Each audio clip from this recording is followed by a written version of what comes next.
Speedrunning an intro here, I just learned about some of the most entertaining drama of 2024. I saw it through Evil Pineley's video covering the situation 2 weeks ago, and it is still going currently today. It's about the CEO of a parchment paper business losing his mind and having this whiny temper tantrum meltdown, all because he watched a TikTok video of a girl being cooked a meal by her father. When I told my dad I was going to be getting him the same pans that Gordon Ramsay has, he was so excited. I'm talking about the hex-clad pans, and today... It's a super innocent video of this girl's dad making a meal, and the CEO of parchmentpaper.com was angrier about this than he would be if he walked in on his wife having sex with another man, though it is quite the stretch of imagination to envision this guy, this lunatic, with any kind of companionship in his life.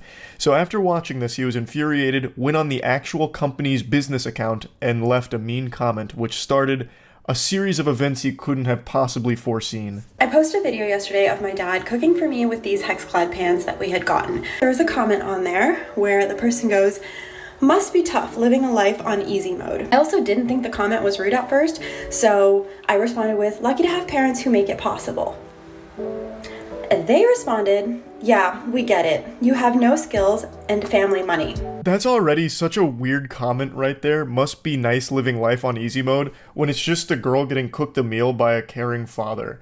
Like, how bitter and miserable can your life possibly be to just see something like that and be like, I gotta give her a piece of my mind? That's a line that's usually used in reference to camming or OnlyFans or something. Must be nice living life on recruit difficulty because men are giving you a ton of money just to be hot or be naked or something. And this guy's taking that same energy and putting it into this situation where it's just a girl being cooked a meal by her father. Make it make sense. So he's so upset that he's doing this from the actual business account for parchmentpaper.com. So the Parchment Paper Patriot is really having a conniption.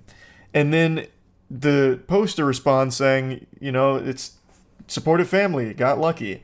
She said she didn't even find it rude at first, which I don't know how you would see that as anything other than rude. But regardless, her response was super sweet, and he gets even more heated about that, fucking steam coming out of his ears, and goes, "Yeah, we get it. You have no skills and family money." What kind of projection is this? Holy insecurity. What do you mean you have no skills? All she did was show a video of her dad cooking her a good meal. It's ridiculous to assume that she has no skills.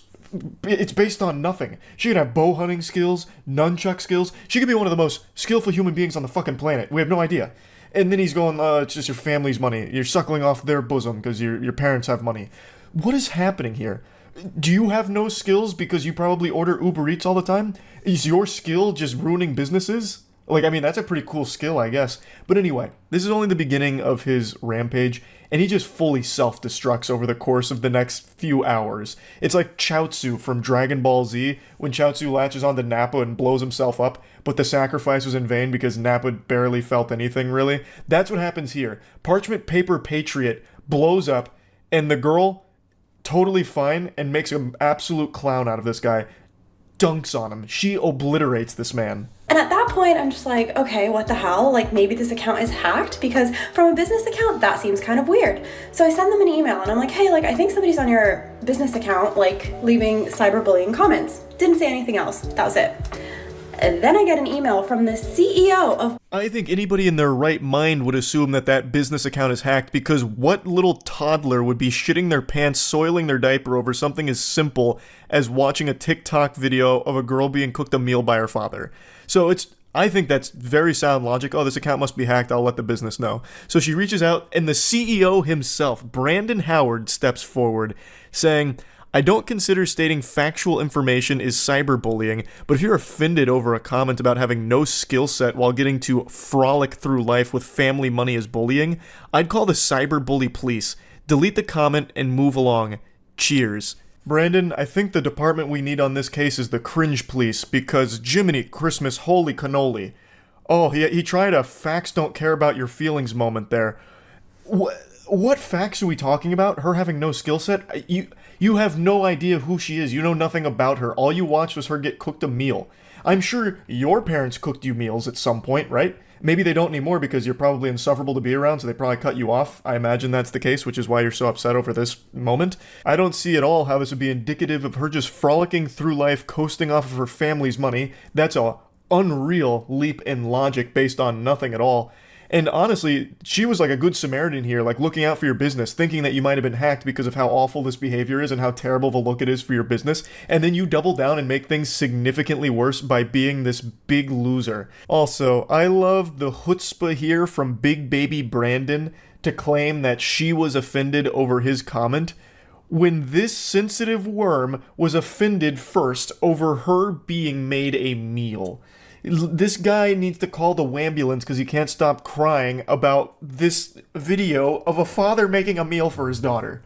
Considering my parents literally grew up in mud huts, worked their ass off to get out of India, get us here, and get me to the position that I am and able to have a full-time job and a side career. Then he goes back to the page and goes, cyberbullying is even more funny, and the fact that you emailed us to tell us is actually hilarious.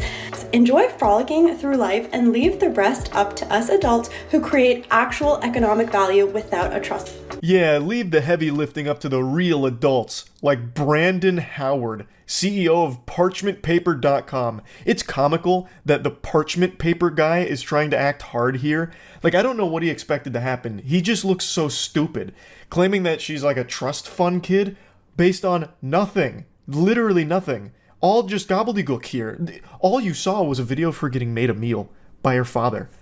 How could you possibly connect all of these weird dots? To me, it seems like the person who's really frolicking through life on easy mode is you, who has unlimited time in the day to respond to random people on TikTok and leave comments that just let everyone know that you're an outrageous asshole.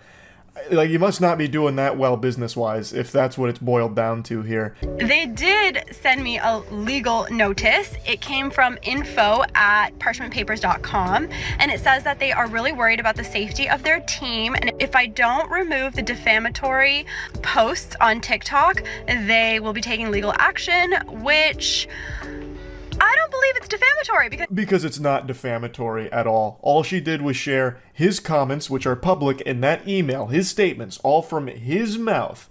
This stupid douchebag is just doing one of those desperate Hail Mary maneuvers when they have nothing else left and trying their absolute best to save a sinking ship from the holes that they themselves have poked in it.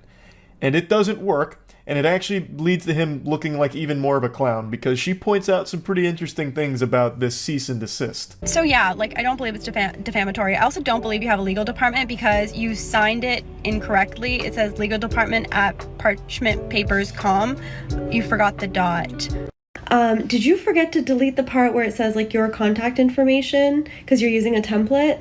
And also, what's with the cease and desist? I thought it was CEASE. Who's doing your spell check? Good heavens, Brandon Howard did some ayahuasca and tried to send a cease and desist and lost himself somewhere in the sauce. So apparently it was signed incorrectly from legal department at parchmentpapers.com, and then here's some more information on it, I suppose, where he left in your contact information in brackets. So as she points out, that means he's most likely using a template here. That is actually that shit on a teleprompter where it's like, wait for applause, and you say it out loud, and you're like, ugh, I made a big boo-boo because I wasn't supposed to read that. He fucking left that in. This absolute buffoon. And the goober doesn't even know what a cease and desist is. He did cease and desist. Holy shit. I think he's the only one that works at this company. Nobody else saw this before the email got sent out. His supposed legal department okayed this. If he does have a legal department, they need to be fired right now. They need to get fired yesterday, because that is a disgrace. That is not a legal document whatsoever. Fucking your contact information in brackets, cease and desist. You couldn't have made that any worse. This legal document he tried to send over is now more worthless than the parchment paper that he's built his life upon. Another day, another email. This time you decided to fix the typos. Congratulations. And you also told me you're fixing the typos. Very interesting thing for your legal department to say. Oh, brother, this guy stinks. She is cooking him harder than the meal that her father cooked her in the first place that started all of this. I love how he proudly calls attention to fixing the typos. Like a student in class, like, excuse me, teacher, I fixed the spelling mistakes in the cursive. Fix the typos just in case you couldn't figure out we're very serious about this issue, as your direct actions to intentionally harm to us. Oh my god, the grammar is diabolical as well. and our company is not being taken lightly. We expect action to be taken within 48 hours. See attached. It's probably a picture of Brandon Howard's butthole here going spread goatsy on her.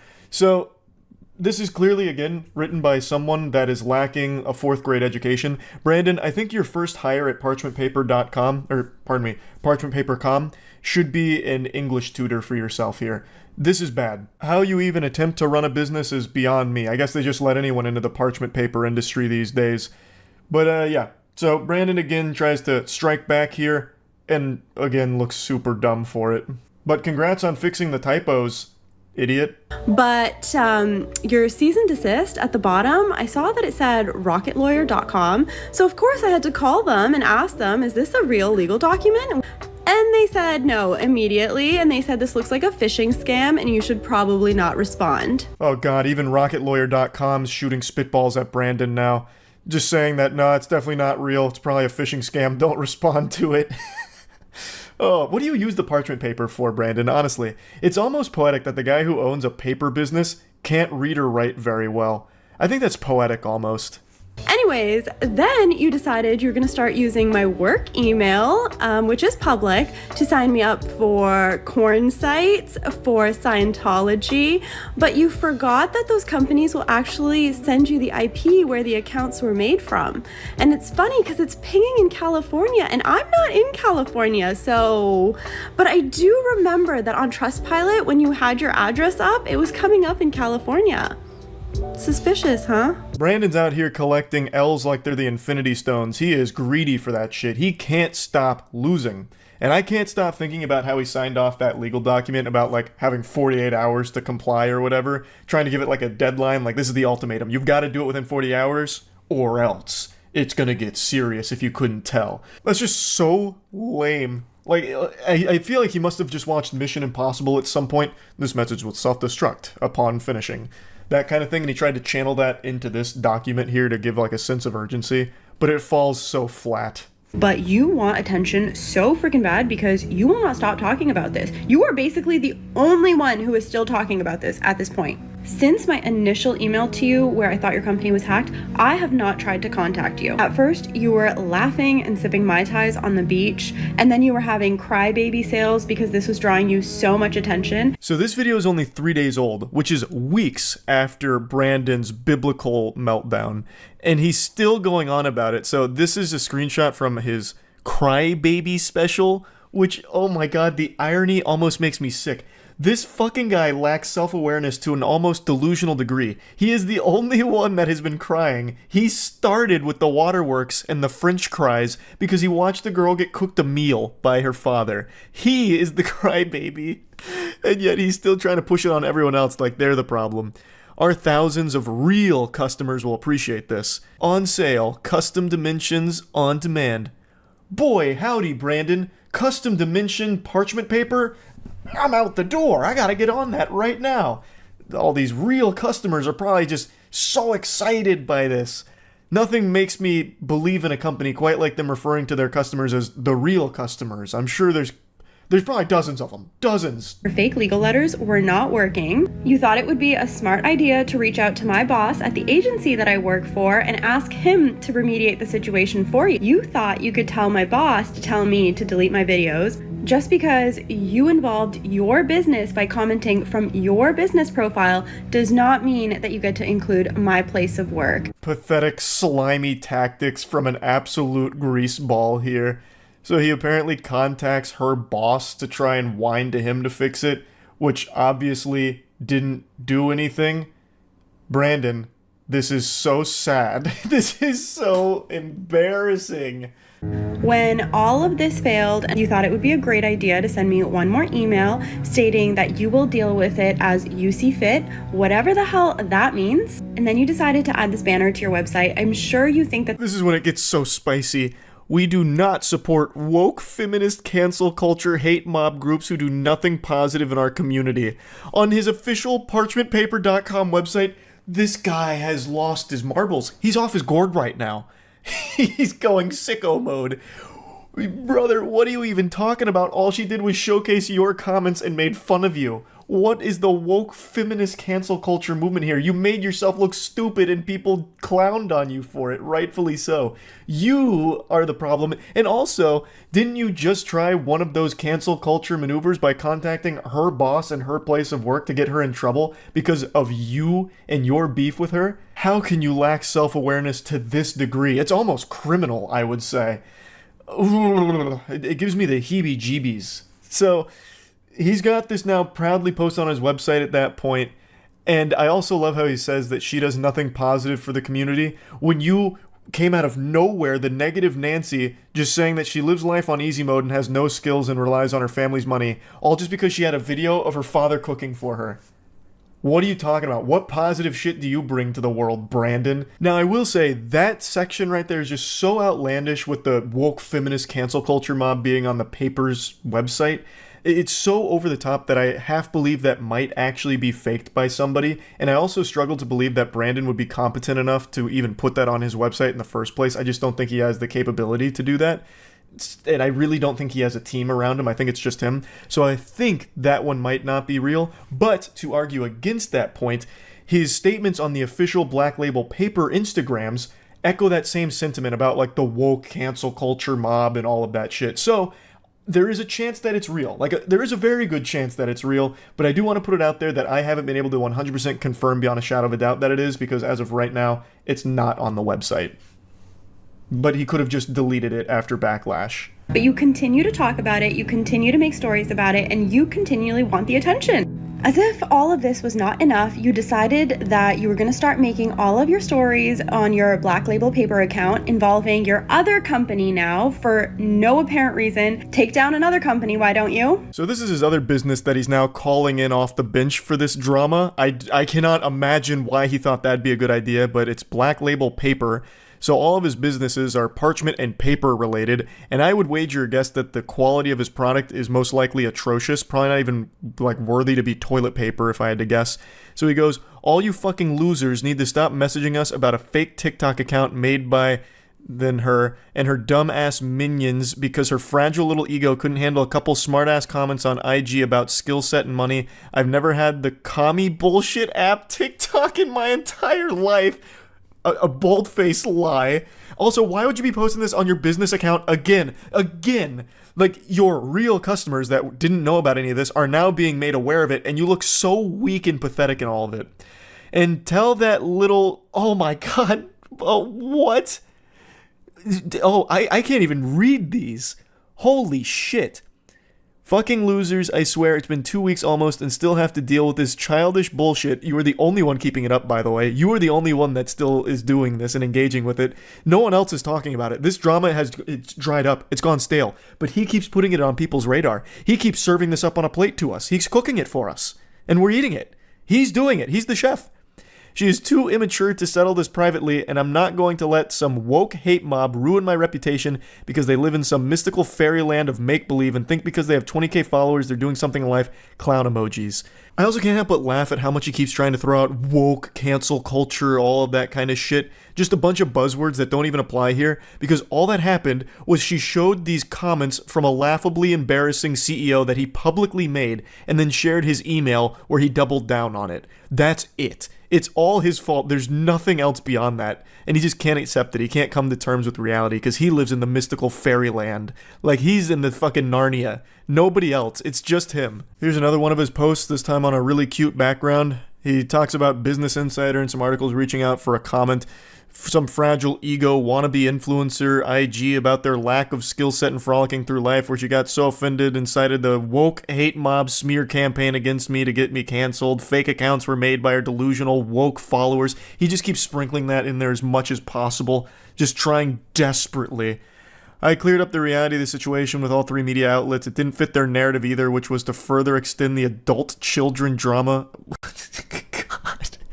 So after 9 years in business, 3 business publications don't care about the good I've done and the help I give to people on a daily fucking basis. Yeah, I'm sure your parchment is invaluable. I'm sure you're doing a great service. You really seem like a stand-up gentleman. Their entire goal is just to hate people who try and do good. You really seem like you're striving to do good, Brandon. You really fucking do, brother. Yeah. What a saint. Oh, they demand respect yet do absolutely nothing to earn it and hate every person who doesn't bend over for their spineless agenda. If you're going to try and shit on me, my brand, business, and companies, you losers need a job, hobby, life outside of TikTok. Fucking losers in their 20s with an 11-year-old intelligence, but yeah, I'm the asshole. Yeah, you are the asshole, Brandon. Also, you're the one with the 11-year-old intelligence. You can't even read and write properly. You tried to make a legal department, like to cosplay as a legal department, and couldn't even get the emails correctly. Typos out the wazoo, and even in the ones where you fix the typos and even proudly proclaim that you fix the typos, you still make a typo. You suck. Like, you are the one with the child brain. Sure what your end game here is, and I'm not even sure that you know what your end game here is, but in your own words, I don't have time to bicker back and forth about some nonsense comments, nor is it my problem that you're offended over them. Yeah, that about sums that up. I think she did a great job of just closing the book on it with that final statement there. Fucking fire. I think this whole drama has been so wacky. Like, entertainingly silly. All over nothing. It started over nothing. Just a really insecure, sensitive guy who lost his mind. And couldn't help but do as much damage to him and his business's reputation. And very impressive stuff. I had to talk about this when I learned about it. Huge thanks to Pinely for showing me this, because this is gold. This is some of that, like, top tier drama. I've been using the word delusional a lot recently to describe some people and companies, and it's not because I think the words become watered down and I'm using it loosely. It's because I legitimately think more and more people are being infected with some brain rot that is making them more and more delusional and slipping deeper into lunacy. And I'd like to talk about one of the most maliciously stupid people on the planet. His name's Billy McFarland, and if that name and this picture look familiar to you, it's because this is the goober behind Fyre Festival, one of the most infamous scams of all time. I probably don't need to explain what that was. I'm sure all of you have seen the massive documentary about it, but I'll just go ahead and pull Billy's pants down and hit you with the truth. Fyre Festival was this over-promised event where it was called like a Coachella in the Bahamas. There was supposed to be a ton of celebrity performers, music, decadent food, just a glamorous, luxurious, expensive event that when it finally rolled around turned out to be worse than a Boy Scout camping adventure. People showed up after paying $1,500 up to $12,000 to be there, only to find the accommodations were FEMA tents and packaged sandwiches, and also no musical performers that they were promised. It was a complete joke. It was a scam. He defrauded many people, and Billy McFarland actually served 4 years in prison. He was originally sentenced to 6 years in 2018, but he served 4 and he's currently out of prison right now. And he is $26 million in debt because he has to repay all the victims, and he's hatched a genius idea on how to make that money back. He's hosting another Fyre Festival. I shit you not. I'm not making this up. I'm actually starting to believe in those tinfoil condom conspiracies about the government putting shungite and fluoride and 5G Wi-Fi signals in our toothpaste that are scrambling our noodles. Because that is the only thing that can explain this man's brain. His brain is this stinky soup of scams and bad ideas. Billy McFarland, being fresh out of prison, has openly stated that he is going to be throwing another festival. This time it's called Pirate. I'm not even making that up. He is calling it Pirate, a name that is synonymous with stealing. I mean, who remembers you wouldn't download a car? Anti-piracy shit. The whole idea behind pirates is stealing.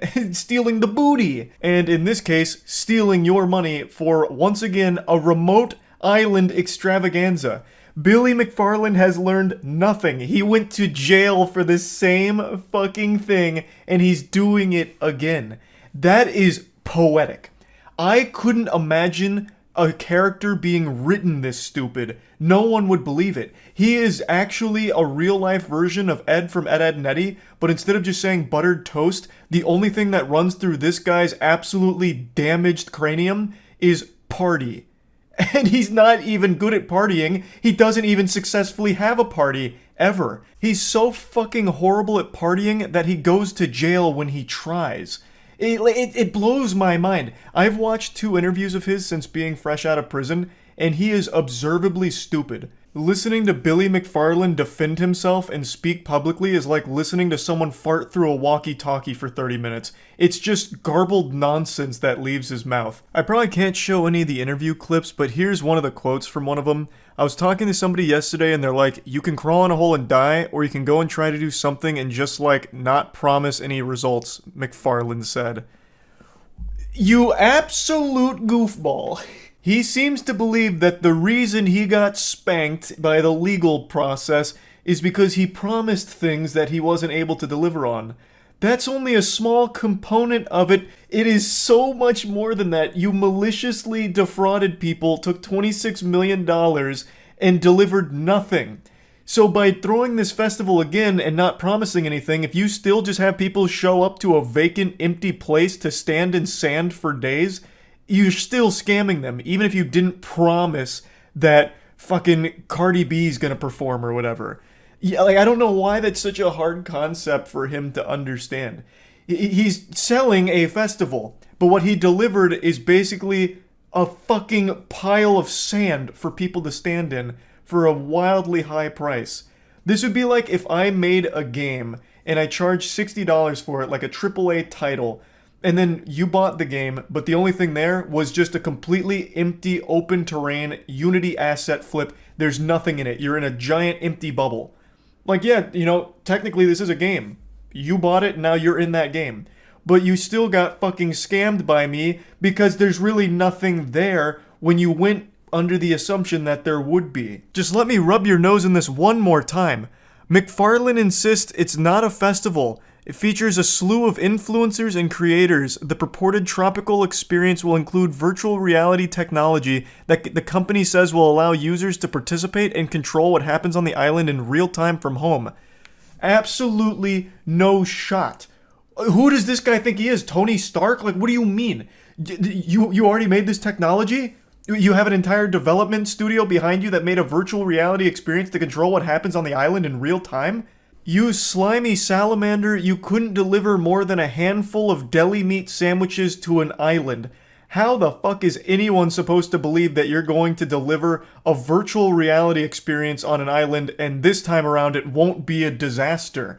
When you're promised, well, sorry, I won't use the P word, that's blasphemy around these parts when it comes to Billy McFarland now. How are you insinuating that this might actually happen without being a complete catastrophe? I also can't believe he's making the bold-faced lie about influencers and creators signing on for this. There is no way.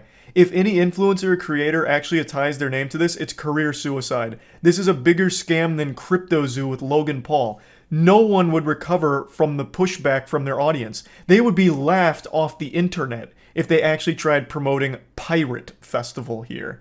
There's just no way he has any connections to anyone, and there's no way anyone would actually sign on to this.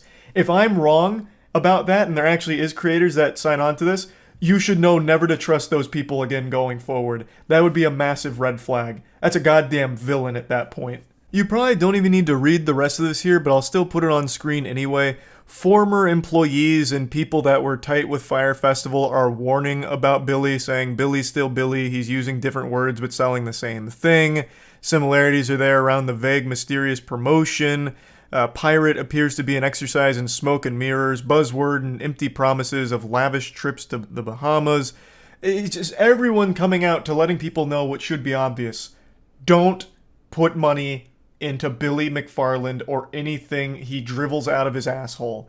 You're just asking to lose it. If you're considering getting tickets to Pirate Festival or investing, then I would strongly recommend seeking psychiatric evaluation for what's gone so awry in your life to lead you to making such recklessly awful financial decisions.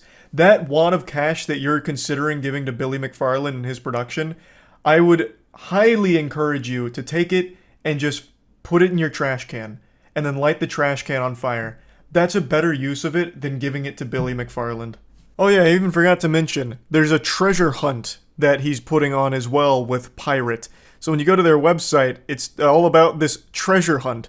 So it's join the crew, a pirate is someone who turns the impossible into adventure.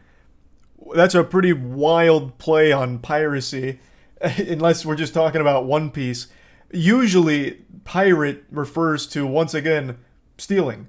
and I guess treasure hunting, but usually at the expense of someone. Right now, the treasure Billy McFarland is hunting for is a way out of $26 million in debt. And do you want to be his lifeline, his little life raft to get the fuck out of there? I certainly hope not. He doesn't deserve it. This idea is bad, so bad, that it should be considered criminal activity that he's even considering it and looking to actually put it on. Billy McFarland is one of the biggest fraudsters in history, and he is looking to do it again. I guess he wasn't happy with being just one of the biggest fraudsters. He wants to be the biggest fraudster. So he's hoping lightning strikes twice with yet another bogus festival full of dog shit, empty promises, and under-delivering. To put it lightly, it didn't deliver at all. It wasn't under-delivering. It just never even came close to anything that he talked about. But this time around, he's not making huge promises and he's not on a strict deadline, so he's saying it's going to be totally different, which it won't be. There's absolutely no... Secondhand embarrassment is a very real phenomenon. It occurs when you witness something that is so grossly turbo cringe that your body has a fight or flight response and fills you with shame from just having watched it, even though you weren't directly involved in the situation. I think the number one cause of secondhand embarrassment is bad stand-up comedy. So, like, what's the deal with airline food? Salt shakers, you fill them up, and then where does it all go? Like, when a stand-up set bombs, I feel like most people get embarrassed for the person up there. But today, I got so much secondhand embarrassment, I feel like I got a year's worth of shame in one afternoon, thanks to the TikTok congressional hearing that happened. This was an absolute mockery of the entire country. It was absolutely foul. It was painful to watch. So I'd like to show you just a few of the clips. The whole thing was about 5.5 hours long, and I can't imagine anyone can make it to the end without puking. It's brutal. It has everything you're probably imagining, tech illiteracy and horrible questions out the wazoo, all wrapped up into one 5-hour endurance test of the human patience. In a nutshell, there's been a lot of controversy about TikTok and TikTok bans, like banning on government phones, which I do agree with. I don't think there's any argument to be made that a fucking government or someone in power person should have TikTok on their phone just because of potential security risks associated with it. And this has expanded into a lot of other big debates around it. I am not a personal fan of the platform in general. I don't really use it that often. Plus, I think it's been extremely detrimental to the actual mental health and attention span of human beings. Because now, I don't know if you go on TikTok often, if you go on TikTok and it's someone just talking about something or a clip of something, there is always Subway Surfers, Rocket League, or GTA playing underneath it in order to keep your attention, because people need such constant stimulation and jingling keys. If there's not like 3 separate videos of like bars of soap getting cut for satisfying videos, or Rocket League freestyling while the core video itself is playing, they click off. That shit is just so pathetic. It's actual brain rot behavior. I am very curious to see in 10 years if that's going to be the commonplace for everything in the world. Like if movies now are going to be like playing a movie, but then also underneath it, another separate movie, making sure that your attention is captured. Like, it's so baffling just how far the attention span of humans is degrading, where they can't watch a fucking 30-second video without 3 other videos also playing to keep their attention. But with all of that being said, I still don't want to see it nationally banned or any shit like that. And the reason's very simple. Because I like a world where people have the freedom to choose what they do with their whole life, pretty much. So if you want to download TikTok, you should. Even in spite of potential security risks to your privacy or whatever, that should entirely be on the individual's choice. Does the entertainment the platform offer outweigh the potential security risks to your data being sold or whatever? That's up to the person to decide. That's my ideal scenario where people have the freedom to make their own fucking choices there when it comes to some shit like this. I've made it clear I'm no fan of TikTok. I am also very confident that there is a huge level of like spyware with TikTok associated with it, more than the CEO lets on.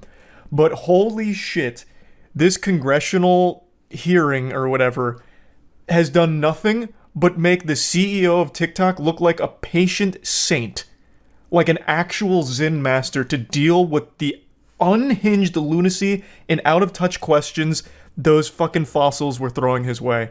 It blew my mind. It blew my fucking mind. Her. Oh my god, she's so dumb. She kept asking him questions, but instead of letting him answer, she'd just say, yes, yes, yes. And then she pulled up a random shitpost on TikTok like, you see this threat? Oh, fuck me. Yeah, so she pulled this up, and she's like, look at this. Outrageous. It's not a viral post or anything, by the way. That video was posted 41 days ago. As you can see, it is captioned me as F. Dude who asked about TikTok using Wi-Fi? I don't remember, but I think they were trying to make a bigger point. And this is really giving a very charitable a bone to the person who asked the question. I think what they were getting at with asking about Wi-Fi is he was trying to state that if one device is connected to a network, it can access everything on that network, which it can, but he couldn't ask the question because I don't think he really fully understood it. But again, I'm doing a very charitable service trying to even make some sense out of that awful question. This accomplished nothing except making their CEO look better. Full-heartedly believe there is a lot more fishy shit at play on the back end of TikTok, but they did not even get close to the bottom of it because they couldn't even wrap their head around what an app on your phone is. It's tragic. Mr. Zhang Fuping is the editor-in-chief. He's not. My colleague, Representative Just doesn't even let him say it or talk. minutes ago exposed that TikTok and ByteDance share legal teams. You confirmed this, correct? Our general counsel is Yes. an Yes or American lawyer, Yes. veteran of Microsoft. Also, my colleague, Representative Lada, confirmed that your parent Fucking company, worthless. ByteDance, currently can access user data. Yes? Let's. We have to be more Yes. specific. Yes. After You Project say- Texas, no. I'm not asking after Project Texas, I'm asking now. Yes. Some user data is public data, Congresswoman, which So means you everybody confirm that. can search What's for it on the interesting internet. to me is that you have used the word transparency over a half a dozen times. So, doesn't seem to understand that when you ask a question, you should wait for an answer instead of fill in your own blanks here. So, her asking about the data that they're accessing, he talks about the public data, which is something every app in the world accesses, even that computer she's on right there. I bet she's logged in on Twitter. That uses all of your fucking data too. I bet she has a Facebook account. That not only accesses all of your data, it sells it too. All of these apps do that. What they needed to get to the bottom of is more in line with like what is TikTok specifically doing with that data and how it relates to like the CCP and shit like that. But instead they're so hung up on like public data. You're accessing public profiles. That's creepy. That's something one of the guys said. It's so fucking crazy. And for some reason, they don't even let him answer, so they get no answers. They get nothing out of this. It is fucking worthless. It is a complete waste of time. They said they were watching children's public profiles, which was creepy. Everything's watching every public profile ever. That's the whole point of it being public. It gets scanned in these systems. That's not exclusive to TikTok. Twitter does it. Facebook does it. YouTube does it. Everything does it. Literally everything. We threw away our privacy long ago. TikTok is just a little more nefarious, potentially, with what it uses that data for, at least based on like reports from a year or two ago. Not meant to be informational or useful, it's meant to grandstand for campaigns. It's actually tame compared to everything else, and, well, I guess maybe. It's still so stupid, though, because this doesn't do anything to further anyone's agenda here. Everyone that asked him questions today looks like a bumbling fucking buffoon. A genuine moron. Like, I feel like all this does is shake people's confidence in their elected representatives here. They couldn't they couldn't ask a good question. Were they like this with Mark Zuckerberg? Yes, they were. It was just as bad with Mark Zuckerberg. Mark Zuckerberg sat in the same hot seat as this guy did, and he got bombarded with just as stupid questions. If I remember correctly, one of the Facebook questions was, do I need internet to connect to Facebook? Or something like that. We are not getting anything out of this garbage. What do you think their approach should be on this topic? Hand it off to people that understand it. Clearly, this woman doesn't know what the fuck she's talking about. At all. She has no clue what's going on right there. And she clearly doesn't even want to get answers because she's too busy answering herself. So get someone who gets it, have them ask the questions, and come up with the questions to begin with. Delegate. This is clearly not her strong suit. She's not even old! That you can't just keep using the excuse of they're all fucking geriatric. She is not old. She is willfully stupid. And still tries to act like an authority on the topic. She pulled up a fucking 400 view shitpost to try and use it as a point that completely fell flat. And then doesn't even let the guy answer her questions because she's too busy answering herself. Now, while she may have come to this hootenanny unprepared and made me ashamed to be a Floridian, she did mention something that I think is important to talk about briefly, which is Project Texas. Project Texas is something TikTok did to appease the US. In a quick nutshell, Project Texas is US user data being sent to Oracle, which is on American soil, as opposed to going anywhere else. So all of the US user data will now be on American soil, and Oracle kind of oversees the whole thing. On a device in one pocket, but downloaded on your device in the other doesn't make a whole lot of sense to me. I believe Congress and DoD should address the continued use of TikTok on military installations as well as any use that depicts U.S. military operations. Mr. Chu, does TikTok access the home Wi-Fi network? Only if the user turns on the Wi-Fi. I'm sorry, I may not understand the... So if I have a TikTok app... Again, this is being very charitable. I think the point he was trying to make is when it accesses the Wi-Fi, it has access to all of your devices that are within that network, which every device that accesses your Wi-Fi does. That is factual. That is true. Which is actually something that happened to Kaya. He downloaded a burglar broke in and downloaded a torrent, and it came with a virus, which infected multiple devices that were on his network. It is known that when you are on a Wi-Fi network, it connects to more than just the single thing that's connected to it. It's everything there. So I think his point was, can it access my other devices? Which is why he's talking about, like, downloading on a device next to me. Shit like that. But the way he asked that question is so bafflingly stupid that even the TikTok CEO is like, fucking obviously, it's gonna access your Wi-Fi if you turn it on, right? Like, it's just craziness. So have someone who understands what the fuck they're talking about be the one to ask these questions. I think you gave him too much credit. He probably thinks Wi-Fi is a radio. Again, it's a very charitable interpretation of what I think he could have been trying to say.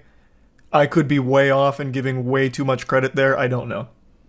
For the sake of clarity, I actually think that guy's follow-up question kind of hints more at what I was saying. Even though it's still poorly asked and his follow-up question is still poorly phrased, I do think with a high level of confidence the thing he was trying to get at is TikTok going to be accessing all kinds of things on my network outside of just the one device that I'm using right now to connect to it? I think is what he really wanted to get at, but he didn't know how to get to that topic effectively. So he ended up making a very silly question out of the whole thing, which really sums up the entire hearing. Just silly questions that didn't do anything at all. They didn't get any answers. They didn't get to the bottom of any real questions people have. It was just a genuine... There's some memories that last a lifetime. Your first kiss, your first time driving, first time flying, first time getting an A on a test or hearing your parents say they're proud of you, and the first time you experienced the heartbreak of when your favorite video game gets unjustly shut down. If you close your eyes and listen closely, you can hear spirits breaking from tens of thousands of Echo VR players from across the world. Unfortunately, it was revealed a couple days ago that the most popular VR esport, Echo VR, is being shut down by Meta's new CTO, Andrew Bosworth, aka Boz. Big Boz recently took over and is making some pretty big changes and has cemented himself as the supervillain in the VR space. He, for some reason, decided to pull the plug on Echo VR, which is not a dead game by any means. It's a community of tens of thousands of players that still have a massively thriving esports scene. But unfortunately, just like Judge Dredd, Andrew Bosworth was blessed with the ability to axe anything. He's judge, jury, and executioner. So Echo VR was no longer allowed to fly under the new Boz laws. His reasoning is that the community is too tiny, saying that it had fallen into the low 10,000s, which if any of you play games know that that's not really a dead game status for what is essentially a 3-year-old game that doesn't see a ton of updates in the first place. Like, that's pretty fucking good. But Not to Bosworth. He only deals in the millions and billions. He doesn't get out of bed unless there's a threesome waiting for him when he stands up, you know? Like, this is the kind of guy that only deals with the biggest numbers, I guess. So he said, unfortunately, since these pests are just so tiny and insignificant, I have to crush them. Keeping things alive takes work, Bosworth said. This is not like a return on investment money standpoint, it's just those resources could be put to other uses that I think will be useful to the now tens of millions of people who are in VR. He also says that Meta has some regulatory constraints that make it more expensive to maintain the game. So this is a bunch of baloney. This is horseradish. There's a bunch of fish paste here. That is a sizable community. That is a pretty strong user base for a game that's 3 years old and does not get active updates. You don't have a team that's on this that's dedicated to working on it around the clock. I just don't believe that's the case. I really don't. I don't think there's a ton of resources that are spent on the game as is, and I don't think taking those resources is going to somehow curb Meta's hundreds of billions of dollars that they're losing already. I'll never understand decisions like this from companies that can clearly afford to just keep this running and maintain the goodwill of tens of thousands of players. Because you cut these people off, they're not coming back. Where are they going to go? They're going to go to Horizon? No one goes to Horizon. That place is more empty than a dilapidated fucking insane asylum from the 1930s. No one goes to Horizon. The only people on Horizon are people that are trying to exchange drugs for Bitcoin. Or just like really shady fucking weirdos RPing. So these players are not going to Horizon, and it's not like you have a ton of other products to offer them. They're just not coming back. They were there mostly for Echo VR, I imagine. And now you've made them hate you. So you've lost them. I feel like the goodwill of them is more lucrative long-term than the 4 or 5 developers that you may have been able to take off of Echo VR and put on your ad space, your mobile game ad functionality, or whatever the fuck you're going to use them for. It's a stupid decision. And they go very hard here. They are absolutely making sure the shit stays buried and dead. Like, they are putting it in the casket and sending it straight to the goddamn core of the earth. They're sending it right to fucking hell. Echo VR will never see the light of day if it goes Boz's way. The Boz went on to put his dick in his mouth one more time. He said, I will add one more thing on this. I know people are really focused on it understandably, which is that we looked at if we can open source it, and the answer is basically no. It's very deeply entangled with a bunch of our systems, and there's no. It'd be even less cost effective to do that. Can we spin it out or sell it? No, because we want the Ready at Dawn team to be continued to be focused on these other projects that we're excited about that I think are going to have a bigger impact on a bigger number of people on driving more adoption. I don't know if he realizes how big of an asshole he sounds like every time he opens his mouth. Everything that comes out is all about numbers. You guys are small, so you guys suck, which is why we're abandoning you out in the cold. Fuck you. Find your own way home. Like, it's fucking silly. If the game was truly dead, like it was a really small community, then I'd understand it. Like, that makes sense, most people would understand it, but the game's doing, like, really well. They have, like, 3 other LAN events this year that have, like, $200,000 in pricing. Like, it's not a dead game. It's really not. They could have, like, just, you know, if they want to focus on other big projects for the Ready at Dawn team, you could just keep the game as is and then have them still work on the other shit. The game is not seeing a ton of updates, and it hasn't in, like, 3 years. So if you just kept it the same, just keep it running, just keep the fucking lights on, like that's the bare minimum, people would probably still be fine with that. And then they could focus on whatever other bigger projects you think are going to entice a bigger number of players to come to the fucking metaverse and, you know, the Oculus, whatever. I just don't see why you couldn't have your cake and eat it too here. It just seemed like a really simple move. He even admits openly that the previous CTO, John Carmack, wouldn't have shut down the game. And do you know why? Because he's a guy who fucking gets it. He's not perfect, no one is, but he at least understands basic shit like this. Whereas Boz doesn't, because you know what Boz is? He's an ad guy. Before he was the CTO of this shit, he was just an ad guy. All he did was fucking ads. There's a great video that's made by a channel called Thrill Seeker that I'd like to show you some clips of. He covers this whole thing in depth, so I highly recommend it. I'll put a link to the description. I'll put a link to the video in the description. But I just want to show you a little bit more here about the situation, because it's kind of interesting. Oh, did Thrill Seeker make a whole video on the Echo VR thing? Yeah, I know the situation. Meta shut them down. Why is this happening? Why kill a game with tens of thousands of active users? And is this really how Meta is going to operate? Because that's just Facebook in a nutshell, baby. That's just Meta in a nutshell, baby. Fuck everyone, fuck everything. We're just gonna lose money and you can't stop us. pretty easy to see exactly why. Swapping chief technology officers of a future technology company, even if Carmack wasn't full-time, is almost like a company brain transplant. On one hand, Carmack comes from a pretty... Which is one of the big problems that Halo Infinite faced, because they kept losing some upper-level, like, senior project leads. So every time they got replaced, the whole vision started to change, and everything kept getting muddier and muddier and muddier, and then you get the absolute fucking mess that Halo Infinite became.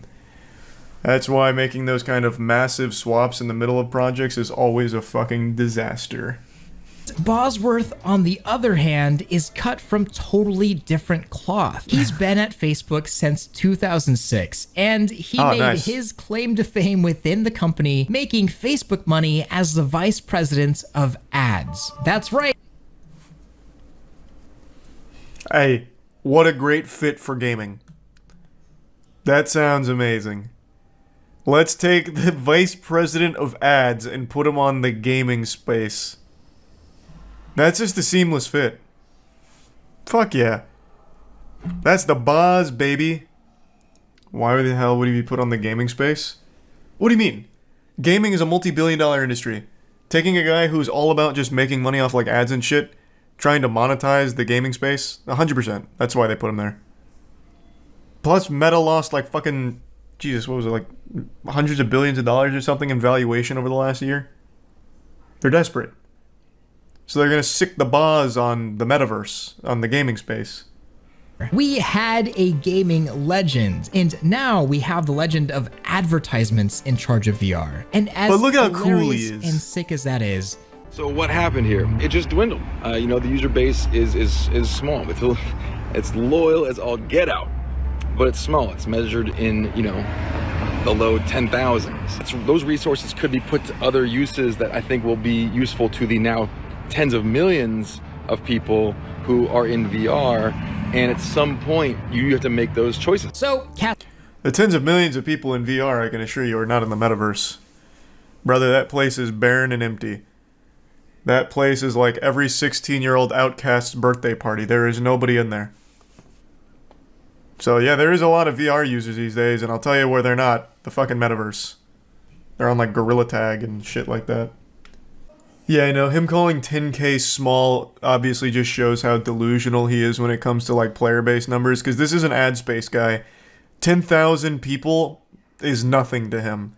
When he's working with like Facebook mobile ads and shit, that is barely a blip on the radar. That is a completely meaningless number to him. So he can't really separate that number in the ad space to the gaming space. Because a 10K, and I think it was, I imagine it was more than 10K, but even just a 10K user base on a multiplayer VR game is pretty fucking good. That's a strong community. But I do need to think about return on investment. And I'm not talking about money back to Meta. I'm not talking about trying to make money. That's good, because Meta doesn't make money. And you know who's not going to solve that problem? Goofball Boz. So I'm glad that's not on the priority list, because that shit is not happening.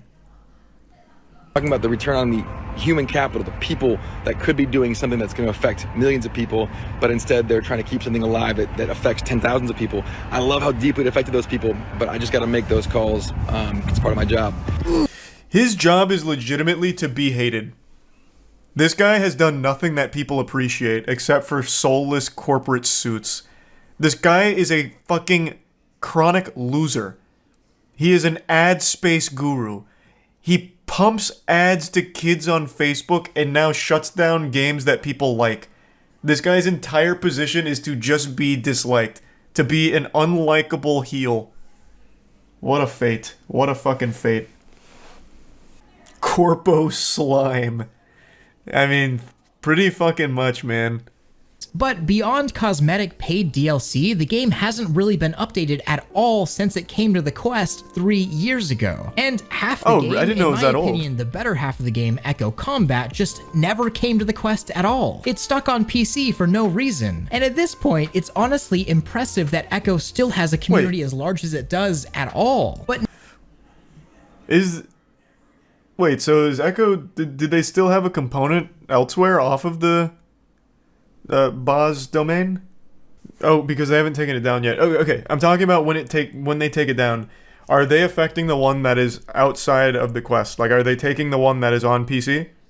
Does the whole thing come down? Like, the PC one comes down too? Yeah, because they're shutting off all the servers. Got it. Okay. Some people really don't care, and they'll just bend over and take it from any corporation that'll give it to them. But really, why do I even care? It's just a game. I will say, though, as far as corporations go, I think Meta has the least amount of meat swallowers in the world. Everyone from every walk of Earth hates Facebook, and Facebook is a company. Like, no matter where you are in the world or with your beliefs, everyone equally fucking hates it. I don't see many people ever defending it. I see some metaverse brainwashed people, but those are very small in number. Echo VR has need everyone's help to save Echo VR. It has 3 to 4 yearly LAN events and multiple esports leagues. Has a dedicated user base, putting money into making it the biggest VR esport. Yeah, so when this story broke, I kept seeing it touted as like the biggest VR esport.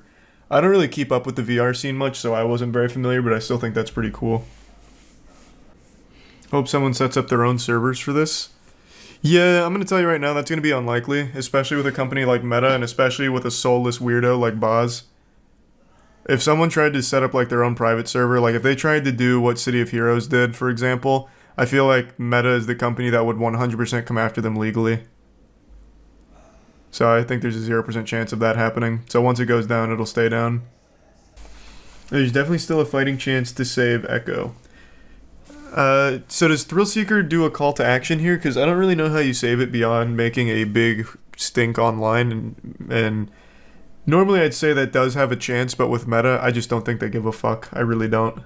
Someone out there has created a functional mod loader for Echo VR called the Vega Mod Loader. This has been used specifically in the past for professional Echo tournaments, mainly to change the server to play in a LAN environment. And those are kind of crazy setup some here. Other adjustments with the Vega patch. The community is going to eventually reverse engineer the servers, whether that takes months or years to do, which it could take years. They're going to do it. So if they're they absolutely can do it. Like they absolutely could do that, and what would happen is Meta would sue them. It'd be a cease and desist if they keep going. That is exactly what happened initially with City of Heroes, and they ended up running private servers in secrecy for like 8 years, which was in a very big legal gray area. What are you doing, Io? Why are you trying to eat the trash can? I really do hope that they don't do that, because there's absolutely no harm in having the private servers. It doesn't hurt Meta's bottom line. Or what are you doing? What is going on over there? It does nothing to Meta's bottom line. It does nothing to their company. It is completely a victimless thing to just have private servers of Echo VR persist. But these companies are fucking cutthroat, and I feel like Meta is definitely going to be one of the worst ones for it. And I gotta say, I am so excited to go work on some hardware videos now that aren't so loaded. But I also hope that you guys got to see a little bit behind what's going on at Meta right now. Hey, I got more reasons to hate Meta. They're just a company making VR stuff, love that. And they're doing a lot for the industry. Let me know what you thought below. Much love. Real out. That was good. That was an extremely informative look at exactly what was going on. I had a baseline understanding of what was happening, but this was a lot deeper into it. So now I have Charlie, Vital Pharmaceuticals went bankrupt, Bang Energy going broke. Oh no! Oh goodness, not Jack Owak. Oh god. Bang Energy parent company files for bankruptcy. Why? You telling me an absolutely unhinged CEO going rabid and making absolute, I don't even know the right word to describe his claims. Outrageous, I guess, about super creatine and shit. You're telling me that wasn't the recipe for success? And having women dance around and rub themselves over Bang Energy to sell it wasn't enough? You think this is it for Bang? Oh, I have no idea. Vital Pharmaceuticals, though, being the parent company of Bang, does bode poorly, and Bang themselves is locked into a big lawsuit right now with Monster over their super creatine claims, which were just wrong. We need Elon to save the day. That's what Jack Owak needs to do. If he just makes a post on Twitter asking Elon to buy his company out, Elon would probably do it. Jack Owak put out a new video about bankruptcy on YouTube. No way. Oh my god. Is he addressing it head on, or is this him trying to prove the super creatine is real? Hello and welcome, friends. I'm the CEO of Bang Energy, and I hope this message finds you well and thriving. With all the recent news and everybody from Bloomberg to BevNet being obsessed with Bang Energy, there have been numerous questions regarding super creatine and whether it's real. I can assure you that super creatine is real. Just like creatine monohydrate or any other forms of creatine, super creatine increases free creatine in plasma and blood and muscle. Oh, yeah, if this is your first time seeing Jack Owak, you're in for a wonderful surprise. This man dresses like what every 12-year-old boy in 1994 thought was cool fashion. He has like these awful, awful chains, the worst suits imaginable. I wouldn't be surprised if in the next clip we see him in some parachute pants. For starters, even Monster's own bought and paid for study showed a rise of creatine levels in human muscles after test subjects consumed super creatine. CEO Man 3000. The Monster Commission study. Yeah. Furthermore, bro, just tell me about the fact lawsuit. That in my opinion, the Monster study was defectively designed to make super creatine look inferior. Super creatine nevertheless elevated creatine levels in human test subjects. What's even more remarkable is that free creatine levels in the blood continue to rise. Bro, just address the lawsuit. I don't really. After ingestion. I don't really We are care. obviously very proud and excited about the Peking study. You can all. He's criticizing the Monster study for tanking the super creatine results, but he could have very easily had bogus studies on confirming the super creatine results. It's a door that swings both ways. I'd rather he just like address on the nose what's happening with the lawsuit more so than trying to like verify super creatine's real, which I'm gonna tell you I don't believe in at all. I don't think there is a fucking shot Jack Owak, this absolute unhinged CEO of Bang, somehow cracked a new improved creatine for Bang Energy. I don't see it, but that's not even what I'm interested in. I just want to see how the lawsuit's going and his company going bankrupt. It's been that way for years. You guys might remember back in, when was it? I think it was the 60s. Can't remember. We even went over it on stream. Back when there was this huge push against sugar. So in order to placate that, companies started hiring labs to do other studies to say, actually, it's not the sugar making everyone fat, it's the fat content. So then they'd start pointing to these studies like, no, sugar is unfairly blamed. It's fat. And for about, like 30 years, people believed it. Fat was vilified by the general populace. And sugar got off scot-free for quite a while. What about you? In a recent trial against Monster, we were issued a $293 million verdict. Yeah. This alone would cause almost any company to file bankruptcy. This, however, does not mean Bang is going out of business. Quite the contrary. Chapter 11. We're doing better now than ever. Reorganization to keep our business alive and to pay our creditors over time. Jack, I'm going to be your business strategist here for a moment. You need to invest in even more chains and more almost nude women to promote Bang. We need to double down in the sectors that are going to make us pop off. And that's you as the influencer face on the YouTube channel and surrounded by all of the Bang Energy women like rubbing it in their ass crack and all that. That's where we need to put our focus for marketing, and we will survive this, I have no doubt, Jack. Let me repeat that, my friends. Bang Energy will be doing business as usual. Amen. In fact, with our new decentralized distribution system, I believe that you'll be able to find more flavors of Bang Energy in more places than ever before. In addition to our eloquent... That's not, like... That's not, like, the great flex he really thinks it is. The bankruptcy reorganizing isn't a great thing to even spin positively. It's just coming across more sad than anything. But hey, to each their own, baby. What about you? Nope. Creatine monohydrate has terrible You shouldn't ask me that. Water. I once stirred and left creatine monohydrate in a glass of water overnight, and the creatine monohydrate never dissolved. However, super creatine is highly water soluble and goes into solution within a few minutes. That sounds pretty darn super to me. What about you? Still no. Supercreatine is stable in a beverage and still fucking no. All of this is just easily faked and easily manufactured and manipulated. It's just fucking worthless. It really is.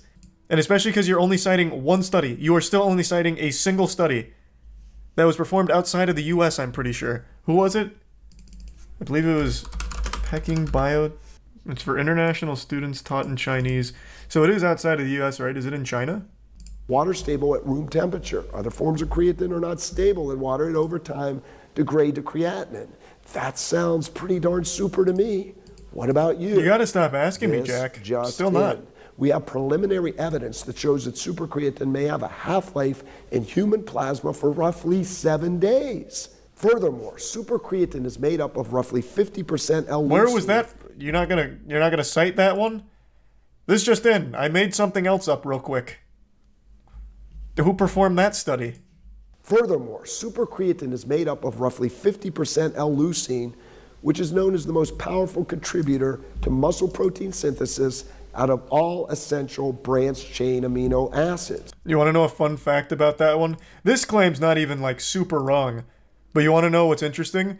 Every fucking drink ever has this in it. It's not like Bang all of a sudden has this chemical X. This shit is found in every fucking drink. It is like one of the most common additives to a drink. Thanks, Resub Rose. He must really think people that drink Bang are stupid. In fact, no other creatine molecules contain the powerful amino acid L-leucine except for supercreatine. What are you talking about? What? I don't know. I don't know what the claim he's making in regards to supercreatine, but literally every single drink, every single, even not supplements, but the shake stuff, not Soylent, but you guys know what I'm talking about, like the flavor additives, like all that shit has that. All of it. Fucking all of it. It's not unique to Bang or supercreatine, unless he's somehow using it differently, which I don't think he is. Hey, this sounds pretty darn super to me. What about you? No, it sounds standard. Stop asking me that. Us. You know where I stand. Supercreatine. Rodney Sachs. That's not a good thing. Personally, and trying to destroy my family and children by taking away my house and other possessions. It is important to note that we recently filed a mega lawsuit against Monster Energy Drink and Rodney Sachs. This lawsuit refers to more than 120 reports of suspected links between consumption of Monster Energy Drink and serious adverse health events, including 10 heart attacks and roughly 20 deaths. Let's take a peek at Bang's list of fatalities. I'm sure you're not far behind. Monster is significantly bigger than Bang, but I bet Bang has quite a long list of bodies here. Let's see. Bang-related heart attacks. Still not focusing in on Bang. It just keeps casting the net wider. The reason I want to single out Bang, not only because of the Monster call-out, but Bang has more caffeine. So Bang has 300 milligrams of caffeine, which is a fucking ton. Like, that's a lot. And I think, what does Monster have? Monster has 86. What? Is that right? Oh, 180. Where is this 86 coming from? Oh, this isn't giving me a whole can. I see. Yeah, this wasn't the whole can. It was just giving me like a serving size of the can. So yeah, 160 according to this. So Bang is almost double the caffeine. Let's take this. So they're coming after Monster for heart attacks and adverse health effects. And that's going to be attributed to the caffeine because of like atrial fibrillation, I think is what it's called. From like too much caffeine. I'm going off memory here. And that's at 180, 160 milligrams of caffeine for Monster. Now double that. Bang's in a much worse spot. We know that Monster has been involved in well over 1,000 lawsuits. Many individuals and companies have been destroyed by Monster, who is now trying to destroy us. Remember, friends, what the great late Albert Einstein said, great spirit. Caffeine's not correlated with AFib? I thought it was. Again, I'm going off memory. It's something, though. Here, let me at least get it right. What is it, then? Caffeine is directly correlated with some kind of heart condition, like too much caffeine. Let me see. It's not often 94% of physicians agree something, even when its benefits have been demonstrated in randomized clinical trials, such as the use of beta blocker. Oh, wait. No, kind of. Focused on 3 types of specific arrhythmias, 1 atrial fibrillation. So it is listed there. But yeah, this is excessive caffeine. This isn't just like one energy drink kind of caffeine, which is what I was saying. Like too much caffeine. Primarily because of Monster's insistence upon waging war against super creatine and me personally. No one wants to go to war with you, Jack. You're too cool, too scary. Super creatine, I don't know anybody who drinks a Bang energy drink because of super creatine. Do you? In fact, that's like your main selling point. What do you mean? Of course there's people that do. Bro, you hype super creatine up like it's like a panacea. There are absolutely people that drink Bang energy just because of the fucking super creatine claims. What are you talking about? Now you're just blatantly lying. What are you saying? That is your main talking point. Outside of the women shaking their ass and their tits next to a Bang energy can, the next thing that you try and market is the super creatine. It's like the crux of your strategy. Thank you for your loyalty. Thank you for your support. Make no mistake, my friends and loyal supporters, Bang energy is coming like a freight train and cannot be stopped. Oh shit, he's ripping on it. That double bass going hard.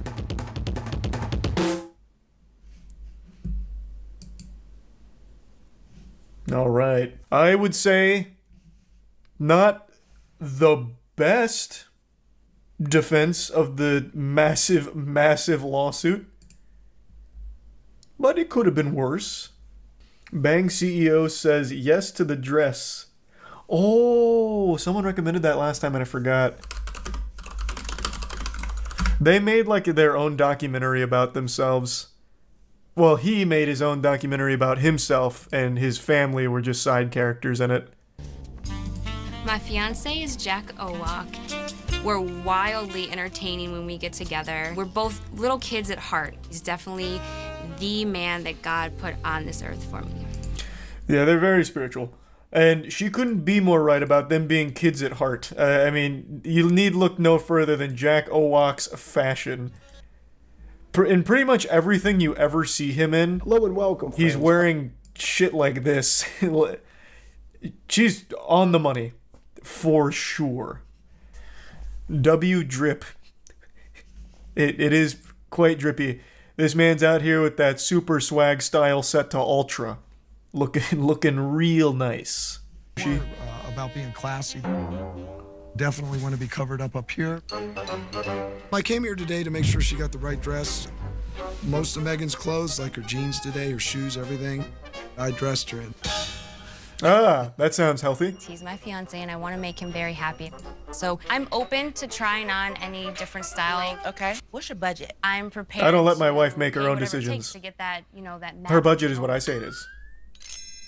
Different mermaid looks here. It quickly becomes obvious who's looking to take charge. I'm not feeling it. I want you to try this one on. I hate blades. What did you just say? What did you just say to Jack? Don't ever say that again. And especially not in public, you fucking harlot. This is his special day, for God's sake. Let him pick out the dress he wants. I didn't know what I liked, what I didn't like. I was really just looking at Jack. Gina, what an awful fucking relationship. I don't know what I like. I only like what Jack tells me I like. So when I was looking for things, I had no mind of my own except what Jack wanted. God, that's awful. I feel terrible. Just even hearing that. Is it going to have enough room here in the chest area, though? Yeah, it probably will. This store wasn't named Bridals by Jack. Since the groom already vetoed the bride's choice. Well, it will be soon when he buys it. With all the money Bang's not making. But what is Jack? Oh, he's gonna hate it. He's gonna hate it. Oh, wow. Oh, he's gonna hate it. You harpy, how dare you. Wow. I don't want to get married now. I hate the dress. You can see it on his face. Now tell me how you feel about this. I really like this, but I want to know what Jack thinks about this dress. Excessive amounts of ruffles. You know I don't like ruffles. Is this say yes to the dress or say yes to the breast? Ooh, he had that one cooking in his back pocket. Pull that top up. us an ideal dress. You need to speak with my fiance about that. The ideal dress is something like a white hoodie, perhaps, and with a giant bang chain, perhaps. And I'll even get her maybe a bouquet of flowers to carry around, but only if I can put little bang toppers on them. That's the proper attire. We're gonna put Meg Liz in a sophisticated sheath gown with embroidered details. How dare you! Are you out of your mind? This is say yes to the dress, not say yes to fucking tits! Oh yeah. Jack is gonna blow a gasket. Beautiful. Is this a joke? Are you not taking his criticism seriously? Jack, I'm so sorry they're doing this to you, man. Now tell me how They're you not even feel about considering this. your feelings. I would say like 8.5. Whoa. I really like this one. Scale from 1 to 10. It's a 1. Points. Yeah. Ouch. Yeah, it's bad. Wow, I thought I had some claws. Didn't even ask Jack. His fiance, he's making me look like a kitten. Now I am sure there are plenty of dresses that allow enough room to breathe and enough room in there for the Lord to come in. We can't be coming out here showing this much skin. As Jack says, it's not skin to win. We're getting married. It's a holy matrimony. There's nothing holy about this dress. Ridiculous. I'm on Team Jack. This is outrageous. Why is his wife making her own decisions again? Why is Jack not back there? Huh? What happened? Jesus Christ. They kick him out? Ugh. This show is very unprofessional. You gotta stand up for yourself and figure out what you want. What did you just say? You just said that in front of Jack Owak. Do you realize that? Well, I hope you like being blacklisted from Bang energy drinks. Never getting one of those again.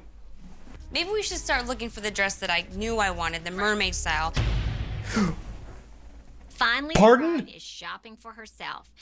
Okay, what do we got now? Mermaid style, blurmaid style, my ass. With a sweetheart neckline. If this isn't coming out like a sweatshirt or like a Letterman jacket, it's a no. Nope. Nope, you fucked it. Oh my gosh. I love What are you this. not understanding? Is this along the lines of what you want? Yes. Now I know exactly what I like. My figure looks amazing, and I absolutely love the mermaid style. Okay, we found a dress. Mermaids are the work of the devil. But now we need to keep the fiance from throwing a Tootsie Roll in the punch bowl. I don't know that expression, but that's not happening. There's a Tootsie Roll going right in there. Coming in. I had a strong Get ready to feeling fish the that Tootsie this Roll dress out of the punch might bowl. be my dress, and I realized that I do not want my fiance to change my mind. You want me to kick him out? Yes, please. Yeah. What? Are y'all ready to see the next dress? Yes. Okay, Jack, honey. I got some bad news. What's that? Meg absolutely, positively loves this dress. That's too damn bad. It doesn't matter what she wants. This is Jack Owak's wedding. Kind of wanting to refuse to go, but you know, Lori's running the show. It's her world. I'm just visiting. He must have like the stiffest back in the entire East Coast. The way he walks, it's like a robot. Like a bang android. She picked the right dress. Beautiful, classy. She rocked. Oh, they paid him. It's the same kind of dress that he had an issue with before. They softened him up for the show. All staged. No. Of course it's not staged. Actually, to be honest, I bet everything that happened at the shop probably was like a little of Jack leaning into him being the douchebag, but that's just... I've talked about tons of evil companies and industries over the years, but the one I want to talk about today makes Umbrella Corp from Resident Evil look like Weenie Hut Jr. Health insurance. Now, I've ranted and raved about health insurance on stream quite a few times, way before the big thing that happened recently. And I'll just be clear up front that I'm not here to talk too much about Brian Thompson getting banished to the Shadow Realm.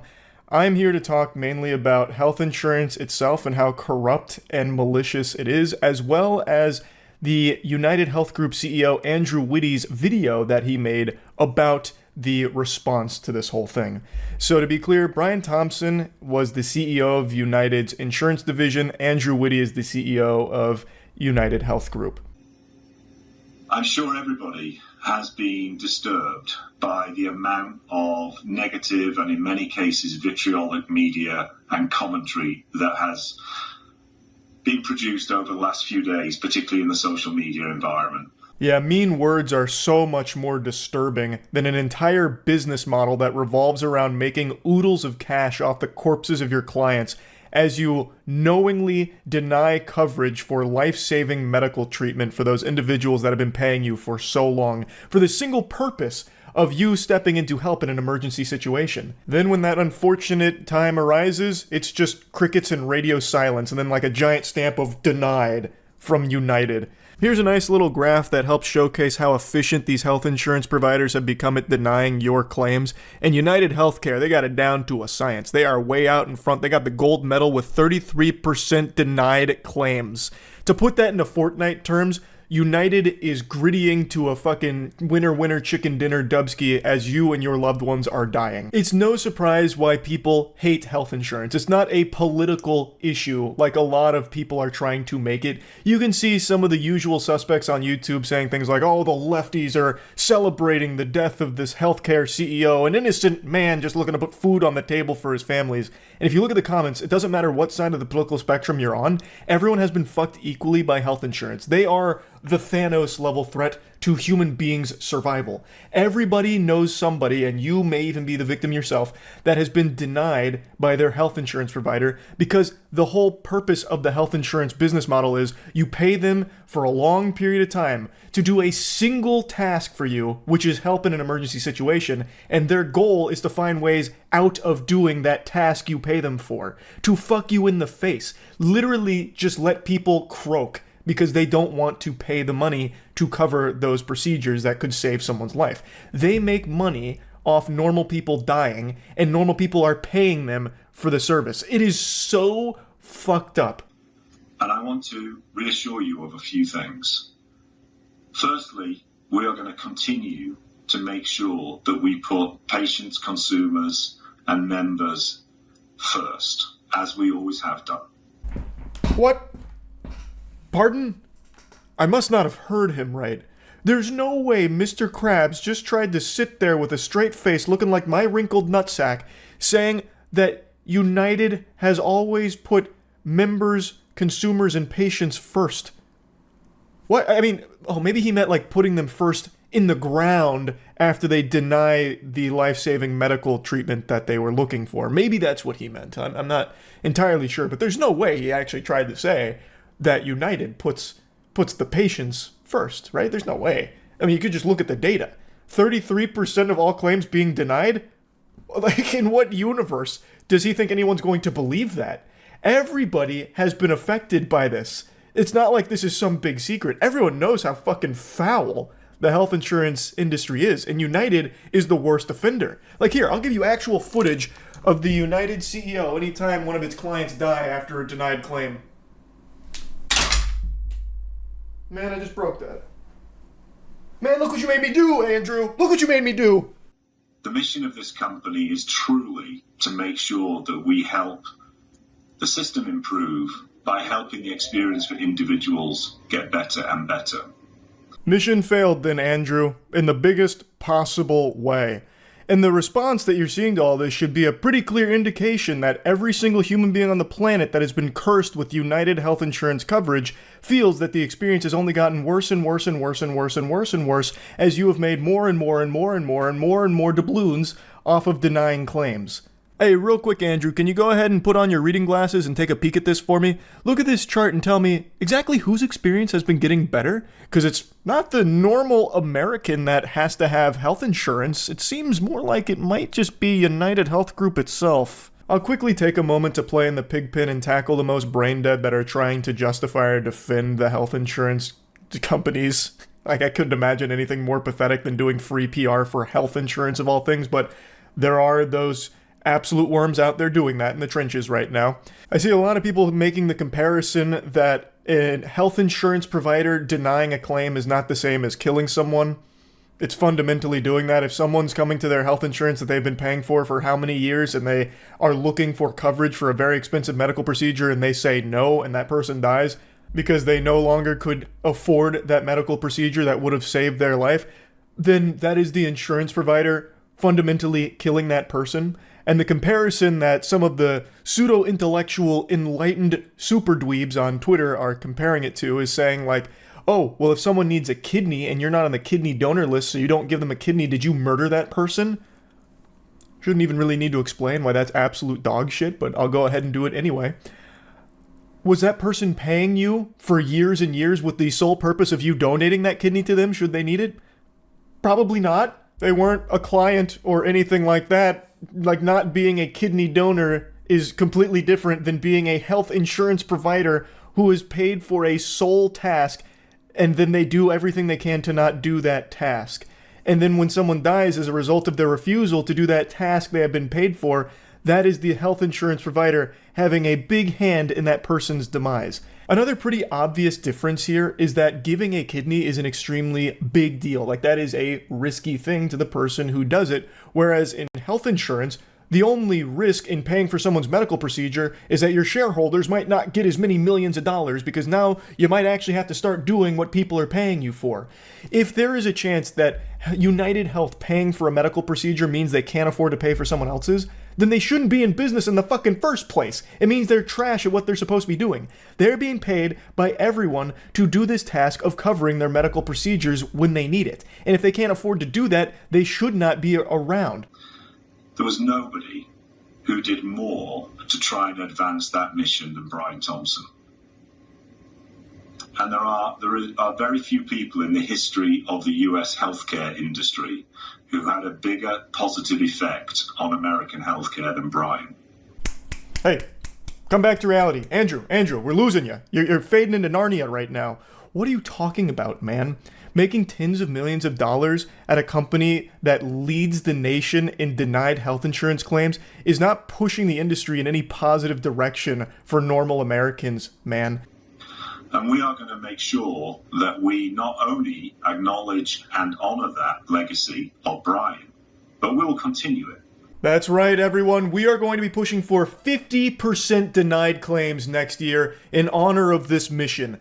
It's a lofty goal, but I think we can deny even more claims come 2025. So mark your calendars. 2025 is United's year. We're making history. Half of all claims will be denied. Mark my words. Like, this isn't something to get excited about, man. The mission has just been growing your profits while denying more claims. So you proudly announcing that you're going to be continuing that mission is about as painful as you coming out and saying that you're going to continue waterboarding me. Like, why would I be pumping my fist about that? The only one that gets excited there is your shareholders. Our role is a critical role, and we make sure that care is safe, appropriate, and is delivered when people need it. And we guard against the pressures that exist for unsafe care or for unnecessary care to be delivered in a way which makes the whole system too complex and ultimately unsustainable. What is sustainable, though, is all of that growth United keeps experiencing. That's what really matters. We need to make sure that is sustained. This is garbage, man. This is actual just baloney. He's just blabbering about nothing. It's a yappuccino trying to spin this as like them trying to do something good. It's not. What Andrew and his company deem unnecessary care is completely unreasonable oftentimes, where it is very necessary for the patient to stay alive. Well, we denied this claim because we felt it was unnecessary, because we did a cost-benefit analysis and we concluded that the patient was going to die in 60 years anyway, so what's really the point in spending all this money to keep them alive now when they're just going to kick the bucket in, a couple of decades? So we're going to continue to make that case. We will continue to do the work we do. And I have never been more proud of this company and our colleagues and what this company does on behalf of people in need across the country. You would really think, with what happened here, someone like Andrew, and I don't believe that he's even really human anymore. I believe he has sold his soul many, many years ago and is just this hollow husk that's only filled with money. But you would still think at some point the neurons would fire in his noodle and he'd see this response and be like, that mission, about helping people, kind of failed at that, didn't we? Maybe we should do something different. But he hasn't even had that realization. Or maybe he has and he just doesn't care, which is the more likely explanation. But you would just truly think that the reality would set in like, oh, people fucking hate us. People are awake to how exploitative we are and how we are actively making their lives harder. I encourage you to tune out that critical noise that we're hearing right now. It does not reflect reality. It is simply a sign of an era in which we live. Great advice. All those people talking about how corrupt this industry is, yes, please plug your ears to that so that way you don't actually hear from the victims of our business model. We don't want you to start feeling sympathy for the numbers on our bottom line, all right? We need to make sure that we don't look at them as anything real. They're just imaginary NPCs for our money, and we like that money, don't we? It's just so crazy. It's so crazy. He's saying that it doesn't reflect reality. Brother, that is the reality. These are your clients that are coming out and sharing their experiences. It doesn't get any more real than that. As opposed to your fucking barnacles that you're vomiting out here, that is the fraudulent fakeness. The reality is that people have been fucked by your health insurance company and plenty of others. The industry is rotten to its very core, and people know that, which is why this isn't some big political issue of left and right. Everyone is united in how hard they have been fucked and how many times they have seen people be affected negatively by this industry. And this guy just refuses to let that set in, and he's trying to brainwash his employees to just be numb to it and pay no attention to it. What we must do is focus on what we know to be true. And what we know to be true is that the health system needs a company like United Health Group, and it needs people like Brian within it. We're fortunate that within this company, we have so many people driven and inspired in the same way that Brian was, and we will continue in our journey to help everybody who needs it within the health environment. It's just crazy. I know I don't need to keep ranting about it, but it actually does just blow my mind that he would even say things like that, which are so provably false. It's honestly like almost a threat that they have plenty of other people like Brian in the company that are as inspired as Brian and focusing on what Brian was focusing on, which is clearly the profits in the company and denying more claims so they can make more money. That's a bad thing. And he's just talking about it like it's an accolade to be super proud of and something to be excited about. It's just frightening. It's actually... I know this isn't my usual setup, but don't panic. This is not a cause for alarm. I'm actually here by choice. What you're looking at is hours of hard work. For about a year and a half now, I've been teasing on stream that I'm finally going to get the motivation to set up my streaming room and make it look really fucking cool, like a beautiful gamer's wet dream. And take a look. Did I lie, huh? I went from one empty room to another. It's like Squidward when he goes to that place to be all alone. So yeah, I just haven't felt like finishing this room today, but I will pretty soon. Maybe in another year and a half, we'll see. But we're here now, and I want to talk about something pretty important, and it actually has to deal with something that I was personally involved with. It has to do with Artesian Builds. That's the company that built all of the PCs that I've used and have at the warehouse for my friends to use for all of the editing and all of the content production we do. I'm sure by now you've all seen the clips as well as read the headlines. Artesian Builds really fucked themselves in the ass. They put their own dick in their butt, and now, as of today, they're pretty much no longer a company. They're officially dead and buried. But how did we get here? What happened? Artesian Builds would always be streaming their latest builds, where they'd interact with their community as well as do giveaways and shit like that.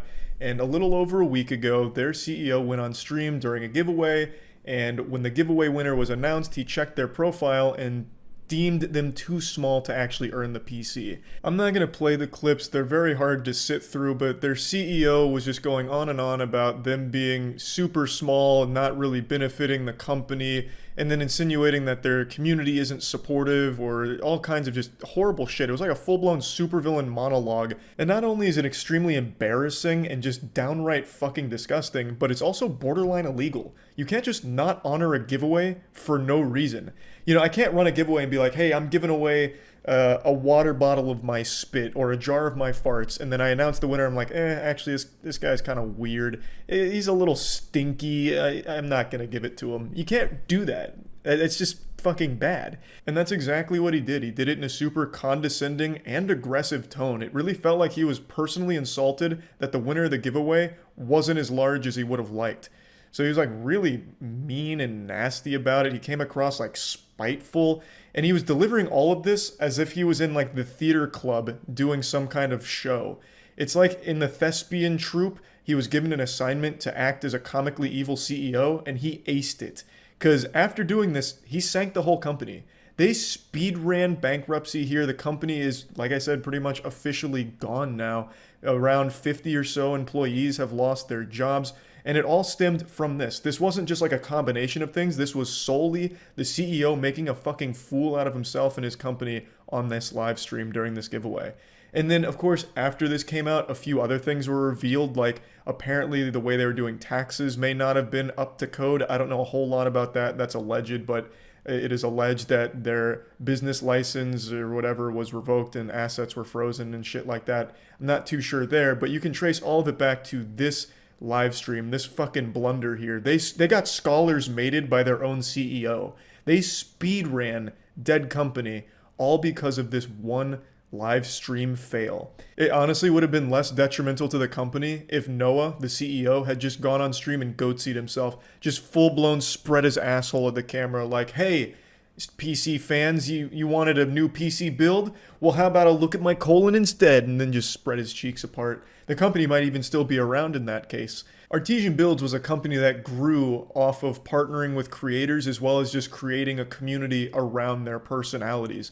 Like they streamed every build, they streamed pretty much every day, and they signed with pretty much every streamer on the fucking planet. They worked with the big boys like OTK, Mr. Beast, Nick Merckx, and everyone like that, and they had built a level of trust and a community around them. So when Noah does something like this, it completely breaches that. No creators want to associate with them anymore. So when the creators left, the consumers left, and Artesian Builds was left with their dick in their hand. They had nothing they could do anymore. It genuinely destroyed the whole company. Like I mentioned, I was partnered with Artesian Builds. I signed with them like over 2 years ago or somewhere in that ballpark. When I was like first with them, they had like 10K followers on Twitter and like 40 viewers per stream on Twitch. And they reached out to me and they just struck me as such professional and nice people. They were super sweet, and they obviously knew what they were doing because their builds slapped. I never had an issue with any of their builds or anything, and everyone I talked to, I didn't get any bad vibes from. And I even talked to Noah a couple times, and I never once got the impression that he was like this, like what you saw on stream. So when this happened, I was equally as shocked and upset as everyone else. But I think it's important that people realize that there was like 50 or so employees at Artesian Builds. It wasn't just like the Noah show. So when he sank the company, 50 or so people lost their fucking jobs. And some of them, it was their passion. Like they loved it. There's one guy at Artesian Builds in particular that I'm not going to mention any names, but he was actually the one who came up with the giveaways in the first place. And the whole idea behind it is he just wanted to give high-end PCs to people that might not have been able to afford them and just give it to anyone of any size. That was the whole idea behind the giveaways in the first place. The CEO, Noah, didn't actually create the giveaways. It was this guy who came up with the whole idea just to like give shit away and like have a fun community that can just win PCs. And what happened is Noah took that and went fucking wild and wacky, full-blown Insano style madman. He went off book going rogue and had this meltdown about it, which ruined everything. But again, it's important people realize there was a lot more people at Artesian Builds than just Noah. Noah ruined it for a lot of people who now don't have a job. And it only took a week. So it's not like a lot of those people have a backup plan either. So I really find the whole situation to be extremely sad. There's no excuse for what the CEO did, and especially with what he did after this happened. When this initially broke, he went to Twitter on the Artesian Builds Twitter account, and there were statements made that were just so tasteless. Basically, instead of apologizing when this got pointed out to them, they had like a 4-tweet long thing that I'm not going to show here, but basically what it boiled down to them was saying, what it boiled down to was them saying, oh, we were doing one of our normal dope-ass epic PC giveaways on stream, and things got a little weird, and I'm sorry you guys made yourselves mad about it, but just remember, we're doing some fucking incredible PC giveaways on our Twitch stream all the time, so we're fucking awesome. You guys made yourselves mad, and we're sorry for that. But yeah, back to epic giveaways. It was a non-apology, and they were just patting themselves on the ass for nothing. Like, it was so terribly handled. So not only was the initial clip horrible, but the immediate response was as bad as it could have possibly been.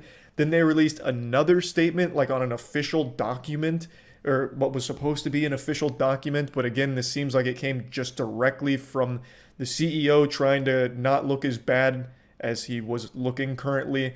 And again, missed the point entirely. It was more non-apology, and they still never even honored the giveaway. They still never even like tried to like publicly say, we will just give the winner the PC. They just kept trying to like push that to the side, like, there's so many rules, so much red tape, oh my god, so much was going wrong. The quantum physics of the artesian build formula for giveaways, just so many numbers weren't adding up, the calculations were wrong. So that didn't go over well. And then Noah made an apology video, which was even worse than the other two. It just kept getting worse and worse and worse.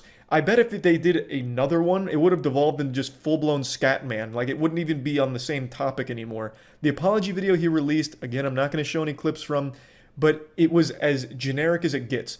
Terrible audio mixing. It sounded like actual garbage. Sounded like he was talking to you through a walkie-talkie. And he just seemed so mad. Like, just so genuinely mad that all of this became an issue. Like, failing to recognize the actual meat of the problem.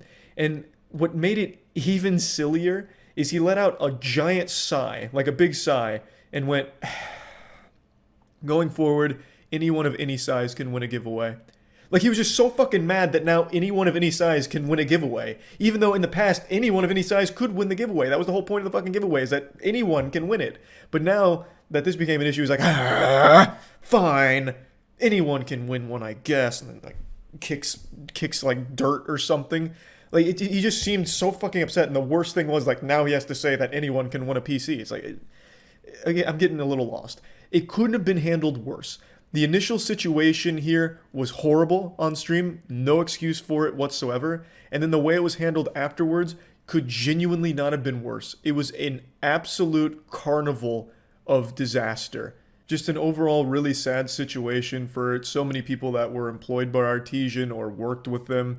I just wanted to talk about it because I was personally invested in this, obviously, and it just sucked to see it unfold like this, and it's something that I feel needs to be talked about. It's also like the only instance I can think of a multi-million-dollar company actually closing its doors because of a single horrible decision made on a live stream. Just an overall wild week for Artesian builds. And Dave Baszucki, you know him as the CEO of Roblox. I know him as a weird urinal cake I can't help but pee on from time to time because everything that he has done as CEO is just so odd. He is the guy that has been fighting tooth and nail, making it what seems to be his life's mission to bring dating to Roblox, having a entire section of the Roblox business model carved out for dating. And initially, it was supposed to be for 17-plus-year-olds.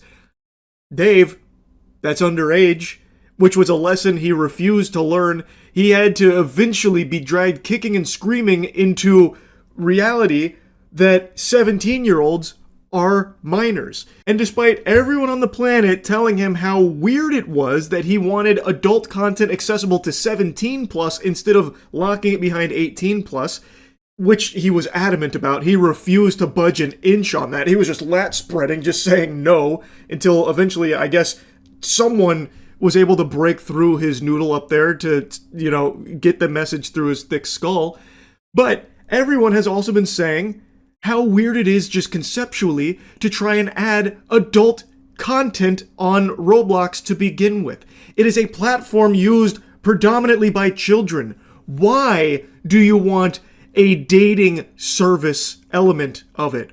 Why do you want adult content to even have a home on Roblox to begin with? Especially considering the reputation of Roblox as like a safe haven for predators at this point, where there are just so many issues with the way Roblox handles their predator problem. It's just a recipe for disaster, and everything Dave has done as CEO of Roblox is just fucking odd to me.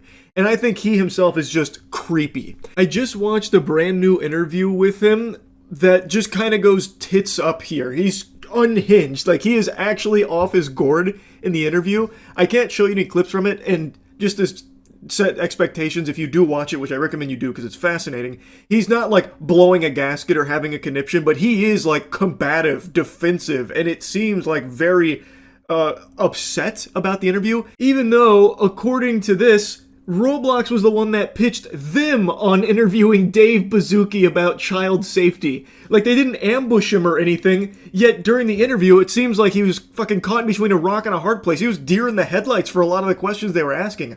I don't know what he was expecting. Maybe he thought he'd go into the interview and both of them would be on their hands and knees just sucking his dick and fondling his balls, putting a finger in his ass for the G-spot tickling. Like, I don't know why he would be getting so mad when they were even the ones that were pushing for this interview in the first place. It's shocking. Let's take a peek at this moment here, which is transcribed. It's from the interview. It's probably the most heated moment from the interview. The interviewer is talking about manual safety versus an automated review process. And Dave Baszucki has a full-blown temper tantrum here. He gets red in the face, and then he starts trying to like talk over the interviewer who is trying to give his perspective. So he answers the question initially about like how he'd actually lean in harder, the shift would be constantly moving to higher quality, more accurate, more diligent systems. Can we review more? Can we do better? And then eventually just says, let's say we figure it out and the way to do that is with better and better AI models. Would you pick that? The interviewer says, yeah. And Dave Baszucki says, good, so you're aligning with what we did. High five.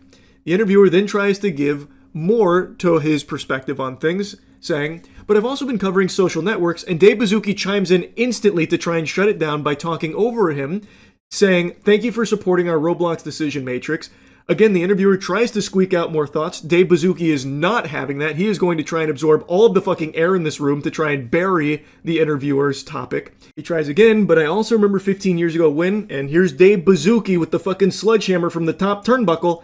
He interrupts, I'm so glad you guys are aligned with the way we run Roblox. High five. This is literally the behavior of a child putting his fingers in his ear going, la la la la la, I can't hear you, I can't hear you. That is what Dave Baszucki is doing here. And once again, the interviewer tries again. Right, I also remember 15 years ago when Mark Zuckerberg was saying, and then Dave Baszucki, once again with the fucking RKO.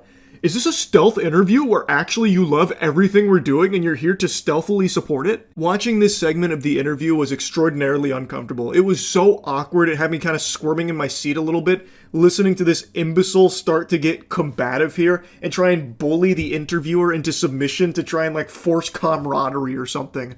Oh, so like, high five, you support us. Hi, stop, shut the fuck up. High five, you support us. You like stealthily love everything we're doing, am I right? Fist bump, put her here. You want me to sign you up for the Roblox dating service? I know. Alright, I'll give you an account. It's fucking weird. This guy sucks. He is so creepy. And if you want further evidence of that, just look at the way that the interview starts. Dave Baszucki immediately just kind of goes mask off here when asked what he thinks about the problem of predators on Roblox. His response was, we think of it not necessarily just as a problem, but an opportunity as well. How do we allow young people to build, communicate, and hang out together? How do we build the future of communication at the same time? You couldn't script a worse answer. When asked about his perspective on the predator problem with his platform, he said he doesn't view it just as a problem, but an opportunity. What? Pardon? Say that again for the people in the back on the bleachers. What did you just say about the predators preying on children on your platform? You view it as an opportunity? What a remarkably stupid thing to say, but maybe he's being very honest. I have always got the impression, and many others, that Roblox doesn't take the predator problem very seriously. There has been nothing in Roblox's history that leads me to believe that they do as much as they possibly can to keep children safe on that platform. So maybe this is Dave Baszucki just going full goatsy here and letting us take a peek at the foul insides. That he just doesn't really care that much, and really, it's not just a problem to him, but a real opportunity. I think, and this is being very charitable, but I think, based on the way he continued in the interview right after that, what he was trying to get at is that he's viewing this as a big conundrum that they're trying to solve of how do you grow all of these tools with one of the biggest platforms on the planet while also trying to like moderate it. So then he was going into like the state-of-the-art tools they're working on, like the age estimation features and the AI moderation tools and stuff like that. So it seems like he's trying to say like he's viewing it as an opportunity to grow their safety measures, kind of. I'm kind of making a big, generous leap based on how he was saying things, but the way he paints it as like an opportunity is crazy to me, because this is a huge issue that has been festering in his platform for many, many years, with who knows how many countless victims, how many countless children have been preyed upon by predators on his platform, and they have just simply not done enough to keep them safe, and even at times actively made it harder for those predators to be held accountable. And instead of like recognizing just how big of a problem that is and how bad it's gotten, he instead says that it's not just necessarily a problem, but an opportunity. That is so fucking tone deaf and just a really weird sentiment to even try and be expressing here when asked that question. And the interviewers do continue to talk about this subject, and it really seems like Dave Baszucki was completely caught off guard with his fucking pants down here.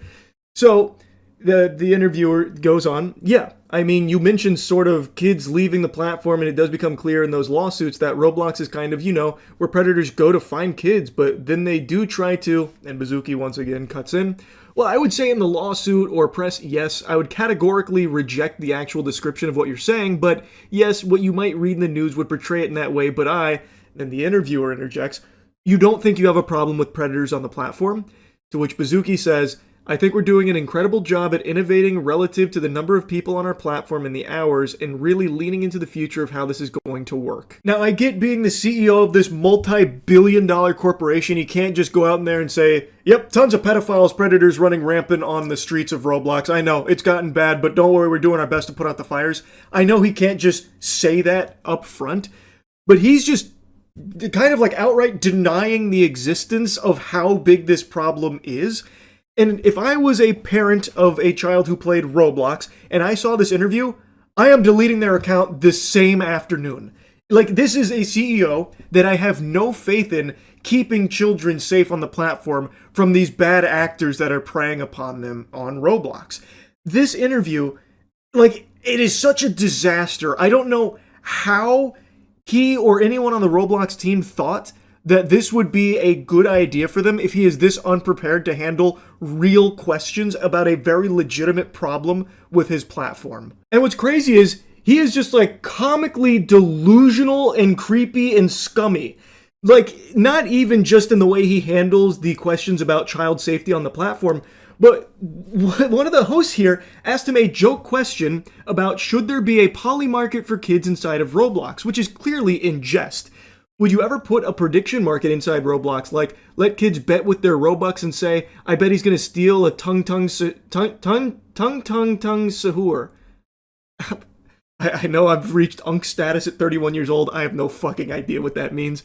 And then the other host chimes in, or I bet he's not going to dress to impress.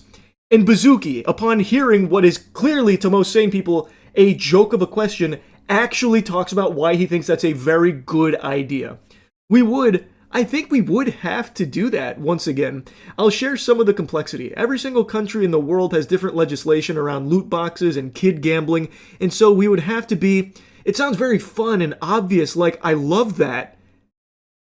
That is his perspective on kid gambling, by the way. It sounds very fun and obvious.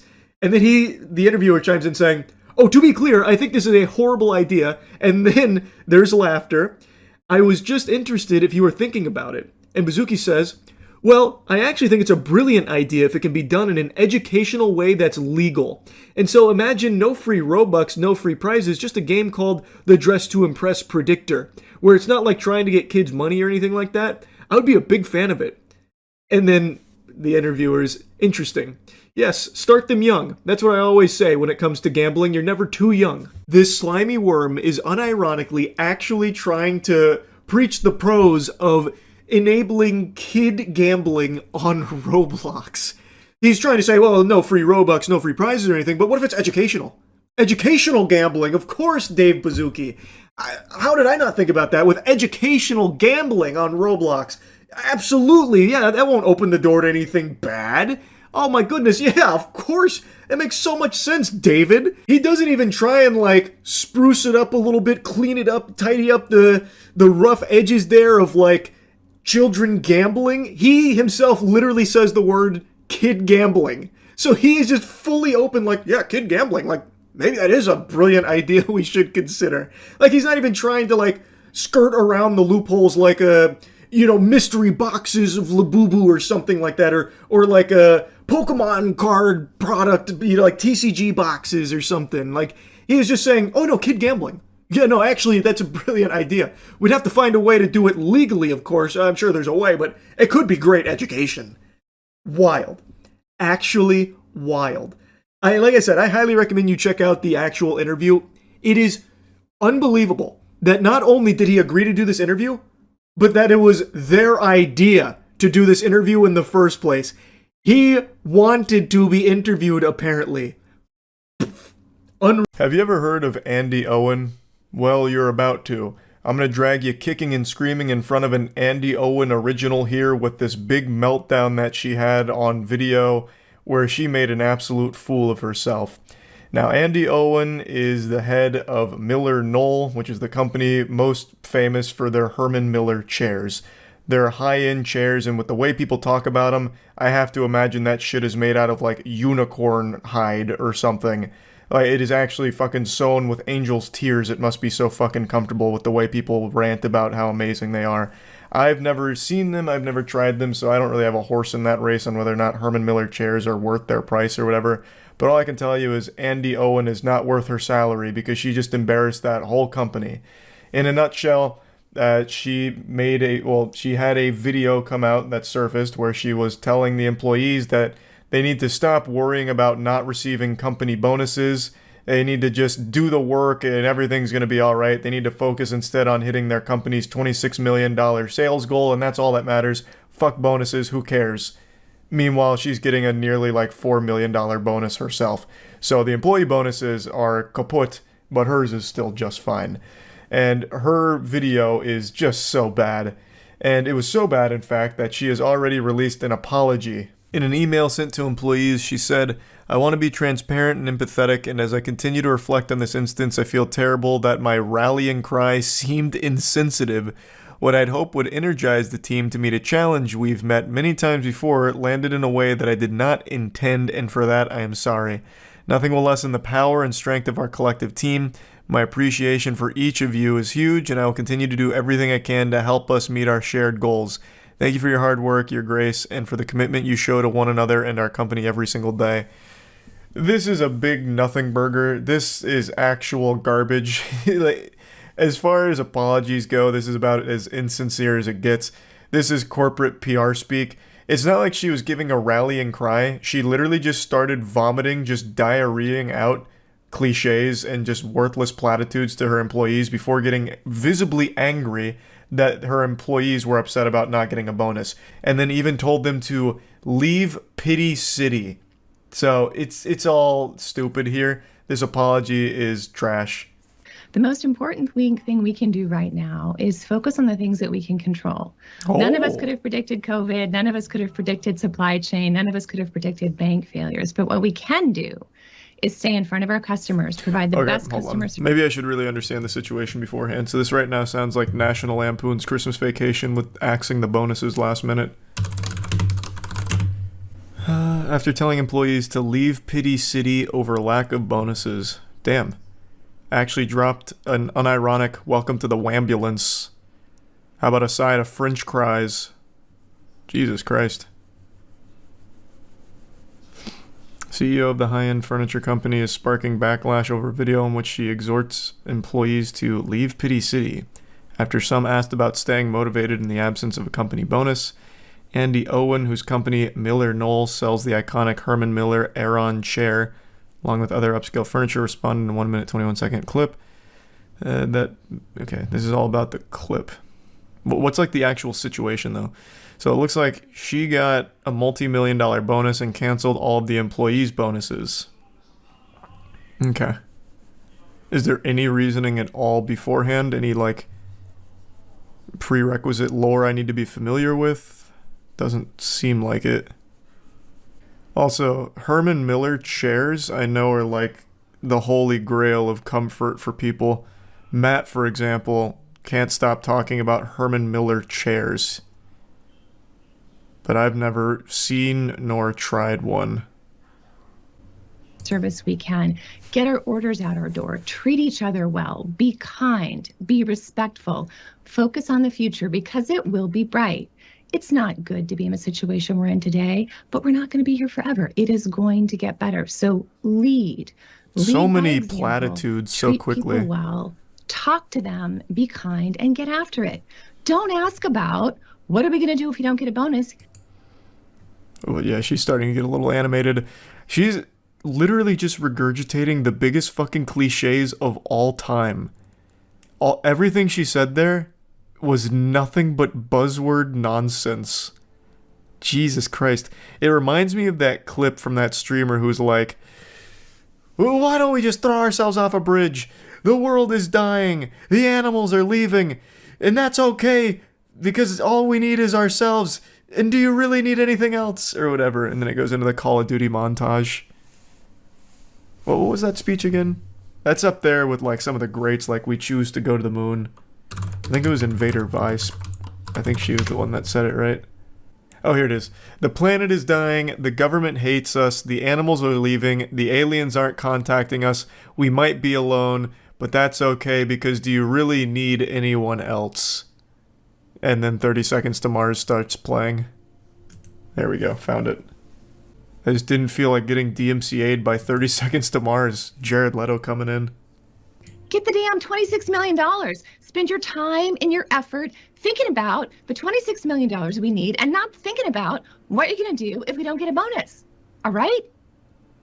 Can I get some commitment for that? I would appreciate that. Damn, she's popping I had off. an old boss who said to me one time, She's getting you upset. can visit Pity City, but you can't live there. So people, leave Pity City. Let's get it done. Okay. Thank you. Have a great day.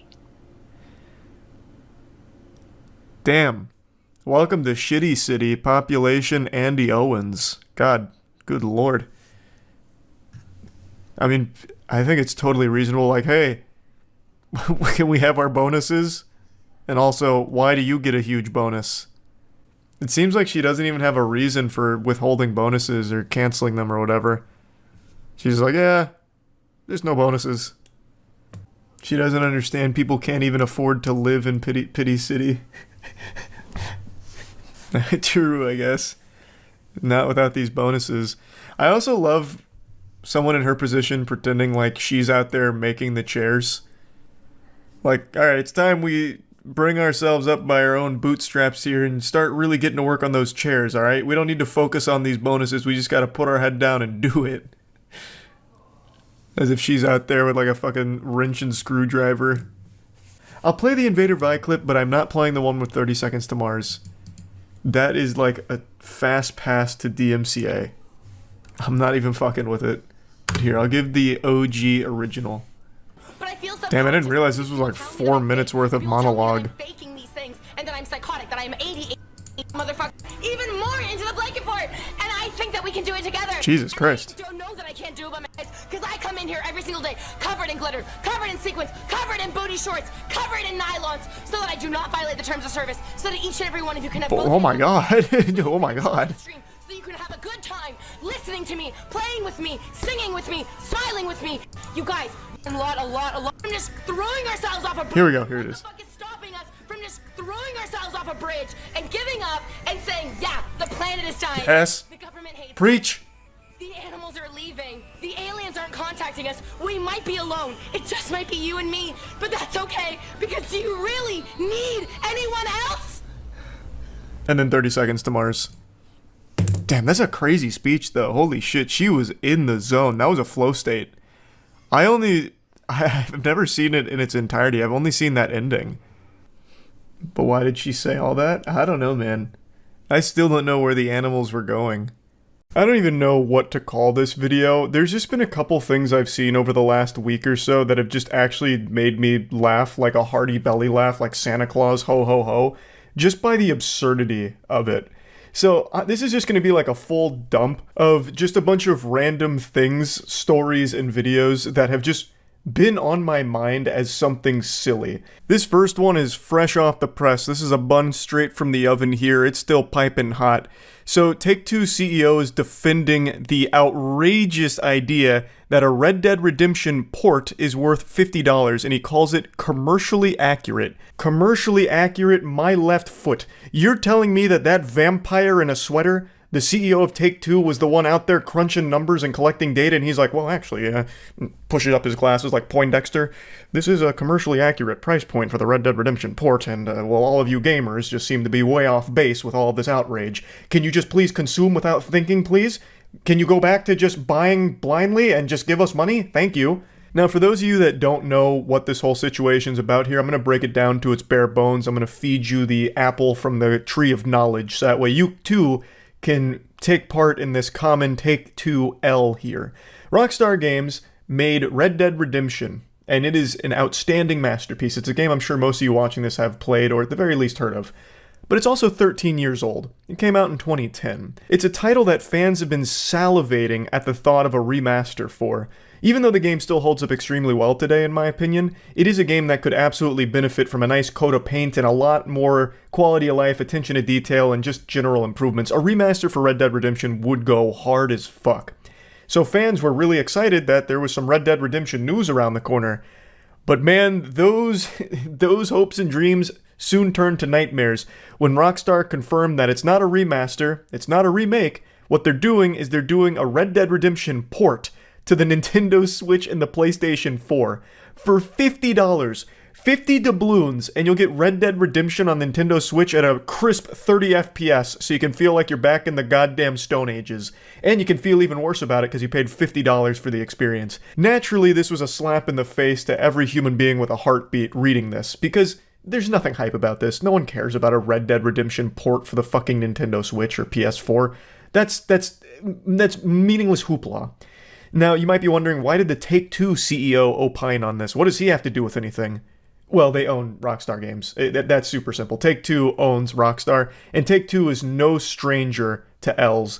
Common Take-Two L here, per usual. They are a greedy, evil corporation that has done so much shady shit over the years, it is gross. And, of course, if you're a fan of Rockstar Games, you're also no stranger to Take-Two spitting in your mouth. Take-Two is more than happy to dump excrement in the mouth of their fans like it's 2 girls, 1 cup. For Take-Two, it's anything in the name of profits. I don't want to open up an old wound here and pour salt in it. This is a scar that any fan of GTA bears, but I must remind you of the absolute catastrophe that was the GTA Vice City, San Andreas, and GTA 3 remastered from a couple years ago, which was basically a demaster. Fundamentally, it was like a fucking mobile port of these titles. It was abhorrent. That is a affront to God what they tried to pull with that whole collection they did there. Lord have mercy. Yeah, this is just a horrible idea here to charge $50 for a port of a 13-year-old game, especially in the modern landscape of things when you can emulate it and have a much better experience, like in your own home. Not that I'd ever advocate for emulation, of course. Take-Two lawyers, if you're watching this, that's not what I'm saying. I'm just saying there are some hooligans out there that may dabble in emulation that will recognize just how silly this whole idea is for a $50 port of a game that is 13 years old with no remaster, remake, or like significant improvements at all. It's just greed for the sake of greed.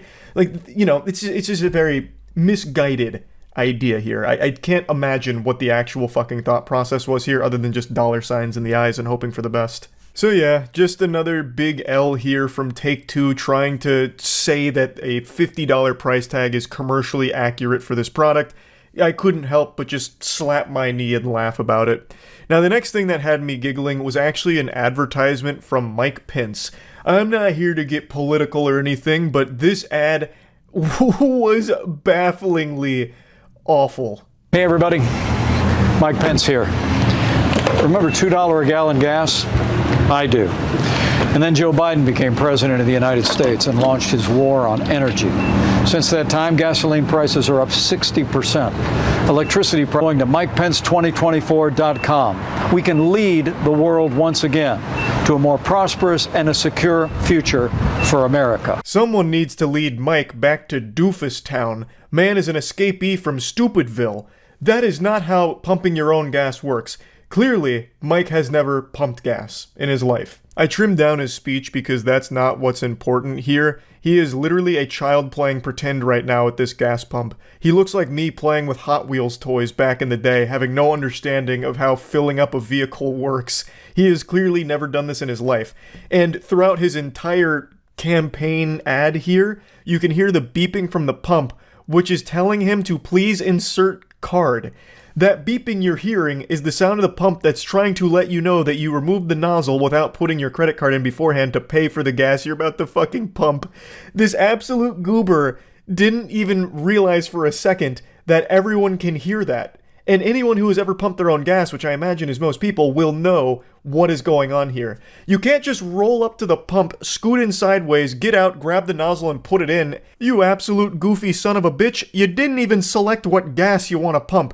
It's not just a one-size-fits-all here. You choose what gas you want put in your car from your options at the pump. He clearly didn't know that. This little rapscallion just zooms into the gas station. He's like, hey, record me. I've got a good idea. This is going to be candid. This is going to be strong. Hey, Mike Pence here, which, by the way, is a wild introduction here. Actual Billy Mays shit. Like, he literally stole that from Billy Mays, but rolled a 1 on the charisma check and delivered it with zero enthusiasm. He just sounded straight up sad. He sounded just downtrodden. He sounded like Matt did when he told me that our package got stolen from his house. But anyway, yeah, he rolls up. He's like, hey, Mike Pence here. My fellow Americans. Do you remember when gas was $2 at the pump? Because I don't. I've never seen gas in my life. Why is no gas coming out? I'm starting to panic. I'm pressing the trigger, but nothing's happening. Jeeves, but where's my butler to help me do this? Jeeves, come fill up my car. Oh my god. And what's even wilder to me is that the person filming didn't know either. Or he did know and didn't say anything. Which is actually a pretty hilarious joke, by the way, if this was a calculated decision from the guy filming, making Mike Pence make a fool of himself.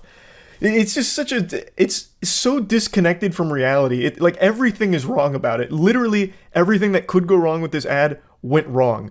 Because I imagine most people know how to fill up their own car at the pump. Although I have heard that there are some states that actually have gas station attendants that'll fill up your car for you. But even in cases like that, I still imagine the driver understands the protocol behind filling up their own car if they had to do it. I don't think it would go like this. Or at the very least, you would at least hear the beeping and be like, what's gone awry here? But anyway, the next silly thing that I've been thinking about a little bit recently is the cocaine shark epidemic. I guess I'm kind of overselling a little bit. It's not an epidemic. There's just been an instance of sharks consuming cocaine and getting a little wacko mode off of it. There was an Inside Edition story even run on this, and it's a pretty entertaining segment. How about sharks hopped up on cocaine? Experts say what a disaster. Gobbling up bales of drugs which have been dumped off. Had sharks swimming into dumped packages and biting into them. That gave them what the scientists call crazy brain. They behaved erratically. Who named that? What scientist came up with that terminology? Are we sure it was a scientist and not a 4th grader? Crazy brain, huh? She hyped it up like it was going to be a real scientific term. The sharks bit into it, and scientists have claimed that it caused a phenomenon known as crazy brain. I feel bad for the sharks. Yeah, now they're going to become addicted. The first one's always free, that's how they get you. And then the last little story that's been on my mind a little bit recently is the ongoing lawsuit against Taco Bell for misleading consumers, saying that the food you get at Taco Bell isn't exactly how it's portrayed in their promotional material. And they used like the Mexican pizza as an example. And they're getting sued for it because they're saying that there's significantly less like beef and shit in it than the pictures lead the consumers to believe.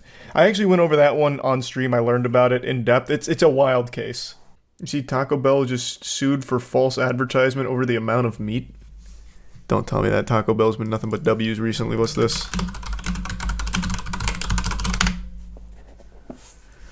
Oh no. Taco Bell, why? What have you done? Taco Bell is sued for false advertising of Crunchwrap's Mexican pizzas. Frank Siragusa was not happy that the Mexican pizza he paid $5.49 for to Taco Bell in New York last September appeared to contain only half as much beef and bean filling as the photo in the chain's advertising, so he sued. Can you do that? Because ain't nothing looking like the actual advertisement photos. If so, we're opening Pandora's box here. because I'm ready to ride. In a proposed class action filed on Monday in Brooklyn, Siragusa accused Taco Bell of deceiving consumers by falsely advertising its Mexican pizza, veggie Mexican pizza, Crunchwrap Supreme, Grande Crunchwrap, and Vegan Crunchwrap as containing at least double their actual content. Based on what? Your eyeballs? How would you know? How would you be able to, like, actually prove that? Let me see. You know what? I'll start doing some super sleuthing. I'm gonna fight a little battle here for Taco Bell because I've been so fucking pleased with their food recently. Their Mexican pizza is, like, legitimately their worst item, though. So this one, I can take or leave it. I'll be honest. Don't care. Agreed. I've never got a Mexican pizza from Taco Bell that looked like this. It's usually just this messy fucking plate of mush. And there's, like, a little bit of flavor particles in there, really. I don't think it's, like, a crazy amount less. He took pics. Look it up. He took pics. Are they in here? And who's to say he didn't tamper with it? He'd need videos. If I was Taco Bell, the first thing I'm saying is, you took out all the filling, you scoundrel. To consume it for yourself, you glutton. Taco Bell was sued today in a false advertising class action. Consumers allege that Taco Bell misrepresents the amount of beef in the Crunchwrap Supreme by at least double the amount. Did our Crunchwrap Supreme look like that? I don't think it did. Same with this. There's no beef in this one. Let me see. Let me see what ours looked like. Let's go back to Exhibit A, our Taco Bell tier list. It's more so than what they had, but nowhere near what that picture looks like. But I feel like that goes for, like, every restaurant, especially something like McDonald's. I think McDonald's would even be more egregious than Taco Bell, but maybe Taco Bell's, like, an easier target, perhaps? Okay. But yeah, these are, assuming these are untampered with, these are pristine, PSA tin, fresh out of the wrapper Crunch Wraps, then yes, that is a problem. I will agree with Frank Siragusa on that. Taco Bell, a unit of Yum Brands, did not immediately respond. Last year, one of Siragusa's lawyers filed a still pending lawsuit in Brooklyn accusing McDonald's and Wendy's over the actual versus advertised size of their burgers. Over the actual versus advertised size of their burgers. I was wondering what the fuck happened to that sentence. So he's done the same thing before for McDonald's and Wendy's. He's out here chasing ghosts. He's hunting every fast food chain that's guilty of this and has been for years. I'm guessing it never wins. The other lawyer, Anthony Russo, filed a similar case last year in Miami against Burger King over its Whoppers. That lawsuit went to mediation where it reached an impasse.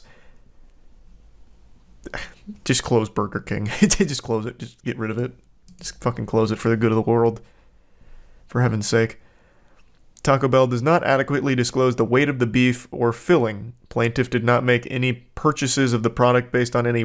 YouTube's always been a mysterious place. It's like Willy Wonka's chocolate factory. No one truly knows what's going on at the YouTube HQ. It's like Area 51, but for video sharing platforms. And the only thing you can ever be certain of with YouTube is that if a YouTuber makes a video talking about them, it's typically negative. However, today, that's not the case. I'm happy to report with a smile on my face and a wet spot in my trousers that I have nothing but good things to say about YouTube today. And I swear on a stack of Pokemon cards, I am not being forced to say this. There isn't like a YouTube assassin with a gun to my head threatening me. As God and anime as my witness, this is just truthfully how I feel today. I'm going to go ahead and catch you up on the lore here and bring you all up to speed. A few days ago on Twitter, I made this post complaining about how one of my videos from 3 years ago was taken down and I got another strike on my channel. The video is, of course, the timeless classic Viking Daughter Gertholomew. Now, I'm sure Viking Daughter is a game that needs no introduction. It's one of the world's most popular games, up there with the Super Mario Brothers, but for porn. It's a game where you get to have sex with the Viking chief's daughter, and it's where I created my alternate character, my persona, Gertholomew. Now, when I created Gertholomew, I really found myself. I wouldn't be the Charles White sitting before you today without Gertholomew. Gertholomew crawled so that Charles White could run. God rest his soul. Some say they don't even know where Gertholomew ends and Charles begins anymore. The point is, though, the game was a porn game where you have sex with this girl. It was all censored, and I censored it further, but it was still in violation of YouTube's policies, so they gave me a strike. Understandably, I was very upset about this, so I did what every creator does. I went to Twitter because it seems like that is currently the only way that you can actually get answers from YouTube. And answers I did receive, we came to a compromise where the video will stay removed, but the strike will be overturned. So the strike is gone, but the video is too. Bartholomew took one for the team, made the ultimate sacrifice, getting rid of the strike. Of course, I'm still upset about it because I hate to see my baby boy slaughtered like that. I would like if the Viking daughter could continue to exist on YouTube, because I still don't think it really violates the policy since everything is censored, but that's just my opinion. I was happy the strike was gone. And to my surprise, Santa Claus came a little early. Susan Wojcicki, the CEO of YouTube, replied to my tweet saying that she'd like to set up time to talk about what happened and receive feedback on everything that went on. Of course, I expected nothing out of tagging Susan in my initial tweet. It's like when somebody's having a problem with their Amazon order of a box of condoms and they tag Jeff Bezos asking him to hand deliver the condoms to them. Obviously, you're not expecting anything, but Susan actually responded, and to my even greater surprise, followed through. It wasn't just a public response without any follow-through. We had a real phone call today to go over everything, and it was no holds barred. She welcomed any and all hard questions that I could come up with. I even brought Matt in as like some backup muscle to come up with even harder questions for her to answer. Matt, if you don't remember, is the man who's immune to hot sauces and hot peppers. Man could literally Kegel 5 Carolina Reapers in his asshole and feel nothing. The man's a fucking monster with spice. I'm sure you know Matt by now. And he came along with me so we could both ask her some questions that every creator's had for years now and get some insight on. Now, unfortunately, I wasn't able to record our conversation because it was more than just Susan and I on the line. There were a few other department heads that wanted to hop in the video call as well to talk about things and get feedback on things, including a man that many people believe to be a myth these days, like Merlin the Wizard. I'm talking about the head of the YouTube policy team. I have never had a conversation with anyone on the policy team. Everyone I've ever talked to on the YouTube platform has never had contact with the policy team.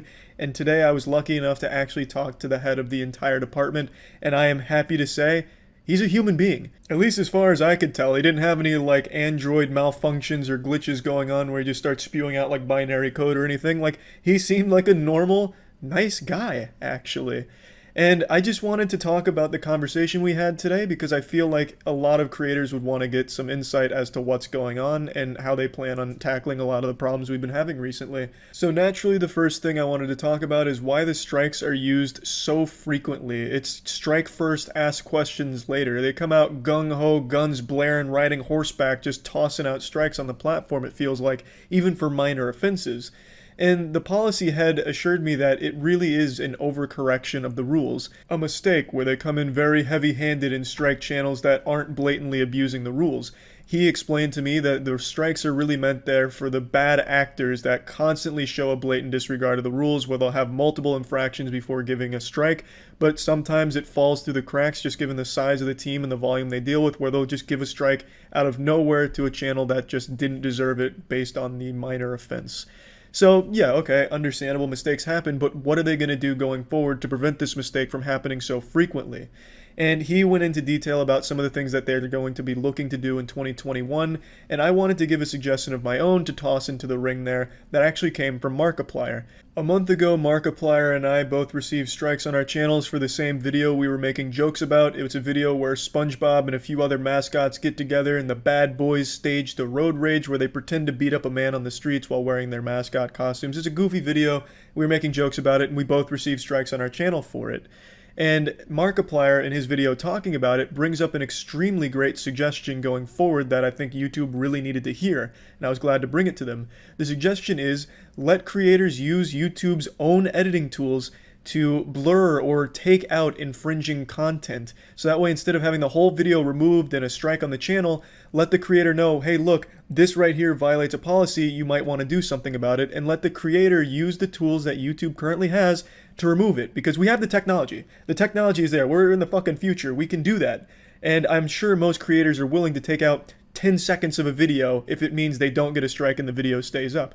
This also comes into play with Mama Max's video, if you remember that controversy that happened where Mama Max had this huge video that got taken down, and it was taken down, if I remember correctly, because he showed a phone number for like 3 seconds on screen. Well, instead of taking that whole video down, why not just let Mama Max know, take this out and the video stays up. I'm sure he would have obliged using YouTube's editing tools. So I wanted to make sure that they heard that suggestion, and Susan in particular really liked the idea and really wanted to press that on the policy team, and the policy head also liked the idea and wanted to explore ways of slowly implementing this policy over time too. So it just really felt like everyone there was actually receptive to feedback. Susan was pressing questions to the policy team guy about, well, why aren't we doing this? Can we do this? Using our feedback on the call, and that really meant a lot because it showed me that at least it feels like they care and do want to make the platform better. Now, whether or not a system like this will ever be in place, who knows? That remains to be seen. But at least seeing that their excitement and willingness to accept feedback and even start talking about ways that they could implement it over the call was nice to hear. Now, I also wanted to pose a couple more questions to the policy head because it's not every day you get to talk to a unicorn, right? I mean, like, no one's ever talked to the policy head team, and the guy was super nice and super open with just about everything going on there. So, of course, I wanted to know, why doesn't the policy team talk to anyone on the platform? They are easily the most powerful department in the company, but also the one shrouded in the most mystery, where people have to wonder if they even exist in the first place. And he explains that it's because of the size of the team and the fact that there just isn't a way for him to talk to everyone on the platform. So Susan, in response to that, suggested why not have dedicated policy members whose job it is to relay policy information between creators and the policy team to be that bridge. And I love that. I didn't even suggest that. Susan, upon hearing that he can't do it himself, suggested a solution, which would be have members of the policy team whose position it is to be the bridge between the creator and the policy team. So there is a back and forth dialogue. And I love that. That's exactly what we've been asking for. For the entire history of this platform, you'd have better luck writing your problem on a soccer ball and kicking it towards their office and hoping the policy team looks at the ball than actually being able to talk to them. Partner managers don't have access to the policy team. Almost nobody does. It's like trying to get nuclear launch codes trying to get answers from the policy team. And Susan said that needs to change. The head of the department says he can't really do that himself because the team is pretty small and they have so much going through. So Susan suggested having members of the policy team whose position it is to relay information and have a dialogue between creators, the community, and the policy team. That is exactly what I was hoping to hear, and I'm extremely excited to see if they actually do follow through on that and implement a system like that. Being able to talk to the policy team is one of the biggest hurdles creators have had for a long time, because you have context for your videos. The policy team might not. And like he admitted on the phone, they make mistakes. And not having access to them means they don't get to correct those mistakes. And that brings me to the next thing I talked about, which is, why is the only way to get answers from the policy team or anyone at YouTube to make a big hoopla on Twitter? Why is that the only avenue creators can take to get answers from the platform? And they all unanimously agreed that that's the most inefficient means. They don't like that, but that's what it's become over the years. That's how it's evolved, and they're not happy with it. No one's happy with it, but that's what it is right now, and they're looking at ways of changing it in 2021. I don't know exactly what those are. They don't exactly know what that looks like either, but they are trying to improve the services they already offer, which is like the help section, giving partner managers more access, as Susan mentioned on the phone, and other means as well, letting Team YouTube illustrate more about what's going on and what's changing and helping more on that end to relay information from the company to the community. But they all agreed that it is a problem, that Twitter seems to be the only way to get answers from YouTube right now. But again, don't know how that's going to change, when, or what that's going to look like, but it was nice to at least hear they recognize it as a problem too. Which brought me to the next point I wanted to talk about. Why doesn't the policy team explain themselves? Why don't they go through exactly why they're maintaining a decision, why they made the decision in the first place, things like that. For example, Belle Delphine, when she had her channel banned, submitted an appeal, and the appeal was rejected. And what's supposed to happen is you get an explanation as for why it's rejected and why it still breaks the rules, but what happened is they just sent her a 2-sentence email saying, we're maintaining our decision, your appeal is rejected, and here's our FAQs. And I thought that was a massive problem because that same thing happens to me. Last time I appealed on the video with Viking Daughter, I made an appeal, it was rejected in a day, and I never even got an email. I never even got an explanation as to why. Obviously, that's not good. An entire channel being banned without explanation and without way of contacting, that's a recipe for disaster. And the policy head also recognized that as a fucking disaster too. He wasn't sugarcoating anything. He was able to recognize shortcomings, admit to mistakes, and offer solutions and ask for, feedback, what we thought on some of the things that they need to work on and how they should work on those things. He talked about some plans going forward into 2021 that I don't know if I'm allowed to relay. I don't want to take the chance and scare him away and have him go lock himself in the policy department again, because I think this is a huge step in the right direction, having him come on this call and talk to us. And he said he was willing to do more like it in the future, so I look forward to being able to maybe talk to this department a bit more and have them talk to other creators on the platform a bit more. So I don't want to take any chances in revealing sensitive information, but they recognize the problems. They're not oblivious to them. They're just working on the best ways of combating it, given the situation and everything going on. And I can respect that. I just wish they were more transparent with it, which is what brought me to another point I wanted to talk about. This one was geared towards everyone in the room, Susan, the policy team, everyone on the call. Why is YouTube so bad at communicating? They are not transparent at all, and when they try to be, it comes out really callous and soulless. And they understood that, and they agreed that they haven't hit the mark. The only person at YouTube that's really nailing the humanizing of the company is Ryan. Ryan Wyatt, the head of the YouTube gaming side of things. Ryan is excited about everything on the platform. He makes people excited. He engages with the community. He's got it figured out. And I pointed that out. I used Ryan as an example. Ryan is doing exactly what somebody at YouTube in that position should be doing.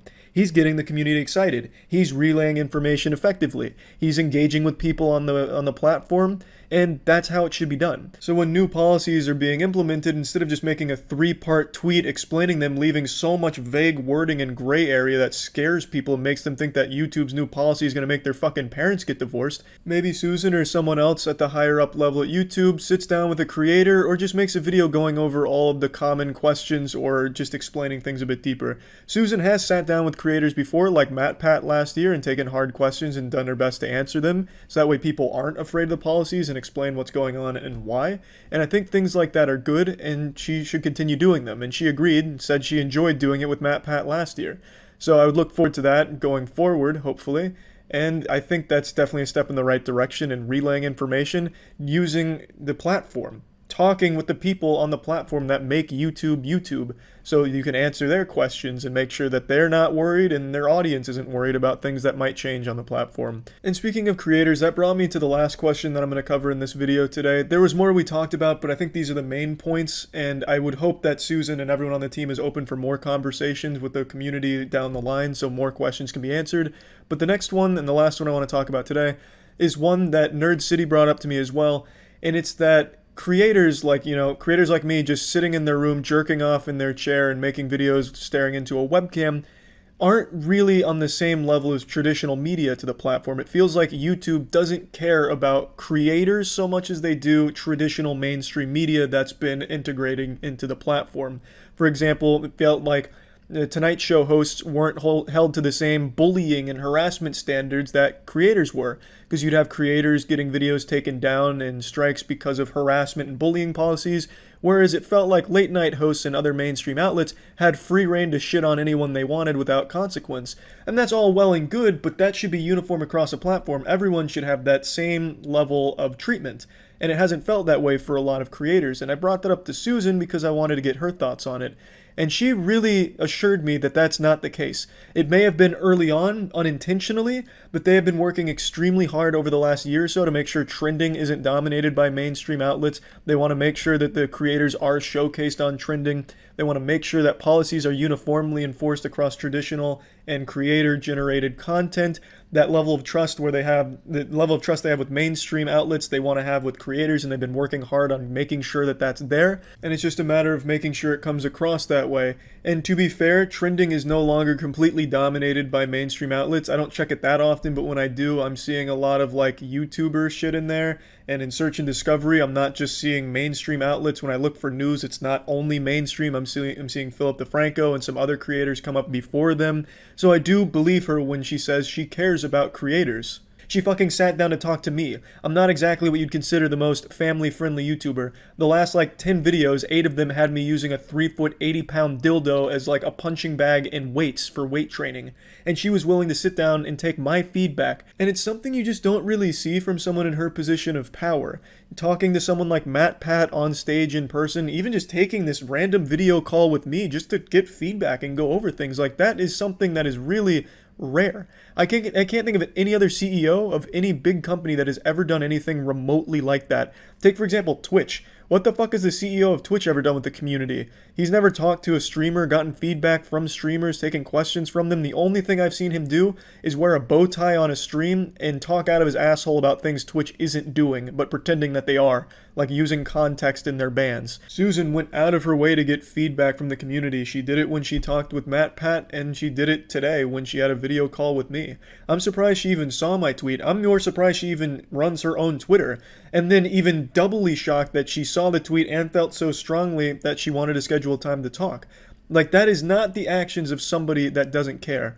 And I really commend her for that. So yeah, here's hoping in 2021 YouTube does make changes and does improve the platform. It's no secret that its reputation right now is a little dog shit. It's not great. But hopefully in 2021 they can turn that around, because after this video call today, I get the impression that they really do want to. So I'm excited and cautiously optimistic that they will improve and change things and listen more and be more transparent.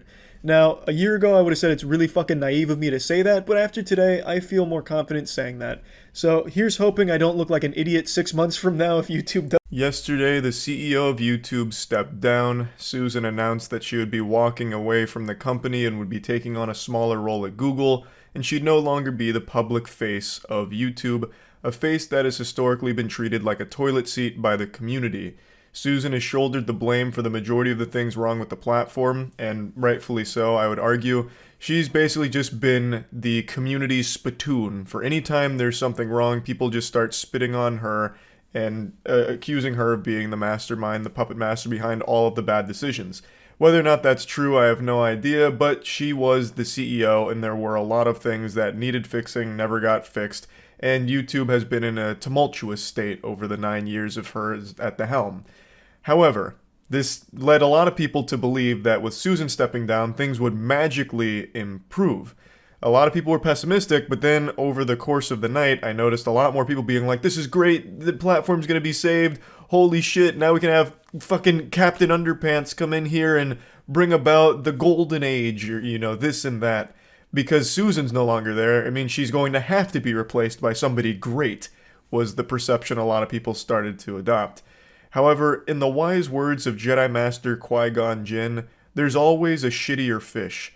It was announced who the new CEO would be, and over the course of the night, people started to look into them. The new CEO is Neil Mohan, and Neil Mohan was previously the CPO of YouTube, the Chief Product Officer, and people found out that Neil Mohan was actually the one responsible for that huge push YouTube tried to make into the Web3 crypto NFT space. In 2022, this goofball proudly posted YouTube's most embarrassing update. It was a look at what's coming for the year, but what was really standing out to most people at the time was this ham-fisting of Web3, blockchain, and NFT shit.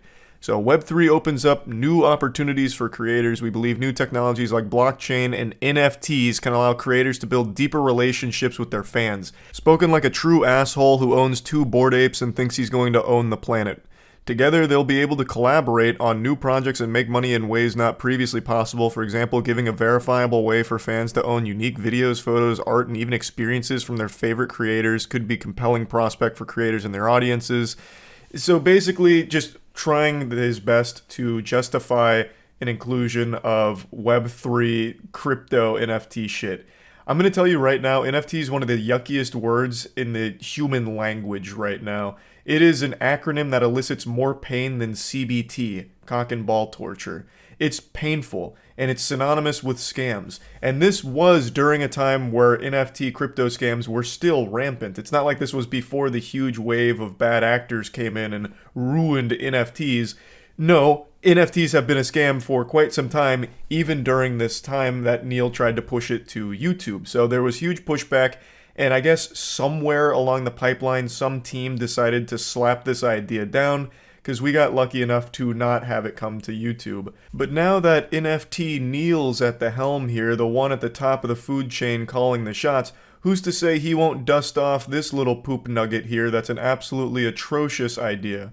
And maybe this time around there's not that rogue vigilante Batman to say, not on my watch, and decline the idea. He is, like, the leader now of YouTube. And it's a little concerning how hog wild he wanted to go with Web3 coming to the platform. So that is very, not great, and a lot of people are much more pessimistic now after learning about this, but it also gets even worse.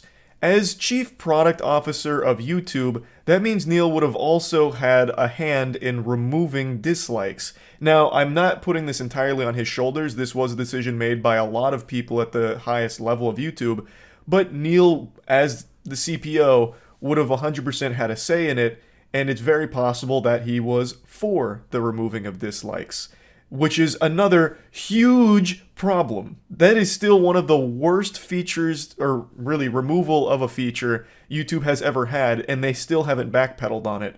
And with Neil at the helm, I'm very less optimistic about it coming back, since he was already in a position that likely played a huge role in bringing it to the platform in the first place. I see a lot of people misattributing this solely to a Neil idea, but I can find no information on him being the one that proposed it. He was just leading a team that obviously worked on it. So maybe there is a chance Neil was outspoken against it but overruled by his peers. I'm hoping that's the case. Like I said, there's a very easy layup here with Neil as CEO to immediately earn the trust of the entire community, and that's to announce that dislikes are coming back. Dislikes will be public again. If he did that tomorrow, he's like, listen guys, I'm a champion of the people here, I'm bringing back dislikes, this was awful, I don't know what we were thinking, we were drinking stupid juice at the office when we came up with this idea, it's coming back. If he did that, everyone would immediately rally behind him and be like, oh my god, YouTube could possibly improve, he's gonna listen to community feedback, this is great. But I'm not sold on that being in the realm of possibility ever. I'd like it to be, but after reading all of this about Neil, I'm starting to think he may have been a pretty important figure behind the scenes for some of the worst features that YouTube was toying around with. But again, this is speculation. He could come in and do an amazing job, and that's what I'm hoping for, but it is not a great start considering what he's publicly tried to bring to the platform in the way of fucking NFTs. Like that, the fact that he proudly posted about NFTs coming to YouTube and him wanting to be the one to spearhead the operation, that's just such a bad look off rip. Like that, you couldn't have started your reign as CEO in a worse way. It would have been better if his fucking nudes leaked. Like that's so much worse as being the guy trying to bring NFTs to the platform. Oh my god. But again, it remains to be seen. He could come in here and knock it out of the park. Really fix up YouTube, really bring it to a better spot. Hopefully that'll be the case. I'm going to try not to focus too much on his past and instead look more at his future here as YouTube CEO. So yeah, one of life's greatest pleasures is a nice big I told you so moment, and today I get to wiggle my finger and celebrate one of these beautiful situations. However, I'll be honest, it's bittersweet because it's something I wanted to be wrong about. This is less of a celebration and more of just some sadness. It's about the whole Reddit situation. I've made 2 videos covering it, so I don't want to just keep vomiting and regurgitating the same points I've already made, but basically, Redditors were striking due to some changes Reddit made in terms of its pricing, which fundamentally shuts out third-party apps, which are very popular for Reddit. So in response, the community privated like 10,000 subreddits, which basically shut down Reddit for a whole day.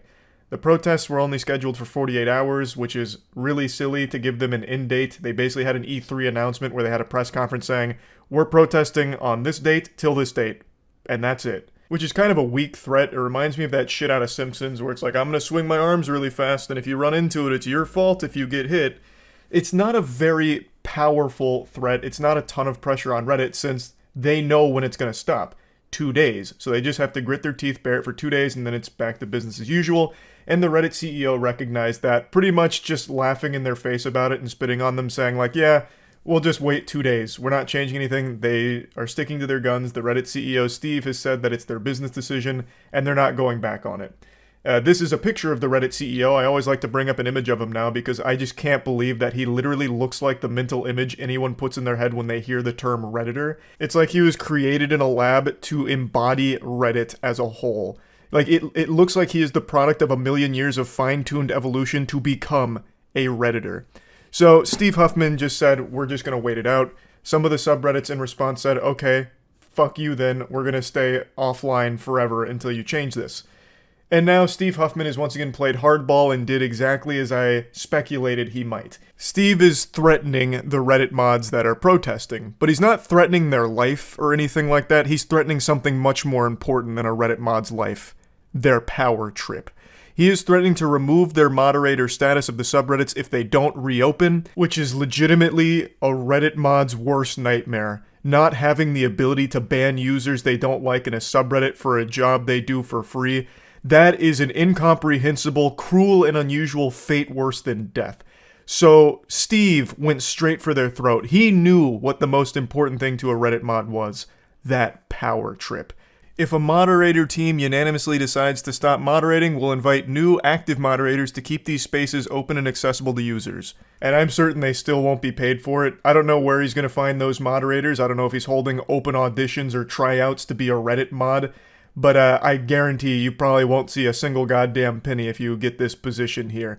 Because he doesn't need to pay the mods. For some reason, so many people flock to this position just for the passion of power. No matter how trivial it is, to just be the moderator, the fucking unpaid janitor of a subreddit, for some reason is enough for people. That they'll do anything to maintain it. And believe it or not, this threat completely worked. A ton of subreddits that were still closed yesterday are now reopened. Now, this is where the I told you so comes into play, because in the video I made on this a few days ago, I said this. So I am rooting for them here, but I am not expecting a huge change from Reddit here. I don't think they're going to go back on their decision. I think what's most likely to happen is the Reddit CEO will just install new Reddit mods and then force the subreddits to unprivate. He'll just go behind the scenes internally, flip the switch, have the subreddits go live again, get rid of the mods that were protesting, install, new mods that'll just be his little puppets that he can control, and that'll be how Reddit gets back on track. That's my theory, once again, purely speculation from a dumb idiot. Well, that idiot doesn't sound so dumb after all. Like when Isaac Newton discovered gravity, I discovered something everyone knew was going to happen. This wasn't a unique take, this wasn't a hot take. A lot of people were talking about this likely being the path Reddit goes down, and unfortunately they did. I was really rooting for the Redditors in this case here because I hate greedy corporations that pull shit like Reddit just did. Them getting away with that is infuriating, and I thought there was a chance this protest could lead to positive change. I was a bit skeptical, but I mean, on day one of the Reddit blackout, the whole site was, not functional. So they did do, legitimate damage to the site. So I thought there was a chance good change could come from this, but I didn't calculate just how important that moderator status was to Redditors. Like a moth to a flame. They're addicted to that power. It's more potent than the purest fucking blue meth in the world, I guess. It's peanut butter, but without the jelly, and they needed the jelly. So when they were threatened with losing their moderator position on their subreddits, a very large chunk of the subreddits that were still private went public again today. And they did release statements on the subreddits. I'm just going to show you one of them from Livestream Fail. They got grilled heavily for this statement. They got cooked like a fucking pot of spaghetti. They said, LSF is back. This was not our decision. Earlier, we received a threatening message from Reddit admins. It told us in no uncertain terms what would happen if we continue to keep the subreddit closed, and was also a clear attempt to turn moderators against each other if necessary. Multiple subreddits received this aggressive message, which I'm pretty sure all of the ones that were still protesting did. I don't know what they mean by turning moderators against each other. This isn't the fucking Game of Thrones. If you just keep it private and all agree like, hey, what Reddit's done is really greedy and fucked up, I don't know how there's necessarily going to be a mutiny here like out of Pirates of the Caribbean with Barbossa rising up or some shit. I feel like all of you are on the same page for the protest, so I don't know how it would turn people against each other, but I don't know what the message said. So after much deliberation, we have decided to reopen the subreddit. Our current team is responsible for a number of custom tools and safeguards that make LSF easier to use and safer for everyone, and no incoming mod team would be able to access them. We have multiple tailor-made bots working on every post for moderation purposes and for quality of life features like automatic flares and clip mirrors. You would immediately see a difference if a new team was assigned to LSF, and we believe it would make the subreddit worse than ever. We're continuing to deliberate the API issue amongst ourselves and are looking for workarounds, but for now we're back. Happy clipping, everyone. Friendly unicorns create kindness, spreading positive energy zealously. This same kind of message was posted on many big subreddits on the site after the threats from Steve. I think it's very embarrassing to read, because the way they talk about their subreddit makes it seem like it's their life's work. So the statement here about like how we've created these incredible innovative tools, like real fucking sci-fi shit, like automatic flares to make it safe and easy for everyone to use. Like we don't want to envision a world, we don't want to live in a dystopia where LSF doesn't have all of these incredible tools we made for it. So in order to keep LSF so pure and incredible, we were forced to reopen. Like, it's not some kind of inelastic good that people can't go without. It's just a fucking subreddit. It's just a place for people to go and post goofy clips or go to post drama or go to complain. Like, if it does end up being a worse place without this moderation team in there, people will just stop using it or go elsewhere, and that's not a big deal. Like, that's not the worst thing in the world, right? Like, I just don't understand why they view these subreddits as, like, the most important pillars of our society. And that the mods view themselves as heroes, champions of justice, because they moderate a fucking subreddit. They're just doing a job for free. And the second that they even be challenged on it, like, hey, we're gonna get rid of your mod status, they panic and reopen the sub and then try and spin it like they did it for everyone else's sake. Like this was some kind of sacrifice they made. Like, no, these tools are so good, you need them. So, you know, we're going to abandon our convictions and reopen the subreddit because they said we might not be mods anymore and they'll bring a new team in. I don't know, I just find it all very embarrassing to read. Like, the protest did work. Like, I do think you can mark it as a success. It accomplished exactly what it aimed to do on day one. The problem was, they weren't strong enough to stick with it. They just weren't. For some reason, these subreddit mods view their communities in a much bigger way than the world views them, if that makes sense. So when these things stay down for an extended period of time, I believe that these mods are under the impression that all of a sudden the world is a worse place for it. So, you know, they have to get it back up quickly so that way that people have a home to go back to and, you know, all of the information can still be easily accessible so that way the world keeps running, right? But if they had just stuck with it, I really think they could have put a lot of pressure on Reddit. Again, the site literally didn't even work on day one because of how successful this protest was. If you could have kept that intensity and that energy across a longer period of time, Reddit would really have no choice but to fold to you or make these threats, which you, as a community, a team, would be able to come together and be like, nope, we're still going to keep it down. And yeah, I'm sure there's always going to be some pathetic people that will do some unpaid Reddit volunteer work for free. But in that case, like the LSF team mentioned, it wouldn't have any of the tools that they were using. Thus, it would be a worse subreddit that people would leave. And with more people leaving, that's bad for Reddit. So you would still be accomplishing your protest goal. It's just, I don't know. They gave up with a single threat. And that threat wasn't even a scary one. It was, hey, you might not be a mod if you keep this behavior up, buddy. Like, who gives a fuck? Like, being a Reddit mod is like an insult at this point. They'd be doing you a favor. It's so comical. It is the most on-brand Reddit mod behavior. It's fucking crazy. The only thing you risk is your unpaid fucking hall monitor job on Reddit. Like, just take the ban in order to fight for what you're trying to say you believe in. Now, I know and understand that most normal users of Reddit do not give a fuck about the API changes. They don't care. But I do think everyone should care, because I don't think corporations should be able to keep getting away with making more and more greedy decisions that will ultimately make the normal user experience much worse. In this case, the API price changes force out all of the third-party apps that a lot of users were used to, and the third-party apps are better than the official Reddit app, so now you're going to have to settle for a worse service as a result of it.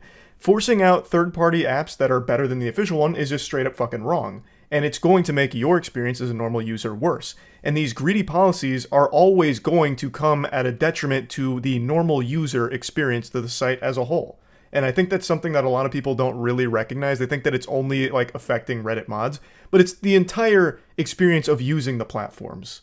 And these greedy policies are only going to continue to spiral out of control. And in this case, there was a legitimate chance to put real pressure on the corporation itself to try and walk back one of these egregious, over-the-top greedy decisions. So I do think regular users should care, but I understand they don't, and you can't expect everyone to. But for the Reddit mods, they seem to understand the importance of the decision like this and fighting against it. But they didn't have any fucking backbone at all. All they needed to hear was that they might not be a mod and they fucking lose their mind. Like, holy shit.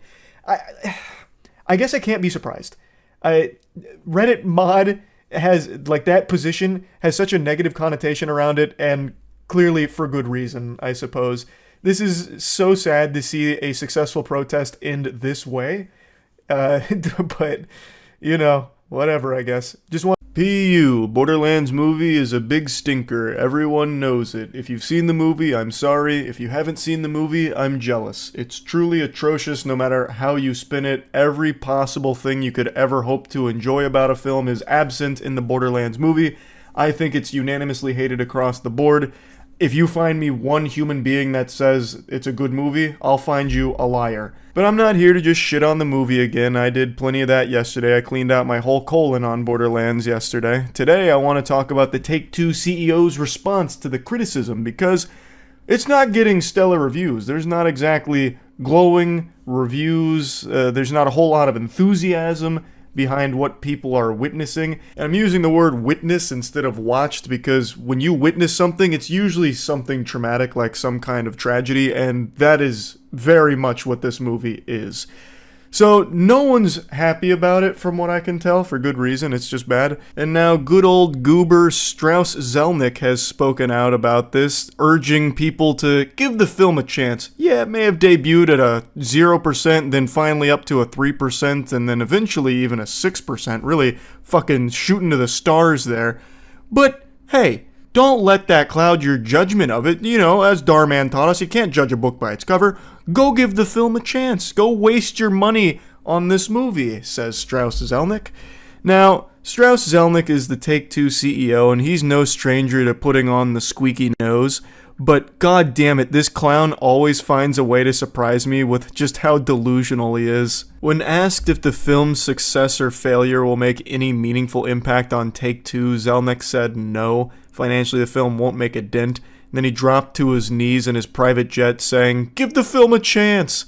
Let's give the film a chance. A lot of people worked really hard on it. The underlying intellectual property is phenomenal. The cast is amazing. I think the look and feel is really terrific. So let's see what audiences have to say. But to answer your question, no, the performance of the film wouldn't have a financial impact on us or on the franchise one way or another. I am certain Strauss Zelnick has never touched Borderlands in his life. If he ever even held a game controller, I bet that shit would burn his flesh like a vampire in the sunlight. The guy is just a corporate drone. He is this husk that has human flesh grafted onto it. He's just this being of greed. He doesn't know Borderlands. I doubt he's ever touched the game, and I'm pretty confident he hasn't watched the movie either. In fact, I'm more confident that he hasn't seen the film than I am confident that the sun will rise tomorrow. I also love how he mentions the cast being terrific.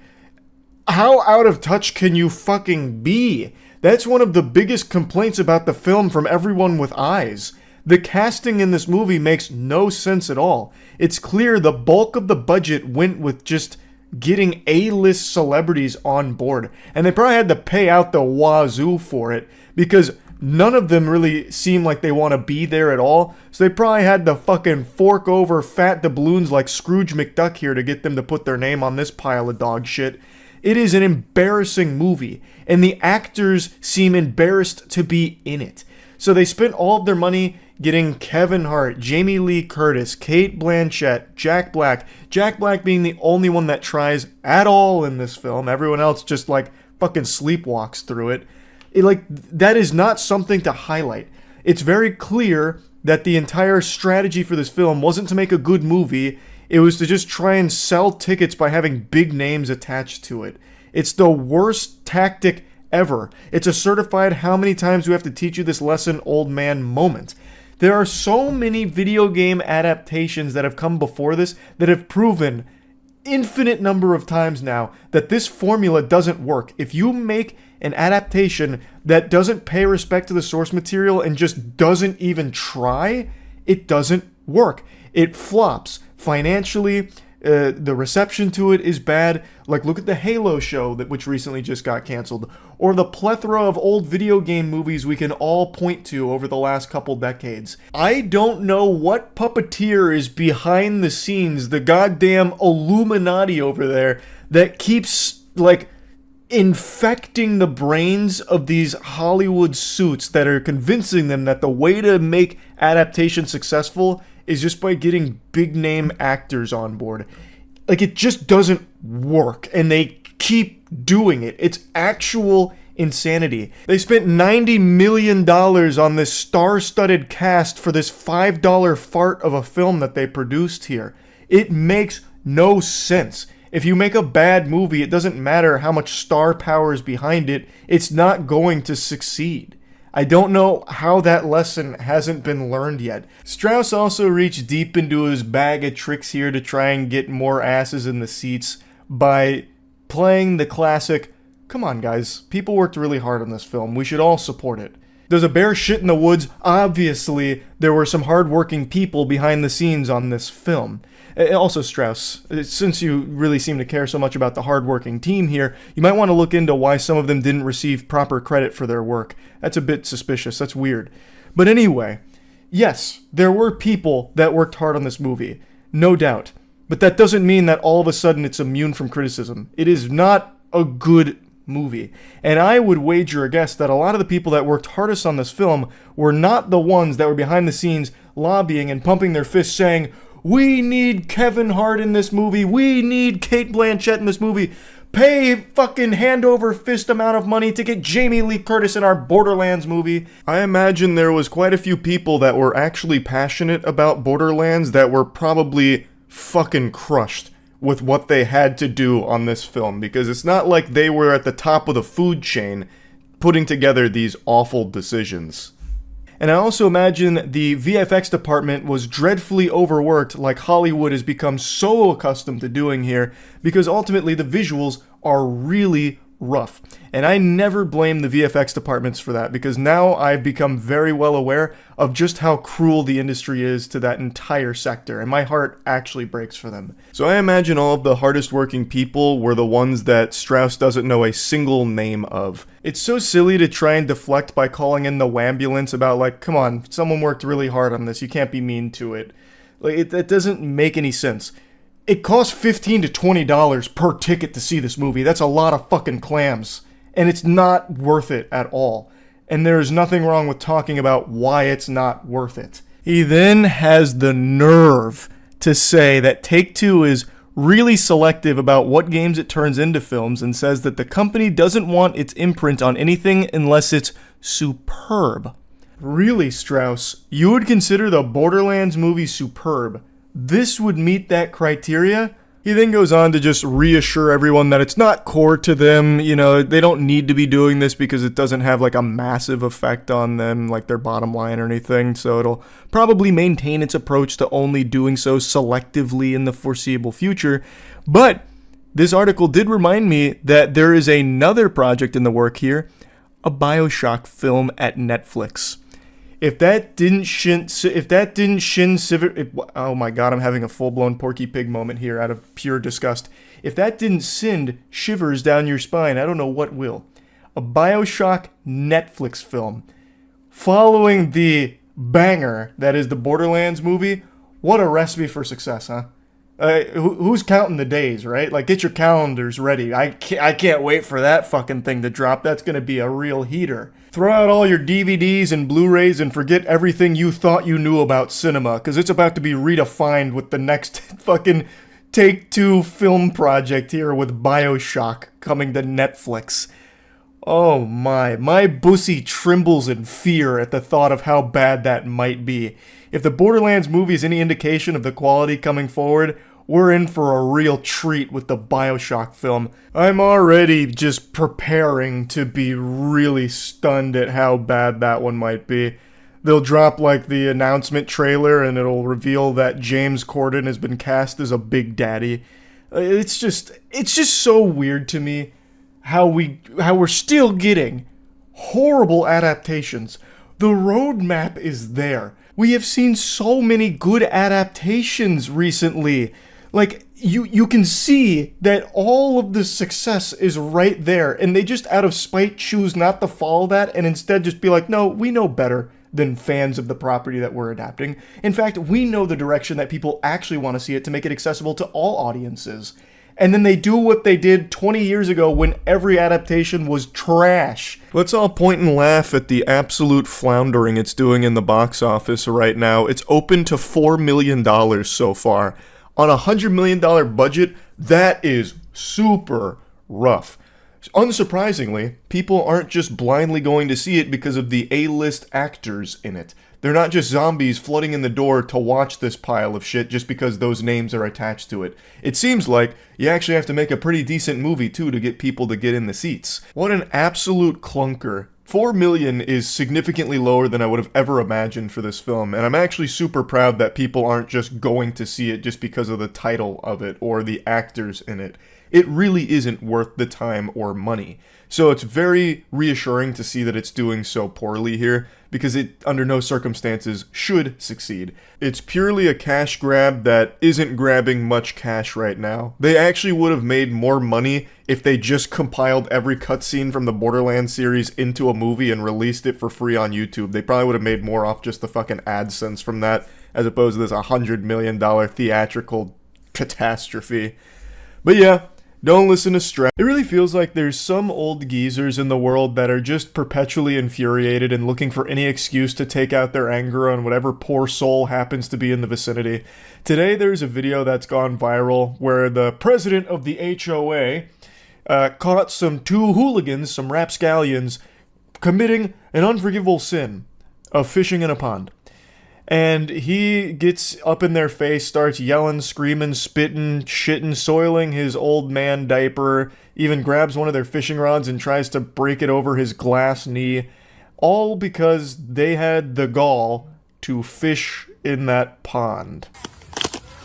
Yo, don't touch my rod. Don't fucking touch my rod. Trespassing on private property. Don't threaten us. You're trespassing on Don't private threaten us. property, young man. We're waiting for the police to come. You don't need to get out of here. No, wait for the Leave. No, we're gonna talk to them. Leave. We're gonna talk to them. He's actually hitting him with the classic scram buster gesture. The take a hike, pal emote that he's dropping on him right there.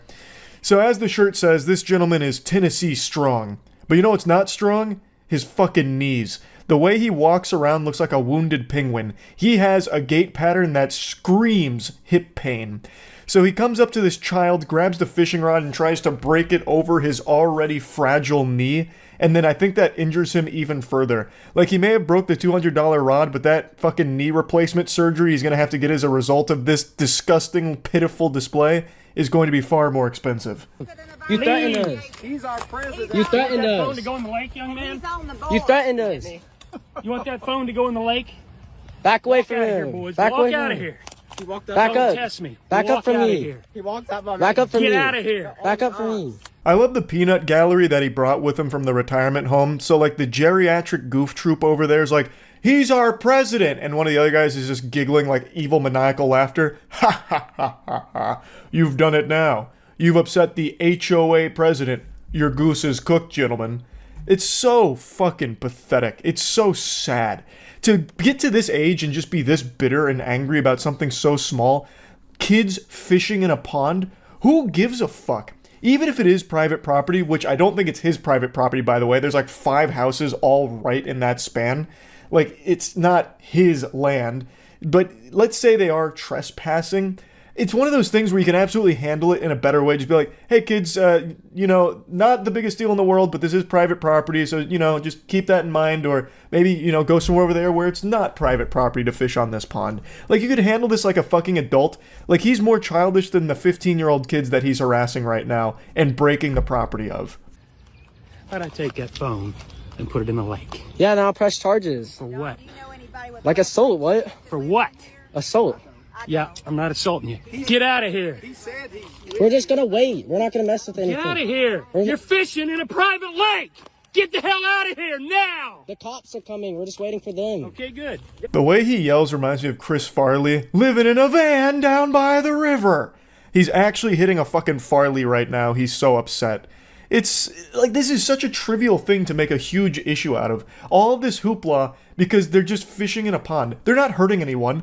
This fucking old generation here that he represents is also the same one that uses the classic low-hanging fruit of, all kids today are so lazy with their TikTok whatchamahoozits, they don't go outside and do anything active anymore. It's no wonder they're all fucking depressed and sad. And then you have kids that actually just go outside fishing, hurting no one, doing nothing wrong, and they're still mad. They're just still fucking mad. You know what? We're going to prosecute, so your parents are going to be real proud of that. All right. We're going to prosecute you, and you're going to pay all kinds of money because you're being a dick. I'm not being a dick. Sir, you're the one yelling. You're on private property, Sir, young man. I'm just trying to fish. You threatened us and you walked up. Get out of here. You're on private property. Get out of here. I'll always find it fascinating how people get into this delusional state when they have this temper. Like when they're starting to rage like he is, all logic and common sense just leaves from their noodle. He thinks that somehow when the police arrive, they'll be on his side, even after seeing the video. You clueless ignoramus. You absolute fucking fossil. On camera, you snatched the fishing rod out of a 15-year-old's hand, pushed him out of the way, like bumped him out of the way, and then broke his property over your knee. You basically assaulted a child on camera, and you think the police showing up would be a good thing for you, that they're going to be on your side somehow? It's just crazy how out of touch people like that are. And it happens all the time when you are completely in the wrong, but then somehow still convinced you're in the right in a situation like this. It blows my mind. It really does. Like, even if he didn't do that, the most that would happen with the police showing up would be like, hey kids, do you mind not fishing here? The homeowner clearly has an issue. He's definitely blowing a gasket, having a conniption over something kind of small, but, you know, can you just go fish somewhere else that's not on this guy's land? All right, thanks. Like, that's how that would resolve. But this old guy's going ballistic here and thinks that somehow threatening to prosecute them would be, like, an actionable threat? Like, it's not like the cops are going to show up and start reading them their Miranda rights, throw them in the slammer, book them like, hey, get your lawyer here. He's prosecuting you for fishing on this pond. Your lives are ruined now. Sorry, Sprouts. Better luck next time. It's so dumb. It's so fucking stupid. Again, if you have an issue with them being on private property, you can handle this in a much better way that isn't this out of hand and out of control. But I do want to put a teeny tiny little note on the end of that. If you do care about someone just innocently fishing on private property, you need to take a hard look in the mirror. You are way too fucking uptight and you are a Scrooge. Like, you are not enjoying life if this is something that bothers you to this degree. It's just kids fishing in a pond. No one is getting hurt. It is a victimless crime. Like, it's not a big deal at all. Like, like, I remember when I was growing up, I used to do this shit too. My parents' house was next to a pond, and me and my friends would go to that pond and just fish in it. Sometimes we'd even swim in it, which, you know, but today I would never do because of fucking brain-eating amoeba. They got me fucking terrified. But back then, caution to the wind. I'd swim in the pond, we'd fish in the pond, and the homeowners that were around that pond didn't give a fuck. You know what didn't happen? One of them storming out of there, screaming and shouting with like a fucking sledgehammer and a chainsaw, ready to kill us over it, right? Like, it's not a big deal. But it feels like today, everyone makes a big deal out of the most nothing burger situations like this. There are so many videos that pop up that are super similar to this, but this one's by far the biggest and best example of it that's come up in recent memory. So I just had to talk about it a little bit. But this is so common, where people are just snapping over nothing. Like, actually nothing. It just feels like everyone's constantly on edge, or even like paranoid to a certain extent. Like this pretty recent story that led to a woman being fatally shot because they accidentally pulled into a driveway they thought belonged to one of their friends, but it turns out it was not one of their friends. And the homeowner of that house just started shooting at their car because he was terrified that a car he didn't recognize pulled into his driveway or some shit. Like, that is horrifying, where pulling into the wrong driveway, completely innocent mistake, could just be a death sentence because some people are just fucking on edge over nothing. We just said we wanted to wait. You touched me earlier. Get out of here. Get out of here. You touched me earlier. Just your parents. Wait till I get a hold of your parents. Call them. Give me your... Call him right now. My phone's dead. Call him. You call him. I don't Call feel your like parents. it. I'll just talk Let's to call the the parents. police. I'm gonna just talk to the police. You don't even know their number. Your parents live in this neighborhood?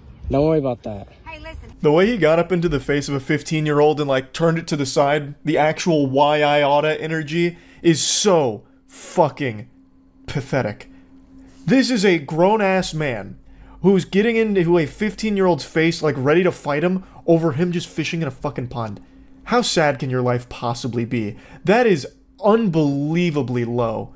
And then he really thinks that somehow the parents are going to be disappointed in these kids. Like, let's say for some reason he did have their number and called them. That conversation is going to end with the parents driving over there and maybe beating this old man's ass for causing such a ruckus over nothing. He knows everybody He said he did, his but I last think name's he's Smith. lying. Do you know any Smith lives in here? No. Okay, so what's your real name, buddy? I'm not telling. I'll tell the police that. I'm not telling y'all that. Wait, what's the problem? You don't live in here. Okay, we're just gonna wait for the police. He knows everybody that lives in here. He's the president. He's lived here for years. And there's no Smith that lives in here. We could stop fishing, but like we're just gonna wait for the police. You don't live in here. We're gonna wait for the police he to be knows here. every family in here. Ma'am, who gives a fuck? She's talking about him like he's some kind of oracle, like an omniscient hero. He knows everybody in this neighborhood. Whoop-de-doo! Who cares? It's such a non-fucking issue. So what if the kids don't live in the neighborhood? It doesn't matter. They're not hurting anyone. It shouldn't matter. Again, if you are really bothered by it, go have a normal human interaction, a normal conversation about like, hey, do you mind just going to fish over there? Or even just going somewhere else to fish. Alright? Like, you could definitely handle this in a much better way. You don't need to assemble the fucking lack of Power Rangers here with these three assholes coming up to, like, ambush them about this as if it's some big issue, like some kind of huge crime. It's just such a fucking stupid thing to get this heated over. We're just gonna wait for the police. Where you guys from, man? Tennessee. Tennessee. Well, your parents would be proud of you. Why don't you send me that video? I'll send them and show you what a fine young man they're raising. And yeah, what a fine young man, your parents raised you pressing up on some 15-year-old boys. Yeah, why are you pressing on 15-year-olds? He actually gets choked up there, starting to cry about this. Brother, please, just stop. This is so bad. Like, yikes, man. Crying over this. At that age, too, huh? Woo-wee! Oof. My heart breaks for everyone under his HOA Iron Fist rule. Yikes. Goodness gracious. I don't know why he thinks their parents are going to be disappointed in them. Again, if he called them, it would not go how he thinks it would go. You get a call that your kids are fishing. Okay. I told you no fishing. Oh, I'm coming over there right now. This is unforgivable. Like, that doesn't happen. Like, and you tell them, they're on private property fishing. Okay, did you ask them to just leave? What do you mean you broke his fishing rod? What the fuck? Like, I don't know what world he's living in, but he needs to snap back to reality at some point. It's fucked, man. I'm so blown away by how frequently these kind of videos pop up, and at the risk of sounding like an old man myself, it just really shows me how different it is growing up today versus when I grew up in the late 90s, early 2000s. It's super fucking different. I know I look awfully disheveled right now, which is extremely unprofessional, and that's uncharacteristic of me, so I do apologize for the lack of professionalism. I look like a time-traveling caveman who just got out of the machine and is curious on what year it is. But there's a good reason for it, I'll briefly explain. I play pickup basketball every Thursday night. I'm getting absolutely filthy. I wouldn't be surprised if I got recruited into the NBA over the next couple years, but that's besides the point.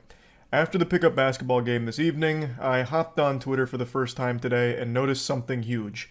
Susan has stepped down as CEO of YouTube. This news kind of came out of nowhere. I haven't been this surprised since I was a child and learned that chocolate milk didn't come from brown cows.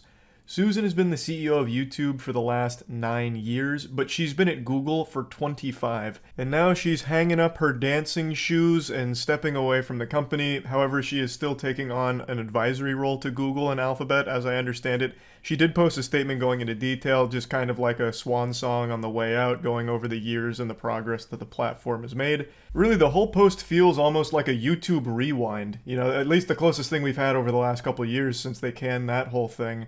It's just a look at YouTube and what's happened since she's taken the helm. And her future plans aren't revealed at the moment. We don't know. It could be anything. You know, maybe she fucking announces an NFT project. You know, anything's possible. But there is one thing we do know. YouTube is going to have a new CEO. And most people are pretty pessimistic about it for good reason. Now, I know a lot of people have criticized Susan, and rightfully so. There's plenty of things that you can point out as being suboptimal, and a lot of things that didn't ever get fixed that needed fixing, and changes that should have come but still haven't come. There's plenty of things that you can critique. But I have always maintained that at least Susan knew what was going on the platform. She'd talk to creators, even though it pretty much fell on deaf ears. Anytime a creator gave her advice, YouTube would kind of wipe their ass with it felt like. She at least talked to them. She'd sit down and talk to some creators. She would post about YouTube frequently on Twitter. She seemed proud of the platform and would actively talk about YouTube, which is more than you could say about a lot of tech CEOs in the business. And the example I always use is Twitch, with our beloved Emmett Shear. I'm convinced this guy doesn't even know he's the CEO of Twitch. He seems genuinely embarrassed to even be associated with it. When you go to his Twitter bio, it's the last thing there, and he kind of downplays his involvement by just saying he's working on Twitch. The guy is literally the CEO of the platform, but I don't think you could find a single tweet he's made about Twitch. And he's never really made any appearances on Twitch. He doesn't talk about it or anything at all. I've only ever actually seen him one time to confirm he's a human being, and it was on a stream where he seemed kind of out of it, like he was either drunk or on Xanax, and he just didn't have any clue what he was talking about when he was mentioning the platform. I'd place a wager that Emmett couldn't name a single streamer on Twitch right now. So at least Susan seemed to know what was going on the platform and actively engaged with it, even though she didn't really fix a lot of shit, and even though there was a lot of mismanagement, like at the very highest level, at the very least, she talked about the platform. She did identify problems, though falling short on fixing a lot of them, and they did roll out good features under her belt while also rolling out some stinkers. So it wasn't like the perfect reign, but it wasn't the worst either. There's always been plenty of room for the platform to get shittier, and hopefully that won't be the case with the new CEO. I'd like to believe that it'll only improve, but time will tell. I'm going to try and remain optimistic on the future of the platform, though I do want to mention something in regards to the timing of Susan stepping down. I don't know how many of you know about this currently, but there is an extremely important legal battle going on right now called Gonzalez versus Google. And the outcome of this litigation could completely change not only the entire landscape of YouTube, but the internet as a whole. Legal Eagle actually just posted a video going over this case in detail, and I can't recommend the video enough so you get a sense for exactly what's going on and the severity of it. I'm going to break it down into its most basic form. YouTube had a problem where it was recommending ISIS videos, extremist content, to users. And what ended up happening is it radicalized some users and it led to a legitimate terror attack. And this put this whole problem on display and has led to this lawsuit, which is now getting into very, very dangerous territory with something called Section 230. That's as far as I'm going to go in the breakdown, but Section 230 is instrumental in the internet landscape. Without it, the internet doesn't function as it currently does. It gets a lot worse in many, many, many different ways. Check out Legal Eagle's video on the case. But the reason why I'm mentioning this is because this has YouTube in its crosshairs. Google entirely, but the problem stemmed from YouTube. And now Susan steps down during this extremely crucial period. That's setting off alarm bells for me. Now, I know Susan's not going to court with, like, you know, a sword and a shield ready to do battle for YouTube. She's not a fucking lawyer, right? I know she's not the one actually tackling them in the court of justice for the fucking WWE SmackDown Gonzalez versus Google. But she is the public-facing company. She is very high up in the company, obviously. She is a senior leadership position. So during a moment like this kind of huge deal, I would expect her to want to be there to fight for it, to be there and lend her 25 years of experience and expertise in the field to help navigate these waters and to try and make things smooth and get the best outcome here. So her stepping down during this is a little weird to me, and maybe it's because I'm a little naive on the exact structure of YouTube as well as how Google compartmentalizes it. Like, maybe she really would be completely worthless in this case and would offer no valuable insight, but I just find that hard to believe since the problem stemmed from her neck of the woods, YouTube, which she's the CEO of. I feel like she would have the deepest insight and understanding in order to help with the case, but maybe that's not how it works. I just still find the timing to be a little concerning given the severity of the Gonzalez versus Google case. But anyway, back to talking about the future of the platform. We are going to see a new CEO enter into the Thunderdome here, and I'm very curious to see exactly how they're going to perform. I'm hoping it'll be great, but you know, it remains to be seen. They've got a lot of work to do. Are we going to see really sweeping improvements? Like, are things going to be getting fixed? Is the new CEO going to be focusing on fixing broken things like the manual review, the algorithm for flagging content, shit like that? Or are they going to be focusing on improving features that are still kind of busted? Maybe are they going to focus on implementing new features that are good, that I don't even have any conception of, like any possible fucking idea on? I will say the beauty of someone new stepping in as a CEO right now is there is an easy layup they can make that would instantly earn the trust of the entire community. Just an absolute fucking free bread basket. Bringing back dislikes. It's that simple. You can still see dislikes through an extension, so just turn them back on publicly. That would instantly be an incredible change that would set the entire tone of the new CEO's reign as, you know, the top dog here. It would showcase to the community that the CEO can recognize issues, can see community feedback, and actually take it into account when going forward. Bringing back dislikes is the number one thing this new CEO can do instantly to get off on the right foot and have a very strong start.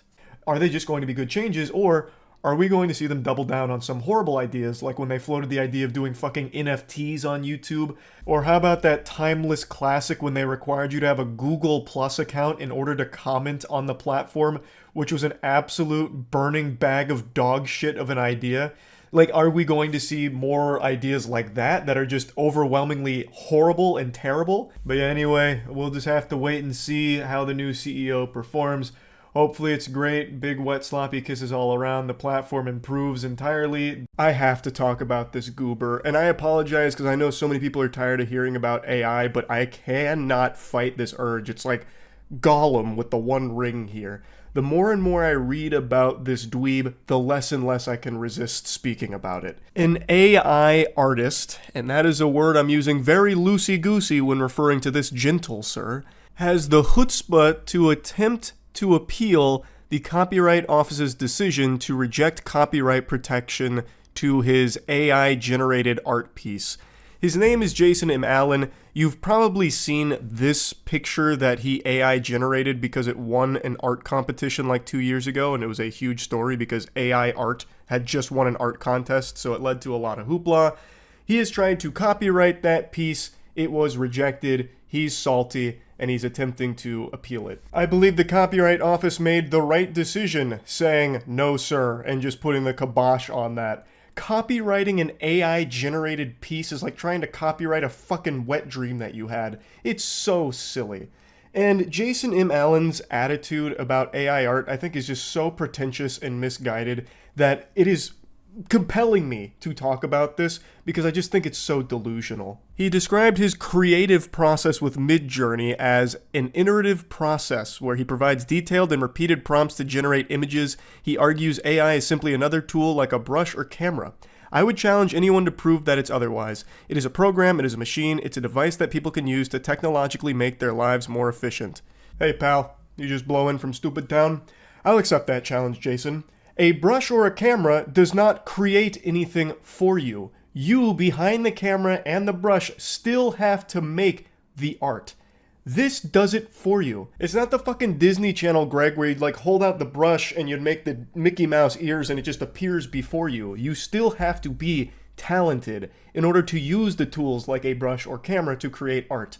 When it comes to AI, you don't have to have talent at all. I've personally generated hundreds of silly AI art pieces over the last couple of years, because anybody can do it if you have a keyboard. It doesn't take a galaxy brain gifted human being to do so. But would you consider me an artist? I certainly hope not. I have nipples, Greg. Can you milk me? Here, let me just showcase the difference between real art and AI art. This is one of the best pieces that the world has ever seen. That's a portrait of me that I'm holding in the thumbnail here.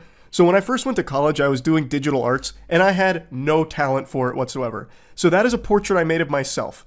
I'm sure you can see the resemblance is uncanny. I really captured my my appearance one-to-one.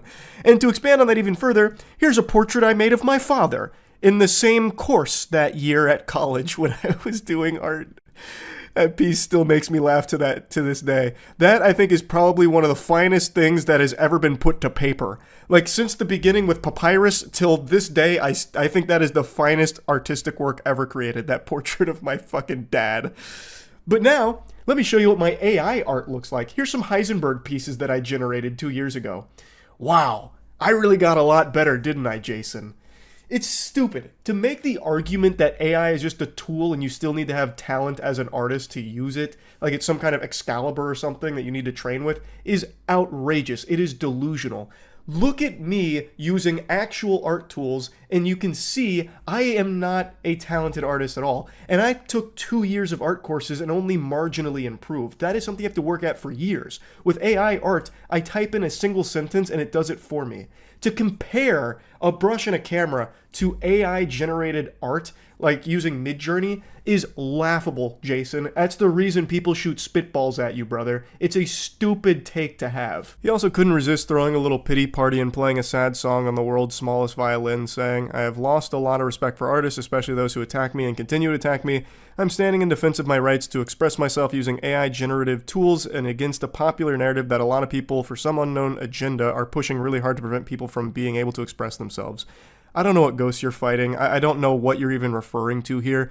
If you're just AI generating art on your own, who cares? No one cares. It's the fact that you're trying to copyright it, man, and the fact that you're entering it into art competitions against real artists. And I know that term has been super muddied, real artist, but I think most sane people can agree that someone just AI generating art is not an artist by any sense of the word. You are typing in sentences and letting the machine make whatever it envisions. The hardest part of your creative process, Jason, and I cannot believe he has the chutzpah to call it a creative process, is just hitting enter multiple times. As he said, he just repeats the prompt enough until it spits out an image that he's satisfied with.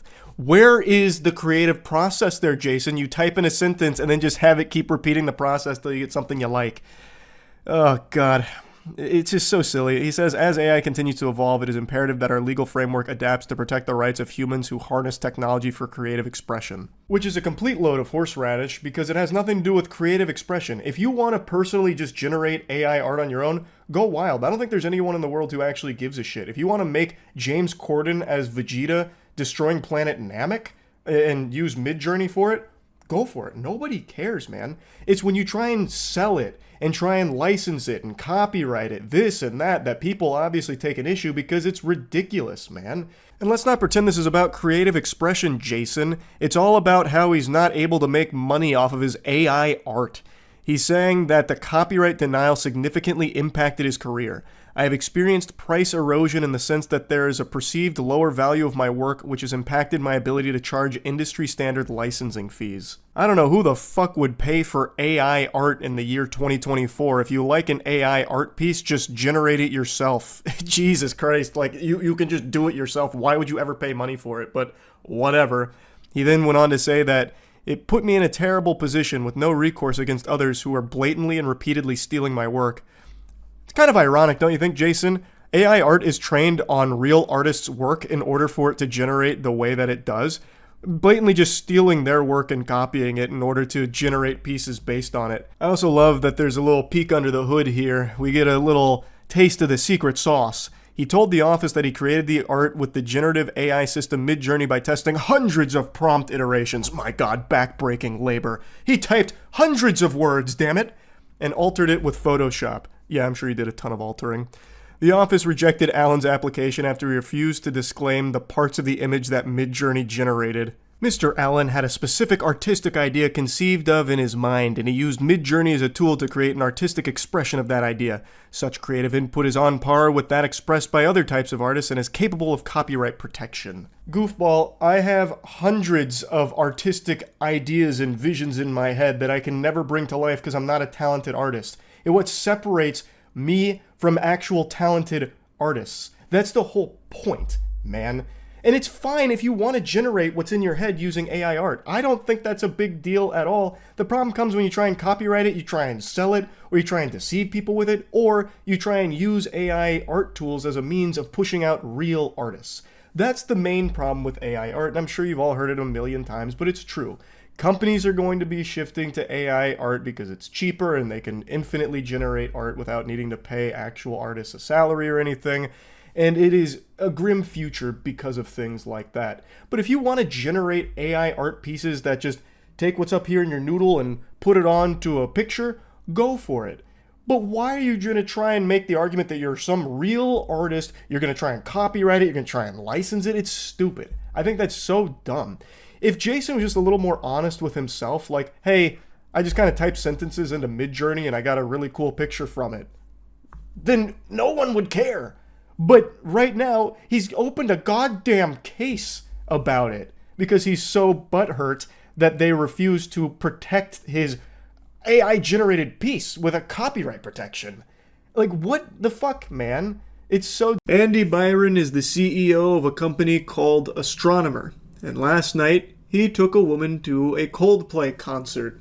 Things didn't go quite as they planned. The ending will shock you, much like a Darman video here.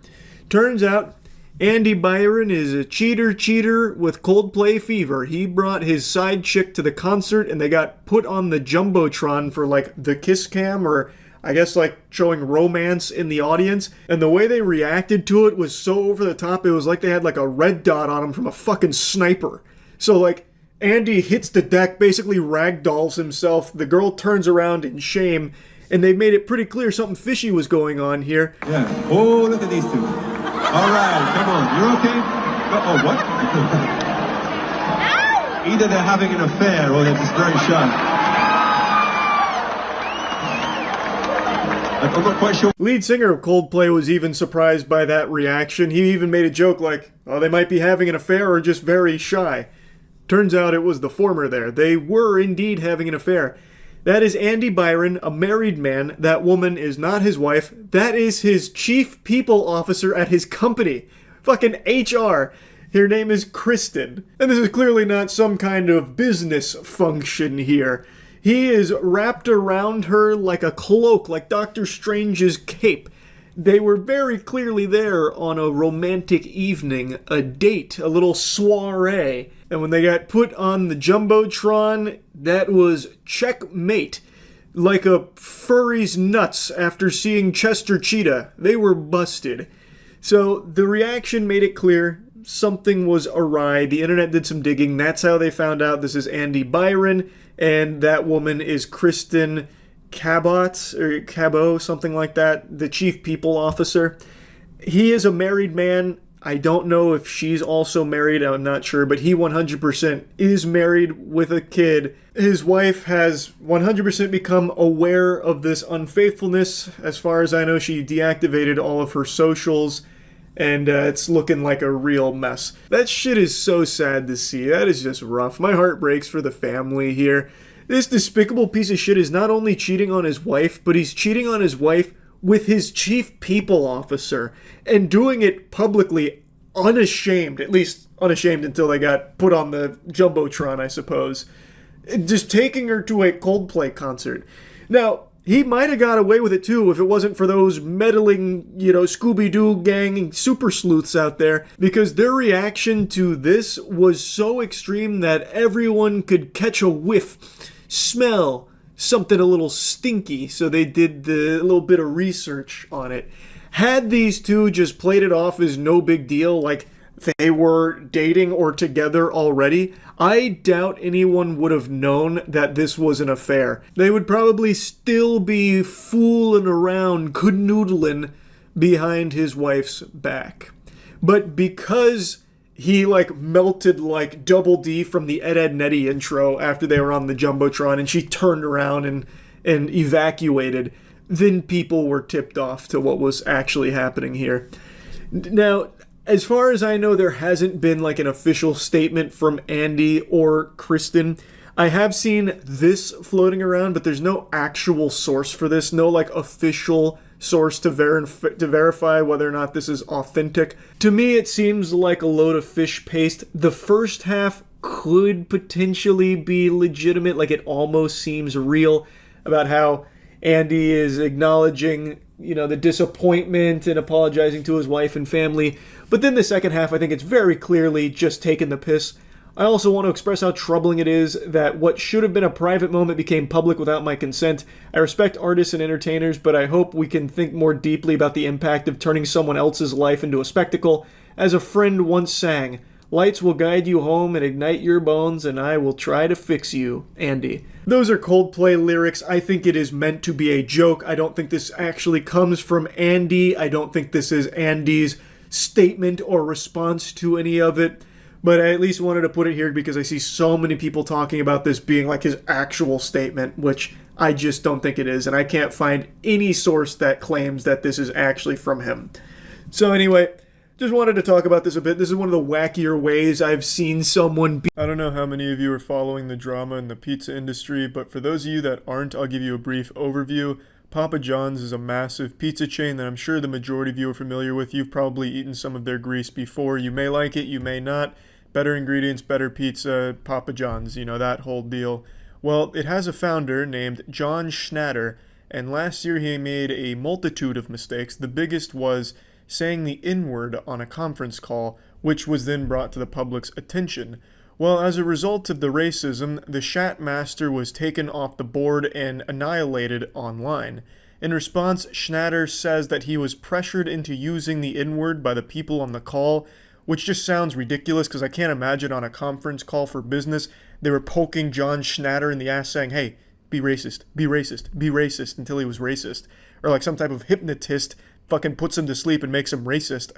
It was a ridiculous defense that he came up with. But anyway, fast forward till today, he's been pretty quiet on most things that I was able to see.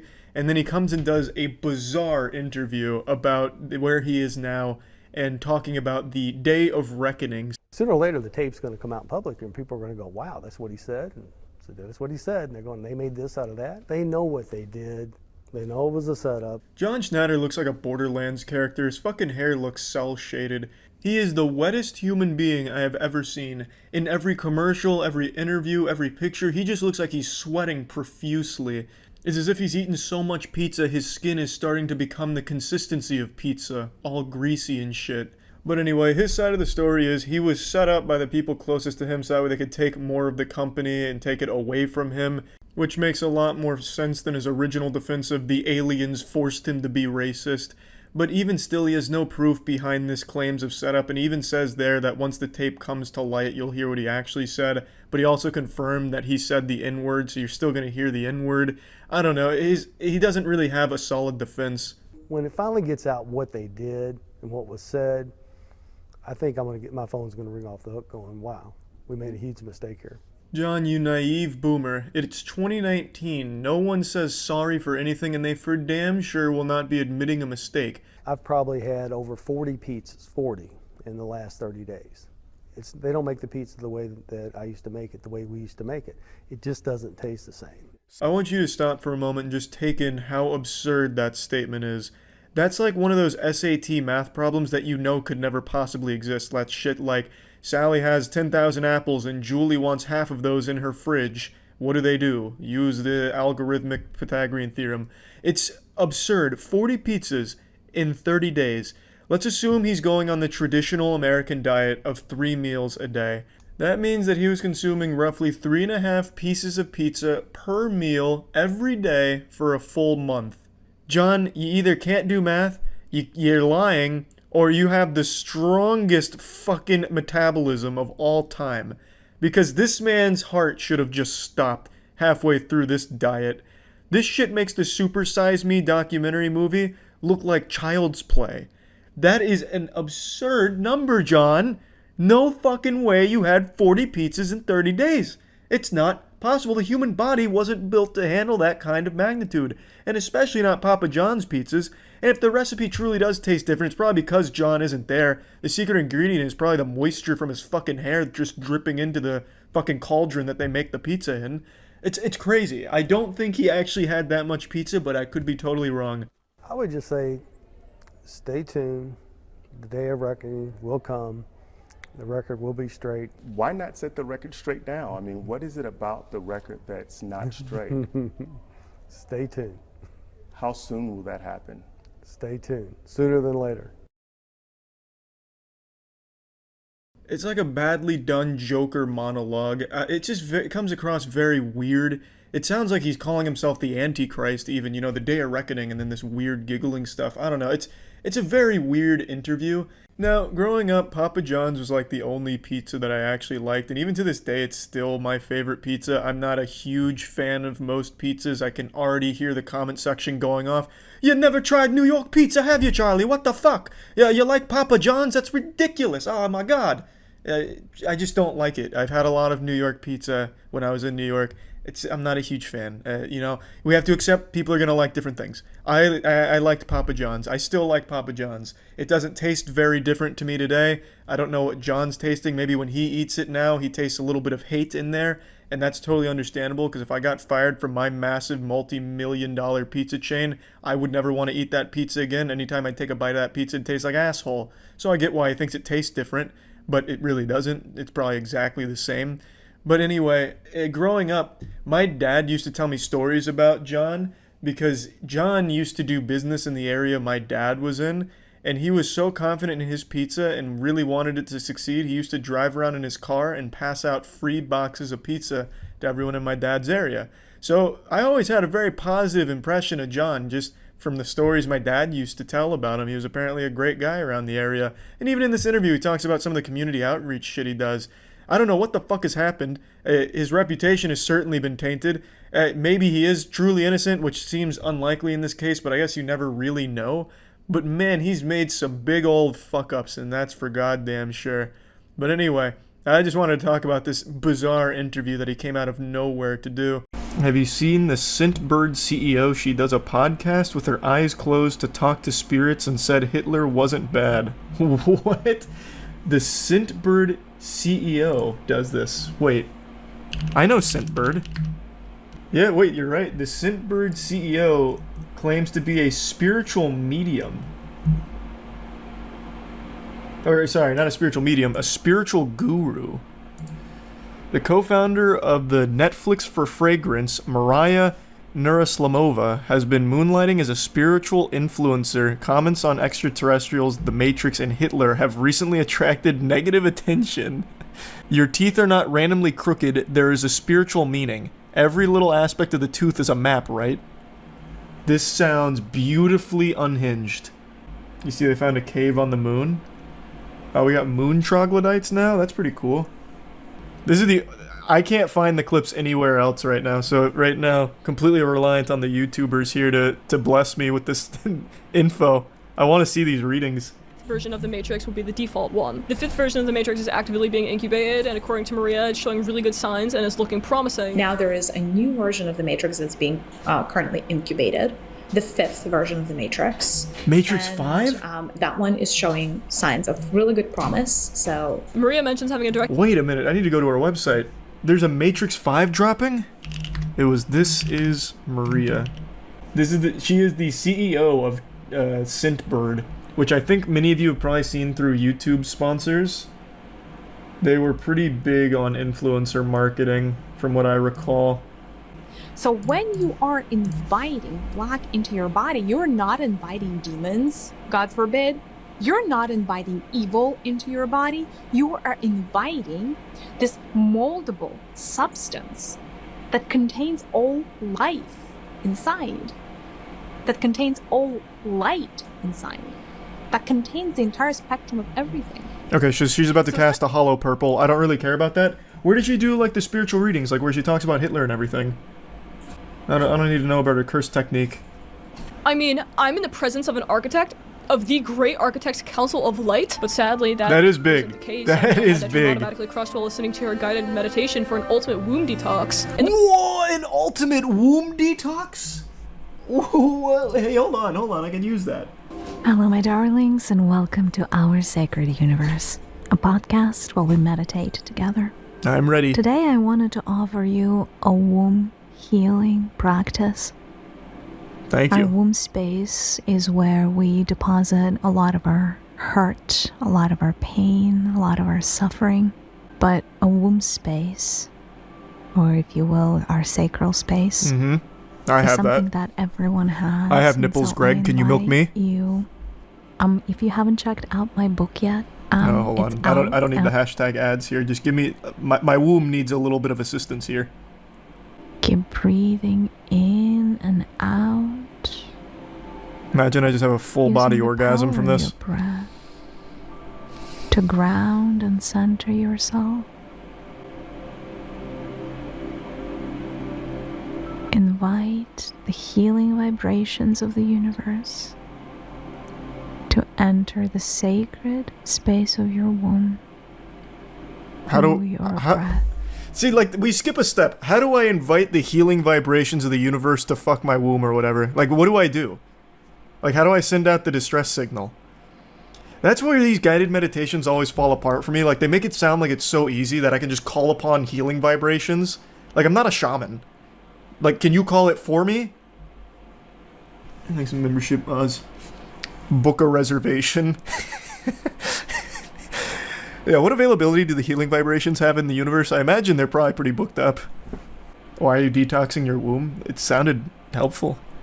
If you're just tuning in, to give you context, this individual, Maria, is the CEO of Scintbird, which is actually a pretty big company, or at least it was. I don't know if it still is. And according to Chatter, the Scintbird CEO has found herself into some controversy because of this line of work, where apparently she was saying that Hitler wasn't bad through her spiritual guru sessions. And I'm trying to locate that, but I'm getting all, like, sidetracked here, going through these alternate branching paths in the visual novel. So I'm still looking for that, but it's such an interesting tangent. Big thanks to OperaGX for sponsoring this video. OperaGX is the browser you see me use every single night on stream. It's just my go-to browser, and it has so many features that I just really have come to know and love. Obviously, the one that I always preach about, because it's the one I'm most enthusiastic about, is the fact that OperaGX is not a resource hog like Chrome and other browsers. It is so lightweight but so powerful, and the GX mods that it offers are super fun, so you can really customize it to make it feel like your own and make it feel super unique.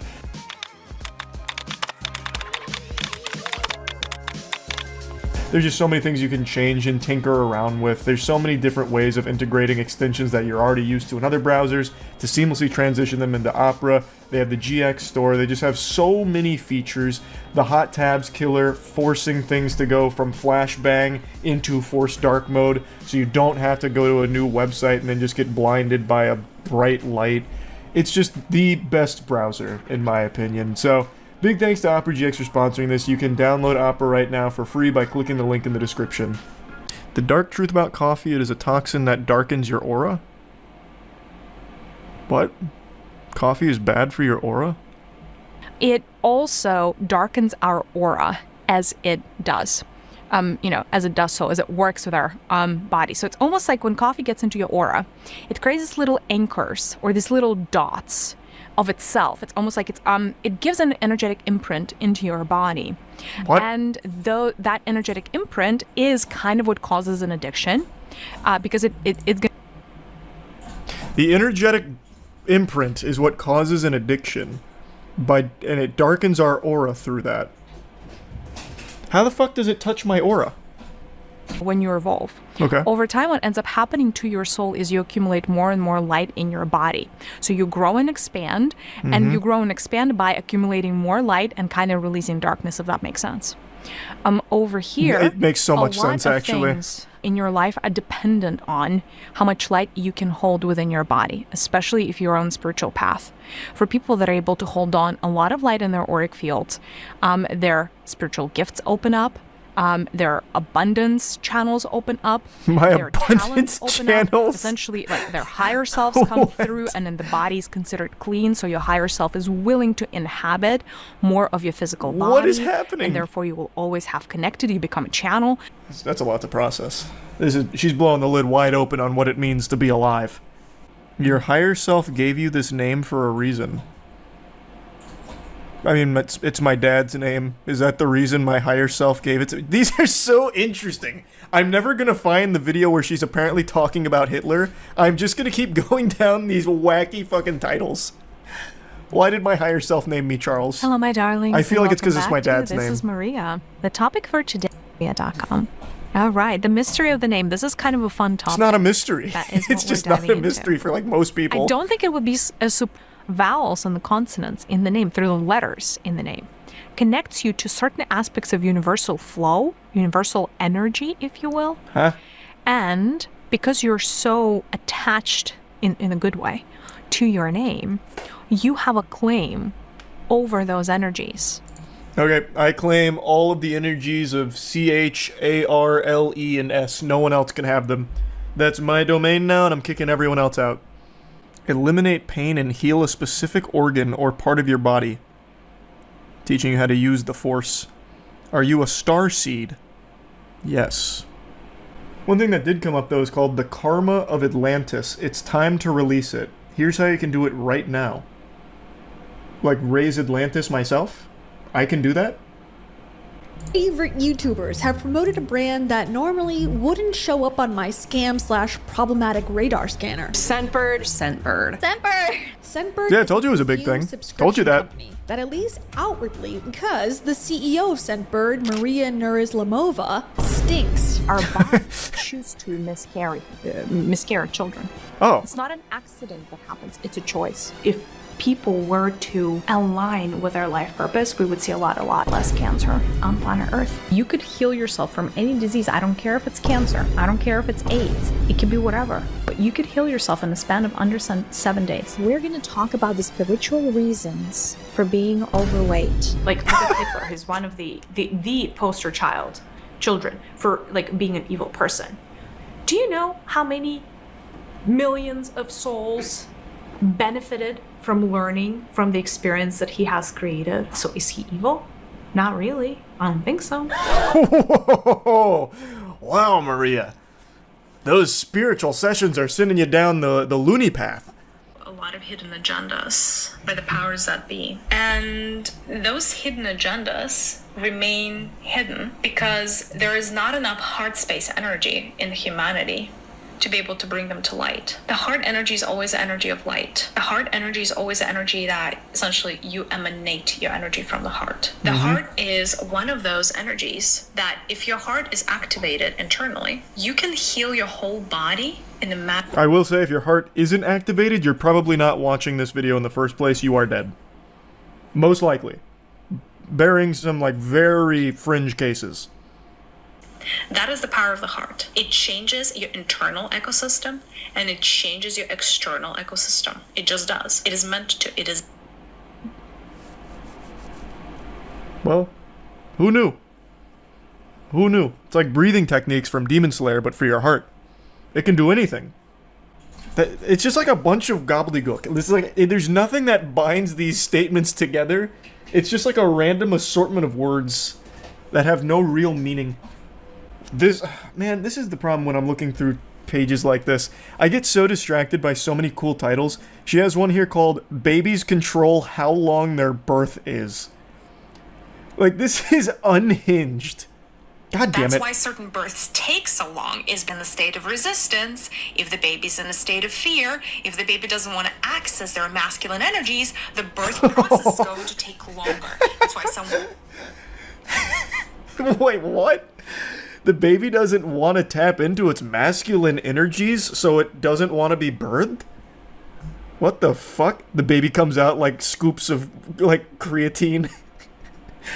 What in the world? Shit's not even born in amniotic fluid, it's just like a bunch of, like, trin. What is this? What is she talking about? This isn't even spiritual. I have a hard time answering the question about evil because there is such a big gap between how humanity perceives good versus evil and how, you know, even beings in the seventh dimension perceive.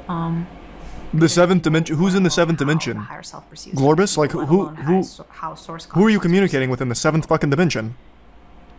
Stepping back, let's say your higher self wants to understand murder. Should be easy It's just to understand. a fascinating subject for your higher self. Okay. If it wants to understand murder, Jesus Christ. the angle. So your higher self may choose to come as a victim, as the mother of the victim, as the father of the victim. Why? As the teacher of the victim. Why as would the it want martyr, to? So, based on what I've gathered, very limited exposure to her spiritual guru benevolence, it seems like she believes you are the product of your higher self wanting to be experimental. So when something bad happens, it's because your higher self is trying to learn about it. So here, she's using murder as an example. So if you are someone who gets murdered or associated with the victim of a murder, it's because your higher self wanted to be in that position. It was all predestined because your higher self wanted to be present for it, to learn about it. Which is the dumbest idea ever. That's actually the stupidest fucking idea. And by the way, like, look at Hitler. He's one of the poster child children for, like, being an evil person. Do you know how many millions of souls benefited from learning from the experience that he has created? So The here, world serpent you may has put, awakened? you know, Like the tier one look hell at and Goldie. a character like him and be like, oh, he's completely evil. And upstairs, his experience was one of the greater, you know, sources of knowledge of 3D planet Earth warfare. 3D planet Earth warfare. And that is benefiting What? so many different souls on their. This is a very interesting take, Maria. So, there's a lot to unpack there, Maria. There's a lot to process. The healing vibrations of the universe have not been kind to her frontal lobe. Wow, that's interesting. That's very interesting. Evolutionary path. So is he evil? Not really. I don't think so. So interesting. So just it means that some higher selves choose to take this path, and it seems like it's maybe a bit less desirable than other ones because we don't have that many murderers and mass murderers especially, right? But they still choose to do so for their own development, like. Well, do you want me to give you an even better example? Yeah. That was an incredible Do you example, think playing Maria. World of Warcraft is evil because you're killing things? Like in a computer game, Yeah. people don't think it's evil. Yes. I know. Same logic. It's a computer game from higher self level. Like, fine. Like, I don't know. Any of those. Same logic. Yeah, killing goblins in World of Warcraft is the same as Hitler for the Holocaust. You hypocrites. What an interesting character she is. Her higher self has very much done her a great justice. Her enlightenment is astounding. She's trolling. I don't know, she has a whole career based out of this, and apparently you can even pay for these sessions privately. But her main hustle is Scintbird, which again is a pretty popular product, or at least it was for a little while.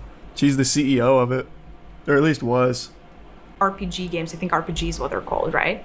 Like where you like go and like murder, you know, all kinds of beings. They're not which way through beings. Sunday, They're with all kinds pixels. of weapons, and you're like, I need this strength and I need this skill, and let me have this gun, and I want a bigger gun and even more bullets and blah blah blah. I mean, you go in. You may have murdered 1,000 beings. They're not beings. They're not real. And then you go on your merry way, and nobody's pointing a finger at you at work and being like, this is a mass murderer. But how is that any different? So that's what I'm That's saying. so Like, good. What we perceive as Oh evil my god. is not the same experience. Now, you as an avatar, right? You as a person who chooses to play a game, you choose what game you want to play, right? Like, you may go and play Candy Crush. You may go. She's so fascinating. Like she's dangerously stupid. Like actually stupid to a level where it could be harmful to people around her.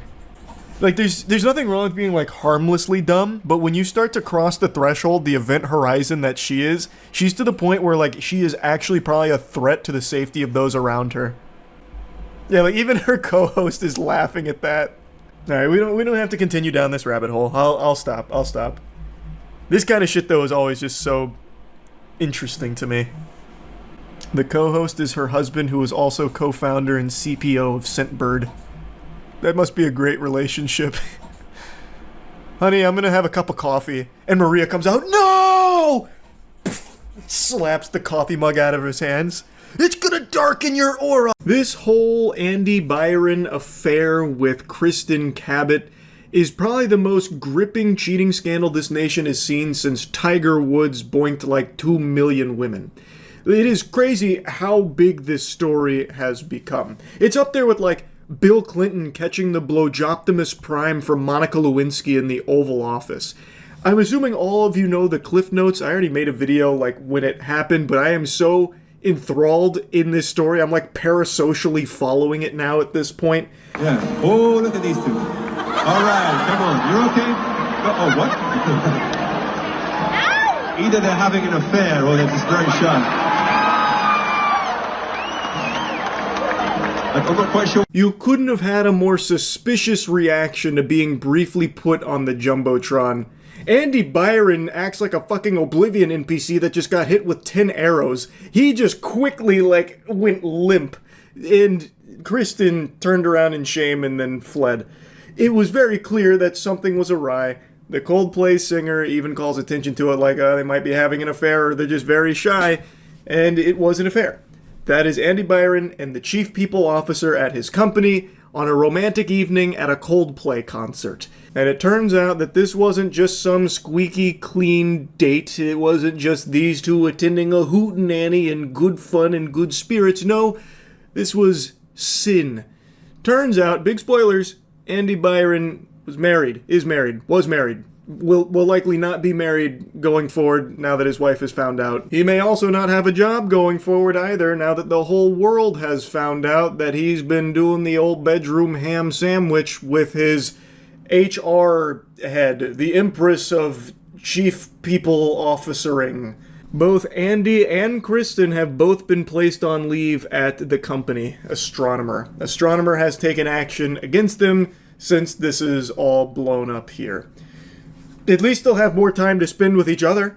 Now they can go on a picnic and be unafraid, because Lord knows his wife is probably not going to stick by him. From what I've seen, she's changed her name on Facebook and then deactivated all of her socials. I don't think she's too pleased here. Now, before I stir the pasta a bit further with the follow-up that's happened since this has gone so viral, I would like to briefly talk about what everyone else has been pointing out of how easily avoidable this was for the two of them here. And I don't mean just the obvious solution of just not going to the Coldplay concert in the first place and just staying at home transplanting farts into each other or whatever. I mean, like, even when they were on the Jumbotron, it still wasn't checkmate. It was their reaction that brought down the house of cards here. Had they just played this off normally, like they just laugh at the Jumbotron and wave, probably no one would have even been, like, tipped off that something was awry. Like, I guess there's a chance, like, one of the Astronomer employees might have seen it, but your odds are pretty good that that would have just flown under the radar and they would have continued to get away with it. Now, of course, you shouldn't be cheating on your significant other in the first place, but if you're going to, and you happen to be plastered on the Jumbotron, the worst thing you can do is this, where they acted like there was a fucking bazooka being aimed at them, like there was about to be like a fucking Predator missile that hits them. The way that they reacted to that. So immediately everyone could sniff something was very stinky here. Anyway, though, let's take a peek at a little bit more of the follow-up. Also, you should take a peek at Gamersupps. Go to gamersupps.gg and get any of the amazing flavors for sale there using code MOIST to get some money off your order. Or you could just get the best flavor on Gamersupps as well, Goof Juice. I wanted to just mention that real quick because I've been fucking pounding Goof Juice since the cans came out. So, Astronomer made the announcement that they are both being placed on leave for obvious reasons. In the meantime, someone named Pete DeJoy is going to be serving as CEO. They were previously the chief product officer and co-founder of Astronomer, and they put out a statement on LinkedIn that states, our leaders are expected to set the standard in both conduct and accountability, and then that the board of directors has initiated a formal investigation into this matter, and we will have additional details to share very shortly. They also then addressed some of the incorrect information that was going around the internet, which was the misidentification of another person in the clip, which was the person that was laughing, the woman next to them that was laughing. They were identified as another astronomer employee, but the statement from the company saying that is just not true. That's a load of fish paste. And they also shot down the bogus statement that was spread claiming that it came from Andy Byron himself, but it was not shot out by Andy. That butthole did not squeak out that terrible fart of a statement. It was clearly just a joke, and they are clearing the air on that it's not actually from Andy Byron. I also just learned this, which I found to be an amazing cherry on top of the cake. Apparently, Coldplay's Chris Martin had just warned fans that they might be plastered on the Jumbotron, saying, "Now what we'd like to do is say hello to some of you." The way we're going to do that is using our cameras. You can look at the screens and we can see who's out there and say hello. Let's go looking, please. And then inevitably it goes to Andy and Kristen and the rest is history. But I can't believe that they even got like a warning here. Like, they were even given, like, a fucking DEFCON alert, like the air raid sirens were going off on this affair, and they still just disregarded it. Like, they had plenty of time for Andy to slap on, like, the big glasses and the nose and mustache, and just, like, pretend he doesn't know who that woman is. But he was just, like, in love. That man was seeing hearts floating around his head, and he wouldn't let go of Kristen come hell or high water, and then hell arrived. Chris Martin got the cameras on them. And the affair was broadcast to everyone. I'm still eagerly awaiting a statement from either Andy or Kristen. I thought for sure they would have released one by now, just because of how big this is, and they did have high-ranking positions at this company. I thought for sure they would at least put something out, but they haven't yet. So maybe they won't. Maybe they'll stay very tight-lipped on all of it and just quietly go into the background. And that'll be that. But my heart does break for his family. I think that is fucking horrible, and I can only imagine what they're going through right now. That has got to be miserable. So I'm wishing them the best. And yeah, I just want to give you a little follow. This morning when I got up, a buddy of mine gave me a late Christmas gift. Santa Claus must have forgot this one in the bag, but he sent it to me. It was a clip from Madam Web, a clip that I had already scrubbed from my memory. It's where she's edging a Pepsi can for like 5 scenes in a row. So she's like fidgeting with it, she's caressing it, fondling it, playing with the tab on it, and never actually opens it. And this goes on for like 2.5 minutes or something like that, where many scenes back to back to back, she just has this Pepsi can and she's just like she's doing a fucking secret handshake with it. Narratively, the reason she's doing that is because she wanted a beer. So the natural human reaction to not getting a beer and getting a Pepsi instead is to then start groping your Pepsi can for 2.5 minutes like an absolute lunatic. And it reminded me not only of how horrible Madam Web is, but also how we got to this point, with Sony Pictures CEO Tony Vinciquerra just being a delusional imbecile. A few days ago, he came out to publicly defend and deflect for the Sony lack of Spider-Man Spider-Verse, where they produced these films for Spider-Man villains that took them and made them into basically what ChatGPT thinks heroes are. And these films have not been received well. It's been flopping more than when I take my cock out of my shorts to tinkle. It has been nothing but embarrassing movies that they have produced. And Tony Vinciquerra can't wrap his head around why they're not performing well. And it just showcases that the leadership at these massive companies is so out of touch that it's sickening. The reason they're not performing well should be obvious. Because the movies are bad and it's things nobody wants. Even conceptually, this formula that they tried to cook up here is just dog shit. It's a recipe nobody wants to eat. You're taking Spider-Man villains, hold the Spider-Man, and turning them into heroes. Not even anti-heroes, but in the lamest possible way, like CW level hero slop. It makes no sense. I don't know who it's for.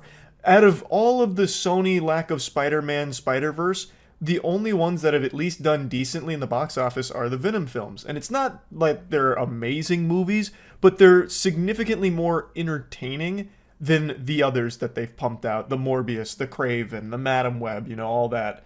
Like, Venom has worked to a certain extent because it's at least silly fun, at bare minimum.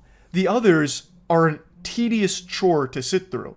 It's more stimulating to listen to a lecture on ATP in an anatomy and physiology course than it is to go see a Sony Lack of Spider-Man Spider-Verse film. And Tony Vinciquerra is just deflecting. He can't understand why they're not doing well because he doesn't think they're terrible movies, and he blames the press for it. Highlighting the box office disasters this year for them with Madam Web and Kraven the Hunter. Kraven the Hunter in particular has underperformed beyond your wildest possible expectations of what underperforming could even look like. Whatever you thought was possible for dog shit in the box office, Kraven the Hunter has exceeded. And Tony, he knows that. He described Kraven as the worst launch that Sony has had since starting its Marvel franchise. And then also added, so that didn't work out very well, which I still don't understand because the film is not a bad film. Tony, come back to reality, man. Not only is it a bad film, but no one wanted to see it in the first place because it is a company that has a reputation for pumping out bad movies in this genre. And it's also a movie about a Spider-Man villain that doesn't have Spider-Man in it, so why are people going to go watch the villain be the hero? It doesn't... Who is this for, Tony? It's not for you because you're not watching it. I know you haven't seen this movie, Tony. Don't you ever lie to me again. Don't you ever tell fibs. Liars go to hell, Tony. So stop it. Cut it out. You haven't seen this movie, because if you did, you would know exactly why it hasn't done well. It's a bad movie. It also didn't help that the director of Kraven had to come out and publicly beg people to give the movie a chance. That is so sad, like begging people to show up to your birthday party. The director's saying people have got to give us a chance and come out and support this film and literally try to wash away some of the other stuff that's happened. Give our film a chance. Even acknowledging shortcomings in this fucking Lack of Spider-Man verse. And anyone who was suckered into this by the director pulling on their heartstrings, well, you know what they got rewarded with? A bad movie! Kraven sucks! It's not good. Anyone who went to see it wasted their money and time with seeing it. It's better than Madam Web, though, but that's the lowest possible bar you could ever set for something. And Tony actually had some very interesting words about Madam Web. Madam Web underperformed in the theaters because the press just crucified it. It was not a bad film and it did great on Netflix. For some reason, the press decided that they didn't want us making these films out of Kraven and Madam Web, and the critics just destroyed them. Tony, Madam Web is a pile of shit with fart on top. I don't expect him to come out here and be like, look, we know this is trash. We know the movie's trash. I don't expect him to do that. But he can at least have some dignity here and throw away the delusion for a second and be like, oh, these movies underperformed and we need to take a step back and understand that maybe we weren't delivering the quality that fans would expect from these properties. Like, that's a classy way of handling it, as opposed to just saying, it's all the press's fault. The press, for some reason, just had it really out for Madam Web and Kraven. We created masterpieces, but the press, they crucified it. No, man. People with eyes crucified it. It sucks. You didn't watch Madam Web. I know you didn't watch it, Tony. Because if you did, you would know what everybody who was subjected to this torture knows. It's boring, and it is a movie where, like, actually nothing happens. It's terrible. It became a huge meme because of just how terrible it is. Oh, man, that was the guy that was with my mother when they were researching spiders right before she died. Like, that became a huge meme. It's bad in every possible department a movie can be bad in. The action, for how little there is in here, there's like 2 scenes of action, is horrible, where like the ambulance crashes through that building at one point, and it's going to miss the main villain. I don't even remember who the villain is. I don't remember his name or anything about him. I just remember this scene where the ambulance is crashing through a building, it's going to miss him, so the villain jumps in front of the ambulance so it'll hit him. Every part of this movie doesn't work. That is why Madam Web didn't do well. Not because the press had it out for Madam Web for some reason. It's just not a good movie. Tony just loves passing the blame and has the convenient excuse of the critics and the press. They also did it with Venom, but the audience loved Venom and made Venom a massive hit. These are not terrible films, they were just destroyed by the critics and the press for some reason. Now, there has never been a time in history where people have less faith in critics than now. So I promise you, it doesn't matter what the critics are saying. it's not really going to change how people feel when they leave a movie. In fact, a lot of times, people will go see a film in spite of how much they distrust the journalists that cover it. This is not an excuse that works. Like, I fucking can't stand, like, IGN, for example. But if IGN said Venom was the worst movie ever made and I go see it and I like it, I'm not going to let that IGN review change the way I felt about the movie. This is a stupid scapegoat that you're trying here, Tony. Now, of course, I do still believe that sometimes reviews, if they're just overwhelmingly negative, will scare some people away from seeing it, and those people will be more reserved and wait to see what others say. But I think in cases of like a superhero movie, the people that are planning to see it are the same ones that are probably going to already distrust the critics and the press and what they say about a film. The big thing is no one wanted to go see these because they're not interested in seeing them, and they already knew that they were likely going to be bad. Completely regardless of what the press was already saying about it. Now, in the case of Venom, Venom is also not an amazing movie. There is not an amazing movie in the Venom trilogy, but that trilogy is at least fun. There's action, there's charm, there's comedy that works from time to time. So those movies are entertaining to watch. Craven, Madam Web, Morbius, those movies are a slog. They are a chore to sit through. It's a punishment if you have to watch one of those. Like, it's not comparable. It seems like they're finally throwing in the towel for this strategy that just has not been working at all, saying, I do think we need to rethink it just because it's snake bitten. If we put another one out, it's going to get destroyed no matter how good or bad it is. Again, that's just hope you haven't made a good one yet. Like, that's the problem. Tony just being all pathetic about it and pouting. You know, even if we made a masterpiece, everyone's just gonna call it stinky anyway. Like, brother, you just haven't made anything good. It's also a bad idea that you tried in the first place. Look, man, it didn't work. Move on. But stop trying to push the blame onto the way the press reacted to the bad movies. Anybody that watched them will say the same thing about them, that they just weren't good. Like, Craven and Madam Web are two of the worst movies of the year. But anyway, though, the reason I'm talking about Tony is because it's a good insight into the people that lead these massive corporations and just how far from the public consciousness they are, where he is with a straight face saying that the reason Madam Web and Craven are failing isn't because they're bad movies, because they're not. It's just because of the press. That's so delusional. They are just not good movies. Again, I don't expect Tony to come out here and eat a mouthful of ass on it, being like, yep, these movies are garbage.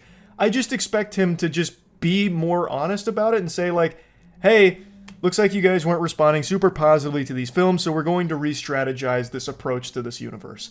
Like, that's, like, you're acknowledging that people don't like them without making excuses for it, and you're talking about how you're going to go forward and hopefully learn from this failure. But in today's day and age, there is no such thing as a CEO that gets it.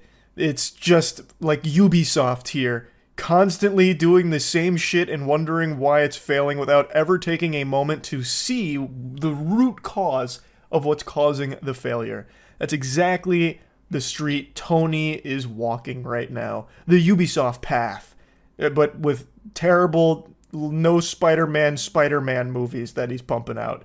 I am curious to see what they plan to do going forward now, though. Honestly, they should just sell the rights. Like, they clearly cannot use it very well. I think it is about time they just fully throw in the towel and call it quits on it. But regardless, even if they do continue this path going forward, not going to bother me much because I like bad movies. But unfortunately, almost all of these haven't been fun bad. They've been waste of time bad, which is the worst kind. But I guess we'll see what happens next for... I make a lot of predictions. 9 times out of 10, they're wrong. Not proud of that, wish I was better at it, but, you know, I'm no Baba Vanga. Because if I was, I'd have every prediction be wrong.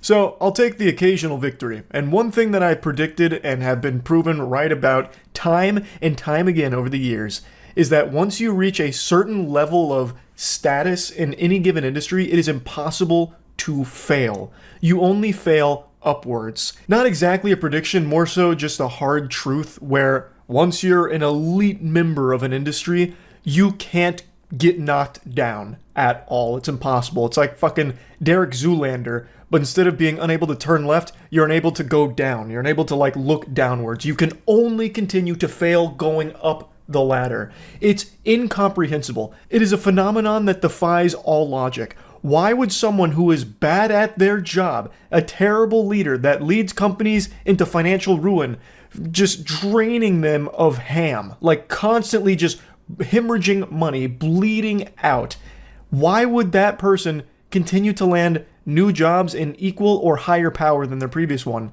Anyone else who is bad at their job gets fired. They get let go. But not when you become like a CEO, a COO, or anything to that level. You just go to another company as a COO or a CEO. The perfect textbook example of this is still John Riccitiello. He was the CEO of EA for a little while. He rose to infamy when he pitched this absolute fucking heater of an idea. I'm talking galaxy brain, like 5D chess move, where he pitched the idea of charging gamers for ammo. So if you ran out of ammo in a Battlefield game, there'd be like a pop-up that would say you need to pay $1 for your next magazine.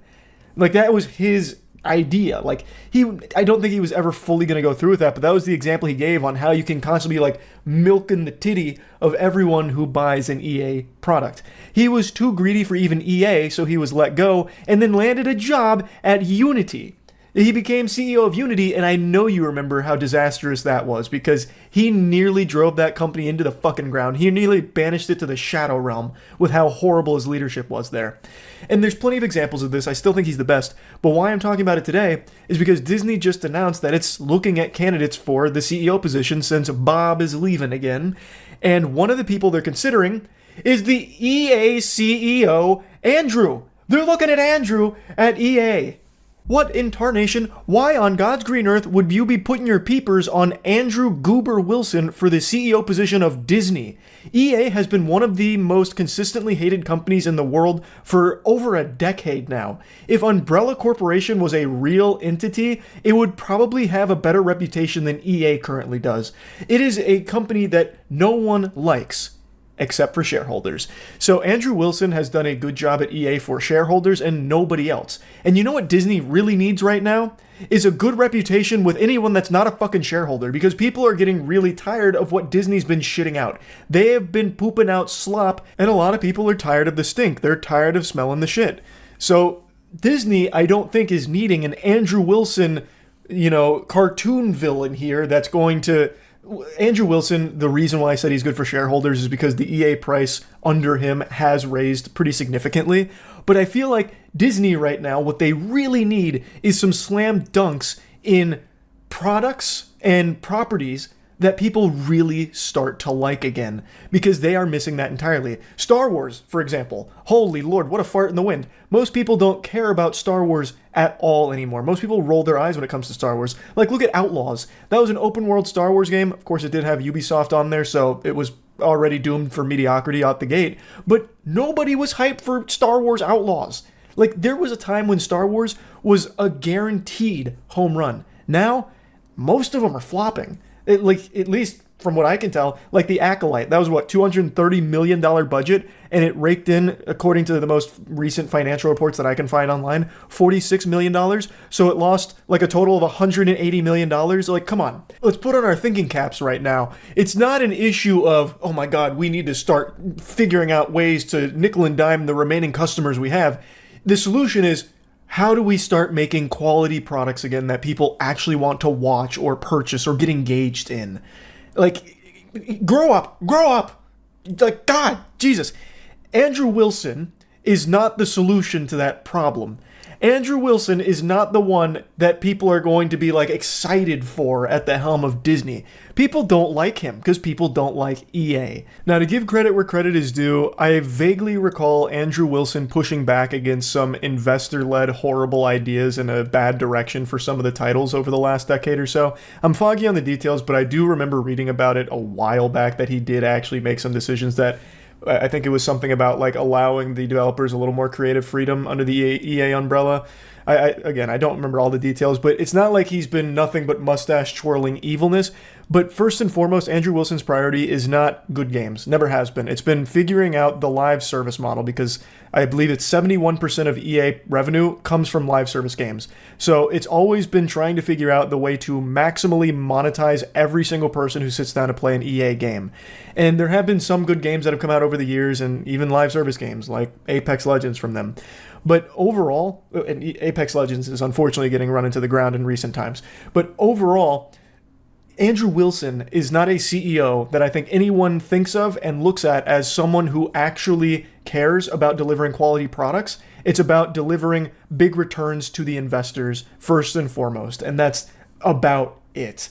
And I feel like in Disney's current state, they need someone that actually wants to start pushing them forward into good shit again, instead of just the same recycled formulaic garbage that they've been doing for the last, I don't know how many years, but they've just been on autopilot for a little while, going through the motions, and now it seems like, it's getting to that point where something's got to give. Like, they've got to start changing something, and they're looking at someone like Andrew Wilson to maybe be the leadership to do it. I don't think he is. I really don't. And in all fairness, this isn't really an example of someone failing upwards. I mean, he definitely failed in making EA a company that anybody respects. Like, EA is constantly spit on, but he hasn't failed in a financial sense or failed to the same degree as other CEOs like John Rizzitiello. So it's not failing upwards per se in this case, but it is still just weird to me how he'd even be considered for this position. Like, I don't understand why the pool of candidates is so small that you're always seeing the same names over and over again, even if they have a resume of stinkers. Another great example, and sticking on the Disney topic, is they have greenlit a new Star Wars trilogy, and they've already chosen who's going to be the writer and producer. It's someone named Simon Kinberg. And if that name rings any bells, it's because you probably still have trauma from his extraordinarily embarrassing pile of garbage that many consider to be one of the worst comic book movies ever made, Dark Phoenix, where he was the writer, producer, and director. Going through his entire catalog here, where he's only directed a couple of films, but he's been a writer and producer for a long time, it's more misses than hits. Like, XXX State of Union, I loved it when I was a kid. I don't know if it's aged well. But he also did X-Men 3, The Last Stand, another absolutely despised movie, but then there's something good in there with Jumper. There's the Sherlock Holmes movie, which some people liked, some people didn't. First Class, which was good. Then Abraham Lincoln Vampire Hunter. Oh my god, like, just look at this resume. Fantastic Four.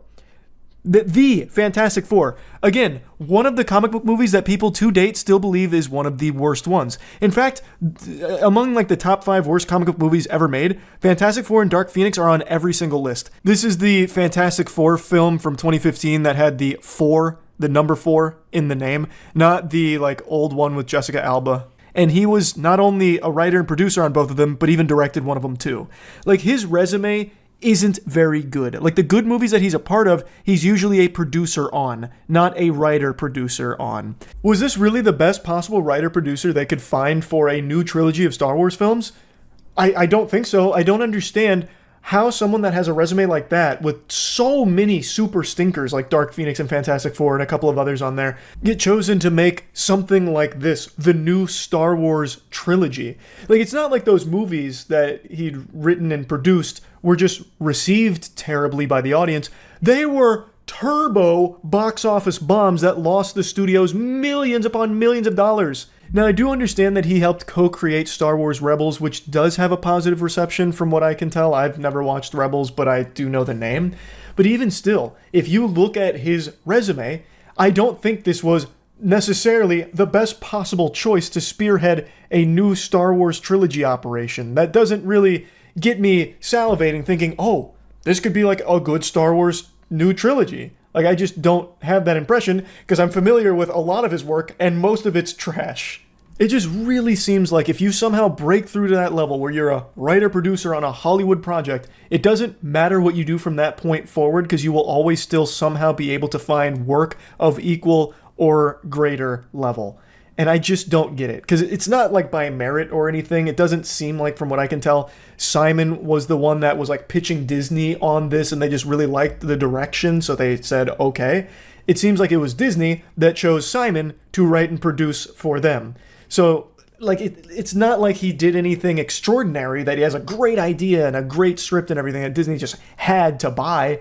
It just, I don't get it. I really don't understand how failing upwards is even a thing. And yeah, I just had to rant about this a little bit because I'm so tired of seeing like the same names that have been in the industries for so long and have done so many things wrong continue to get huge positions at companies going forward, because then there's nothing to be like excited about. Like for the future of Disney, if they choose Andrew Wilson, it's not like I think there's going to be some kind of drastic change. I feel like it's just going to be business as usual, but emphasis on the business, where Andrew Wilson's going to be prioritizing like cutting jobs, reducing staff, and trying to maximize monetization on like Disney Plus and all of that. Not exactly an emphasis on let's start making some really quality stuff. I could be wrong. I guess we'll find out if they go with Andrew Wilson, what direction he takes it. But it's someone whose work I am familiar with, and that is what he is known for. He is the shareholders' hero, but the gamer's pariah, because nobody likes EA. It has a terrible reputation. So again, he's not exactly an example of failing upwards per se, because he hasn't failed, but it does just, like, this whole topic is something I just wanted to speak on, because it is common for people that do fail at like a high level to continue to just keep getting more and more and more and more power. If I had the ability to beam a thought into a man's head right now, I would go directly to Randy Pitchford's noggin and try desperately to urge him to stop. This is a message directly to Randy. If you are not Randy Pitchford, disregard the following sentence. Put down your phone, I say as I shake him by the shoulders. Oh my god. I have clowned on this goofball for years. Randy Pitchford, I think, is one of the game industry clowns that is always able to somehow make himself look like a fool and damage the company he represents. And this has got to be the best example of it. Borderlands 4 came out, and it is genuinely better than Borderlands 3. Most people are happy with it. I am actually pleasantly surprised by it. I'm not the biggest Borderlands fan, but this one is definitely an upgrade. But it does have a problem. Performance. There are tons of reports from numerous players citing that their performance has been lackluster with a lot of problems. It is a widespread issue that's been reported many, many times. Personally, I haven't yet. I've crashed once, but that's just kind of to be expected with modern games at this point. I just kind of write it off. But I'm lucky in that regard. Not everybody is having as smooth of an experience. And instead of just doing like the very normal, very standard thing of just saying, hey, we see your complaints about performance, we're sorry, we're working on it, Randy instead goes on a fucking scorched earth tirade on Twitter looking like a damn imbecile. Like, he cannot help himself. He is snatching defeat from the jaws of victory. Everyone has been celebrating Borderlands 4 finally being good, and Randy Pitchford says, wait a minute, I can turn this into a bad thing, check this shit out. So I want to go over some tweets here, because this shit is unhinged. He had a layup, and when he went for the layup, he broke all of his fucking bones like Tom Segura. So already comes out the gates bearing the horns here. He's very combative off rip. Every PC gamer must accept the reality of the relationship between their hardware and what the software they are running is doing. He did get community noted, saying, the publisher of a game is responsible of providing accurate, recommended, and minimal specs since the consumer has absolutely no way to check how the game is going to run in the hardware before release. Which is true. Randy is attacking and villainizing people that are saying, like, the game doesn't run super smooth. Which is a really weird decision to do. He's just saying, like, listen, you guys with all your, like, cheap-ass hardware are trying to run our game and complaining that it's not running all that great on your dog shit rig. Like, that's on you. You're gonna have to take some responsibility here for being poor. Alright? You can't just point the finger at us. We can't cater to every single fucking device out there. That's on you guys, and it's time you take a hard look in the mirror. Not exactly what he's saying, but that's kind of the sentiment he expresses. Because he goes on, like, a long rant. The minimum and recommended specs are published. The most common hardware is a 4-year-old cell phone. Borderlands 4 is a premium game made for premium gamers. I'm just going to take a pause right there. Just even saying that sentence out loud put vomit in my throat. Wow. Borderlands 4 is a premium game for premium gamers. Oh my goodness. Jiminy Christmas, Randy. Holy shit. Imagine being this much of an insufferable loser that this thought not only crosses your head, but you actually have the gall to type and post it proudly. Oh my lord, to be a neuron in his brain fucking floating around in there. Wow. A premium game made for premium gamers. Listen, guys, this is a premium experience for only the real premium gamers. You know, the kind of guys to wear sunglasses and smoke a cigarette. They get pussy. Not like you non-premium gamers. This is not made for you. In fact, steer clear with that stench if you don't mind. Just as Borderlands 4 cannot run on a PlayStation 4, it cannot be expected to run on too old PC hardware.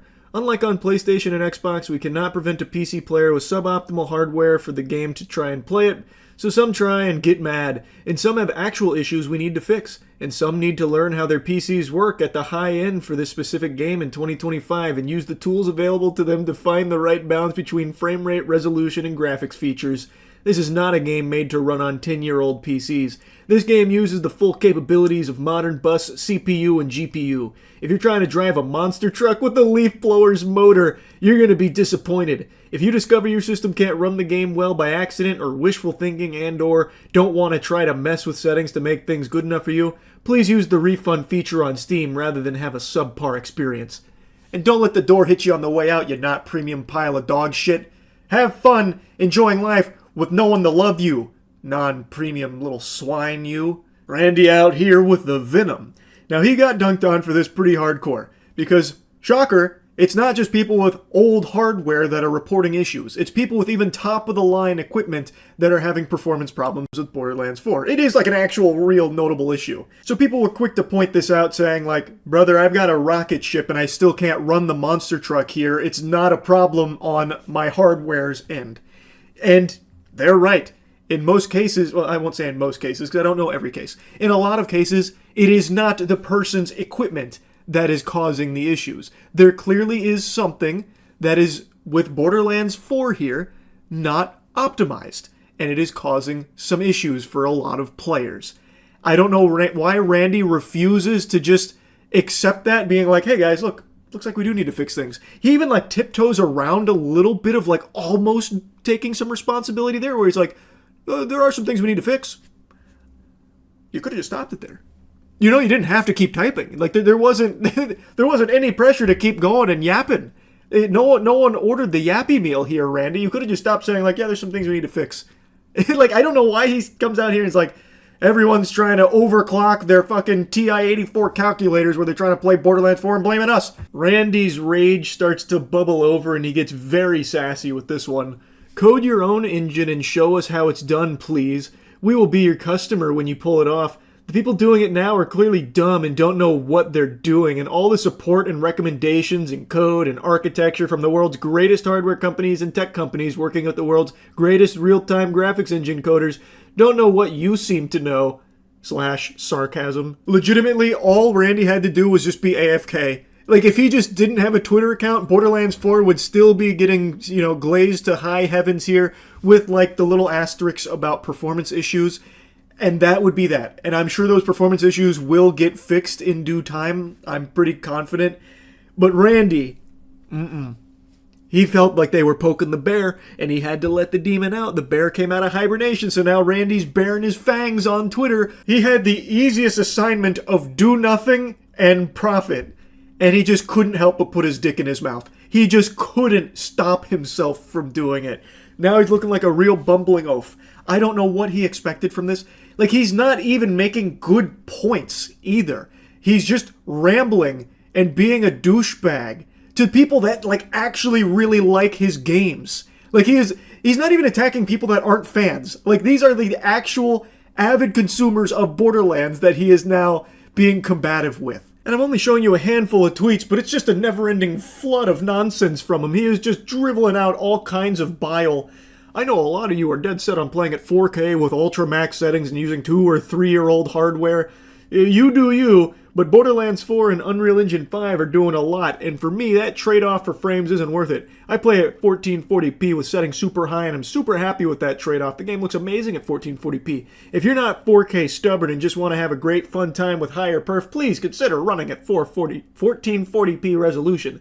If you've got a beast of video card, you're probably fine at 4K, but if you're in the middle or close to min-spec, I would definitely recommend making that trade. Again, Randy, it's not just people that are trying to run this game at significantly higher settings than their hardware will allow that are having performance issues here, man. He has deluded himself into thinking that the game is perfectly optimized, that is smooth for everybody, and anyone having issues, it's their own fault. when that is not the case. He is literally that meme of, you're all wrong. He's just so dislikable. I hate that I can hear this dweeb through the tone of his tweets. Like, I can already just see him slicking back his hair as he makes this one.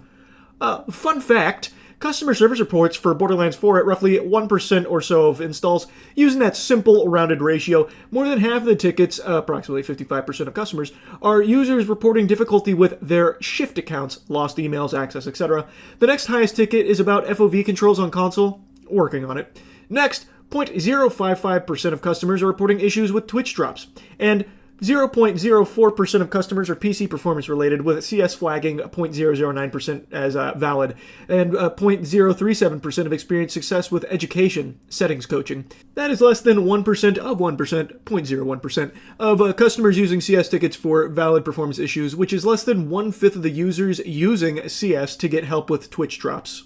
So yeah, haters, put that in your pipe and smoke it. You just got served some facts by Randy Pitchford. You're welcome. Again, this is only like a few tweets out of what I think is like 20, 25-ish that he was ranting and raving for on Twitter.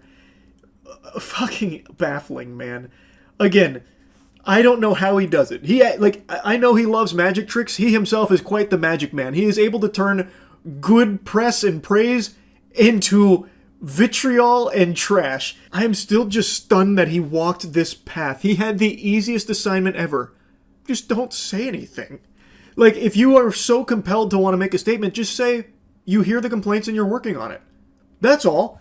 That's all you had to do. But he just couldn't refrain. He couldn't stop himself from looking like a imbecile. It's like he's addicted to tomatoes being thrown at him. He just loves the sensation. So he did this, and man, is it embarrassing. Randy, I don't like Ticketmaster. You all know that. By extension, Live Nation, because Live Nation owns Ticketmaster. It's a huge, messy web that I've clowned on and insulted numerous times now. And I feel like everyone probably shares that same sentiment. I believe in every human being's soul there is a spot reserved purely for their hatred of Ticketmaster to reside. I'm sure everyone has their own experiences and horror stories here. It is just an absolute dogshit business model that is becoming worse and worse all the time. And it's run by this! Bear witness! Worm person! This is Michael Rapino, more like Michael Rapinor, because this man is just a giant fucking wiener. He is the CEO of Live Nation, Ticketmaster, and recently, this is why I'm making this video, he went on to say he had the goal to claim ticket prices are actually underpriced. Yeah, I mean, I think music has been underappreciated. I always joke, sports, it's like a badge of honor to spend 70 grand for a Knicks courtside. They beat me up if we charge $800 for Beyonce, right? So it's a real, we have a lot of runway left, right? So when you read about the ticket prices going up, it's still, average concert price is $72. Try going to a Laker game for that, and there's 80 of them or whatever the hell. So the concert is underpriced, has been for a long time. If that isn't the biggest load of fish paste, what in tarnation, brother? Holy moly. There's so much to insult with this statement, like I don't even know where to begin. If you have been to any concerts or shows over the last, let's say, 10 years, you've probably noticed a trend where it's getting more and more and more and more expensive. The biggest complaint you will see anytime there is a concert is people talking about how they're priced out from attending it. Even the biggest fans can oftentimes not afford to go to it, or maybe they can only get like the nosebleeds or something, which isn't usually even worth the price you'd pay for that, because also that is often expensive too. And they get away with this because they have fundamentally a monopoly when it comes to live performances, live shows like this. And there's always the huge issue with scalping, which almost seems encouraged by Ticketmaster, at least historically it used to. I don't know if it's as bad as it once was. I haven't noticed it to the degree I did a few years ago, so maybe they started to fucking put the nipple clamps on it and twist to try and stop that a bit. But since they do still have this monopoly, they still have, of course, like fees and also just an exorbitant price tag on attending these shows. Because they can. You don't have like an alternative to get the tickets or anything. And I hate that comparison he makes where he's like, oh yeah, some people will pay like 70 grand as like a badge of honor to sit courtside, comparing it to like a big sporting event where people shell out tons of clams. Brother, you just blow in from Stupid Town. How in any way, shape, or form does that even remotely associate with these prices for a concert?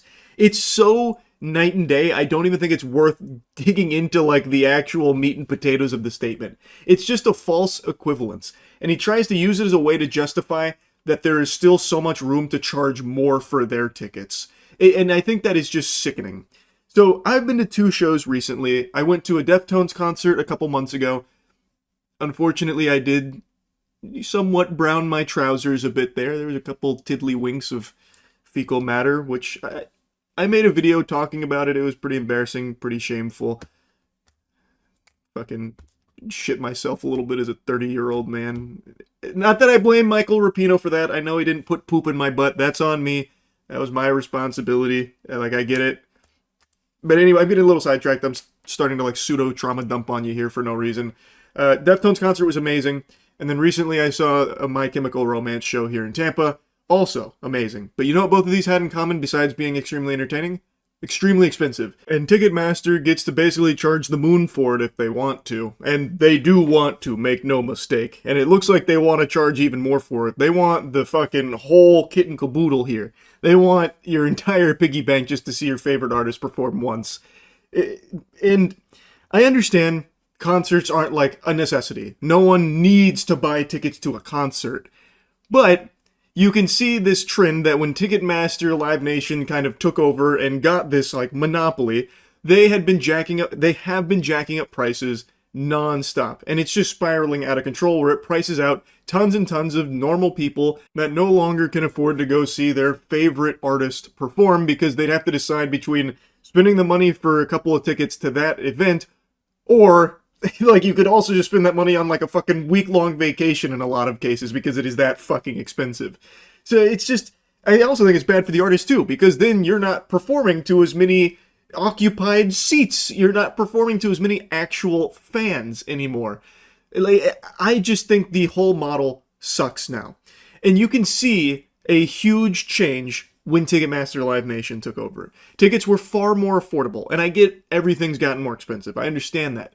But in this sector specifically, this monopoly has been extremely awful for fans and artists as well. It is only good for Ticketmaster. And the CEO's out here like, well, actually, it's like super reasonably priced. In fact, it is underpriced.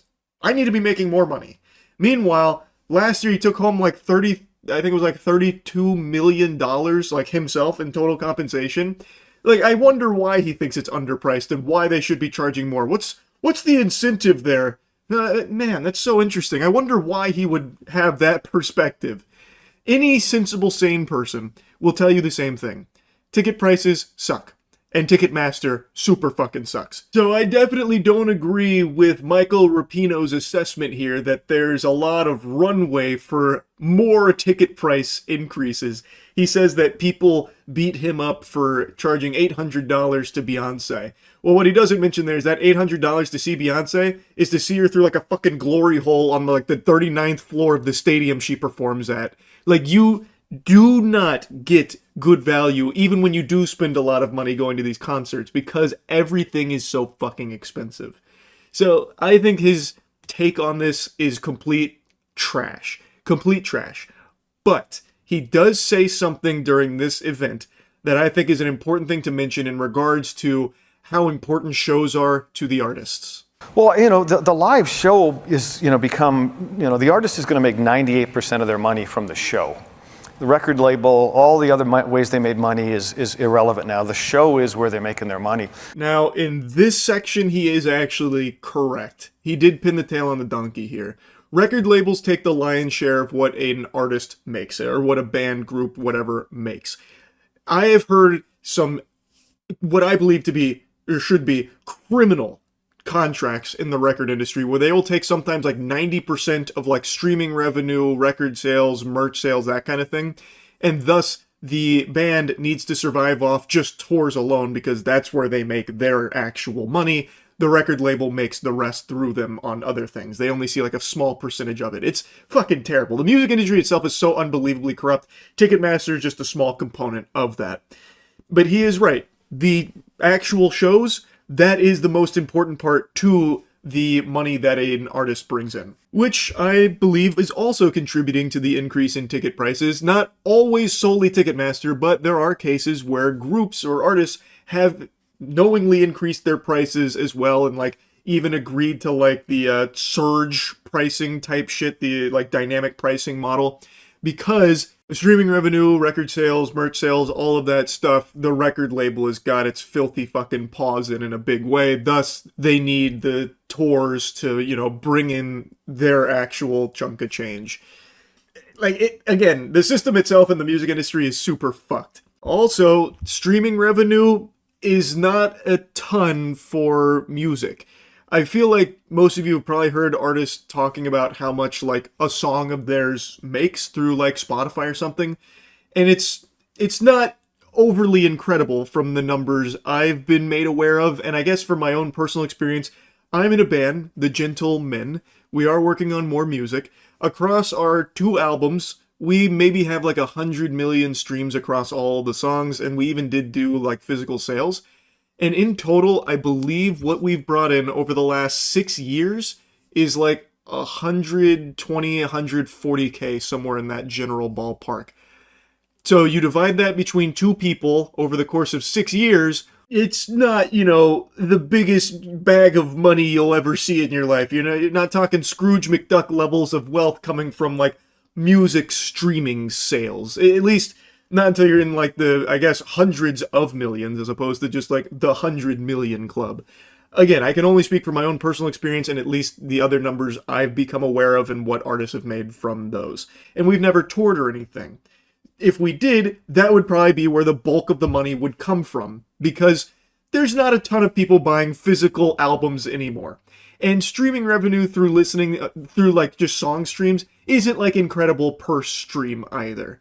So he is right that these shows, these events, are extremely important for like the artist making their money, but his view of it is so distorted, where he thinks that because this is like the main revenue driver for a lot of artists, they need to be charging an arm and a leg for it, where it like prices out tons of people too. Like, it's very counterintuitive. There is no need for the prices to go as fucking Insano style as they have because of Ticketmaster's involvement. It's just completely unacceptable, and it is just point blank way too expensive. Ask anyone who's gone to a concert recently. It is just too expensive. And he is just entirely wrong by saying that it's underpriced. It's not. I really think the Live Nation Ticketmaster merger was just the worst fucking thing that happened to like live shows in general. That should have been slapped down. And the fact that that was allowed to go through has just been disastrous. I can't fucking stand Michael Rapino. I hate Ticketmaster. Shit sucks. Just wanted to yap about it a little bit because somehow he felt so confident to just let this absolute trash take. I've got a piping hot meal fresh out of the Olive Garden microwave straight to your dinner table here. This news is fresh off the press. The CEO of Twitch has announced that they're stepping down. Emmett Shear has been with the company at the helm for 16 years, apparently, and today has decided to move on. So he's quit his position and passed the torch. This is really interesting because it happens so soon after YouTube just experienced something very similar with Susan stepping down. Back to back, these 2 major companies had their CEOs walking off into the sunset together. I'm not normally conspiratorial, but perhaps there is some kind of correlation between all of the UFOs we've been citing recently and now these CEOs stepping down. Maybe the Illuminati's making some plays for the shadow government. Things are getting very odd. But anyway, Emmett left us a blog post kind of detailing his 16-year adventure here at the helm of Twitch, and even made a Twitter post kind of going over it briefly as well. In October 2006, we started working on live video for the internet. That became Twitch. More than 16 years later, I'm now a father and ready to move to my next phase of life. I wrote a blog post, but the short version is, thank you so much to everyone who built this with me. I'd like to make note that this is probably the first time Emmett Shear has ever said a single word about Twitch on his Twitter account. I've said this a million times, but you would have no idea Emmett Shear is the CEO of a major company like Twitch if you didn't just look it up yourself. I bet you were even scratching your head when I said the name Emmett Shear. You're probably going, who the fuck is Emmett Shear? Is that like a NASCAR driver or something? Like, who's that? I bet most people were probably under the impression Twitch didn't even have a CEO. That position was filled by Amazon androids or something. Emmett Shear has been my poster child for the last couple of years for a CEO that is beyond out of touch with the company that he runs, and it really does convey the idea that he doesn't care about it. Again, he doesn't talk about it. He doesn't engage with it ever. He doesn't celebrate anything about Twitch. If you scroll through his Twitter, you'll never really find any mentions of anything going on Twitch. I imagine he probably doesn't even know 5 streamers that use the platform. Like, I've made this very clear. This is no secret. I've been very public that I'm not the biggest Emmett Shear fan. You're not going to see me heartbroken, curled up and crying over Emmett Shear no longer being Twitch's CEO. Right? I think he has been the most passive CEO of all time, and it's really felt like he is embarrassed of his position at this company. He doesn't talk about it ever. He is never at any of the functions. He doesn't know like half of the shit on his platform. I bet the reason he stepped down is because someone at the office might have accidentally like CC'd him on an email reminding him that he's the CEO of Twitch, and he's like, what? I'm the CEO of Twitch? Still? I thought I gave up this position 8 years ago. Oh, hold on, let me rectify this. So then he just put in his 2 weeks notice. Like, he just has not, in a long time, been active in the platform he is the CEO of. So, I haven't been a big fan. Obviously, the changes that Twitch have been experiencing over the last couple of years have been overwhelmingly fucking terrible and misguided, showcasing just how out of touch a lot of the higher-ups at the company are. So, you know, Emmett Shear stepping down actually kind of had me pumping my fist a little bit. And I know I'm not alone with that sentiment either. I saw a lot of people celebrating like they had just won the fucking Super Bowl, hoping that maybe this is the turning point for Twitch where someone new will step in that's more in touch with the community and will try and correct the ship here and lead Twitch down a better path than the one that it's currently traveling over the last couple of years. But unfortunately, all of that excitement soon turned to excrement as I continued to read. They did announce who the new CEO will be. And unfortunately, it's more disappointing than Season 2 of Promised Neverland. I think this was a big fuck up, but they've chosen to give this position to the current Twitch president, Dan Clancy. I think this is a bigger blunder than when Jeffrey Toobin masturbated on that Zoom call and lost his job. Like, this is so silly. Dan Clancy is kind of just like the bearer of bad news for Twitch. By far his biggest claim to fame and the biggest stain he's already placed upon the company even before becoming CEO is this. He was the brave warrior that proudly posted this. A letter from Twitch president Dan Clancy on subscription revenue shares. This post still lives in infamy and still haunts the platform and scares a lot of creators because we're actually coming up on the period that these changes are supposed to roll out and take place. This was the post where Twitch announced that they are going to be getting rid of the 70-30 split with partnered streamers that are on those deals. So 70-30 will no longer exist. The shares will go down to 50-50 across the board, and they will never go back to 70-30 ever. So it'll be 50-50 across all of Twitch for everyone, no matter what, making it the lowest shares on any streaming platform across the entire internet. Now, in order to make up for this, they doubled down on ads. Something everyone really loves, Twitch ads. The unskippable fucking 30-second ads that play when you click on a stream. Yeah, people love those, so you can imagine how great that news went over. Like, yeah, we're taking away 20%, but we're giving you more ads. So, they are going hog wild with their ad program, incentivizing creators to run more ads to make up for this difference now in income, and just pushing ads even further down the throats of everyone on the platform. This was by far probably one of the most controversial decisions Twitch has ever made, and I still, to this day, have not seen a single person come out in support of it, because Twitch is an Amazon-backed company. Amazon, of all companies, can probably afford to keep Twitch running. Without problem, I would imagine, especially considering subscription revenue is not the main driver of revenue for the platform in general. It was just extremely greedy to have that be the target, the first thing they target when trying to be more monetizable. Instead of focusing on other aspects of monetization, they immediately went right for the throats of creators by taking away something that had been established on the platform for like a decade now with that like 70-30 split shit. So this was a big deal. It is still a big deal because it's supposed to roll out within the next couple of months. and Dan Clancy was the one who announced it publicly.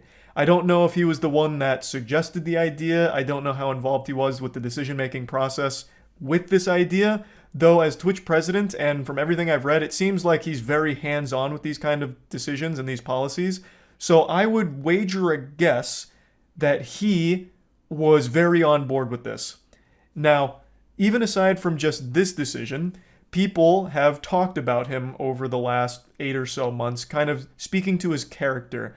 A popular streamer named Jake and Bake actually got to meet him and had this to say. It'll be a long time. To be honest, dude, the president of Twitch, I'm sure personally, I have no problem personally with him. But honestly, I don't feel confident as a streamer on the platform with someone who is that out of touch. Yeah. What the streamers need and want. Oh no! I walked away feeling like depressed. Seriously, sad. And it wasn't just Jake, a couple other people came forward as well, most notably DJ Wheat, who held a previous high position at Twitch.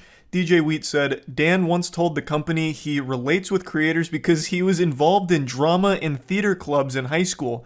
He's a good human, but I never felt like he was able to relate to creators and the struggles they faced through every step of their career.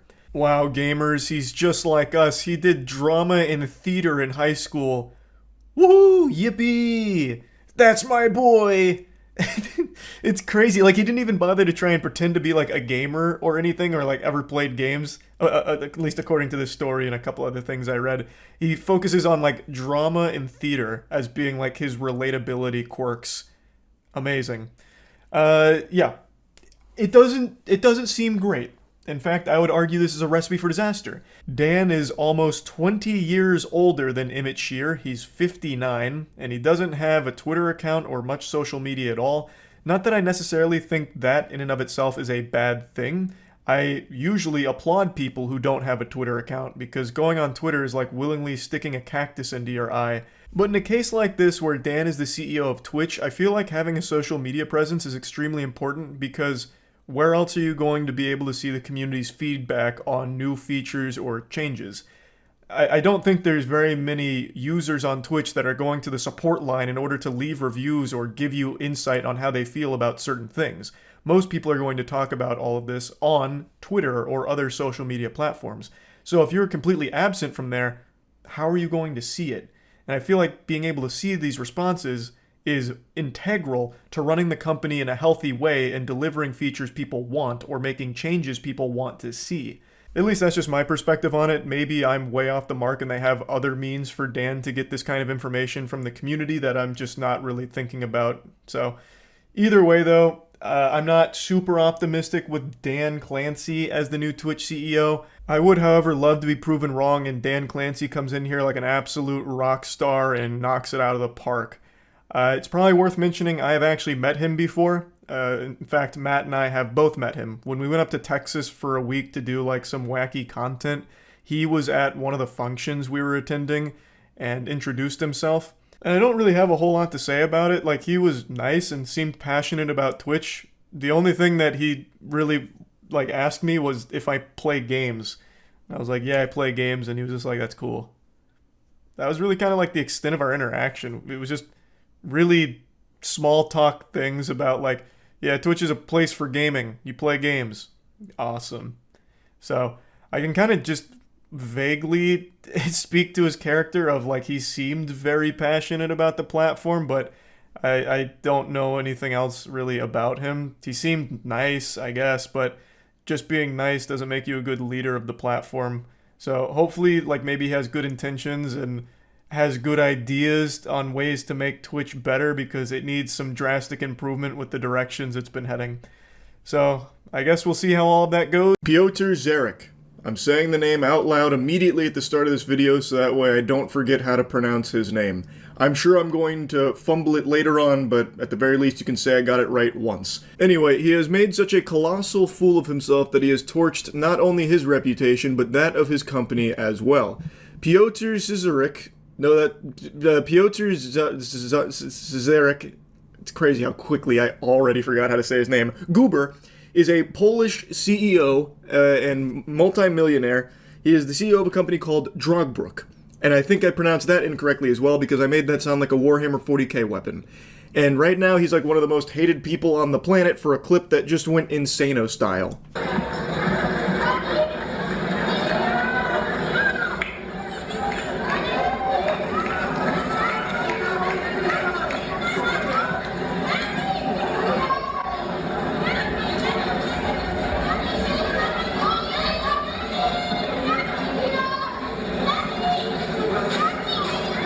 This is far from the first time something like this has happened, but I've mainly seen it in baseball, where some oily dude who looks like he sweats grease and is anamorphing into a hot dog ends up like catching a baseball that was intended for a kid next to him.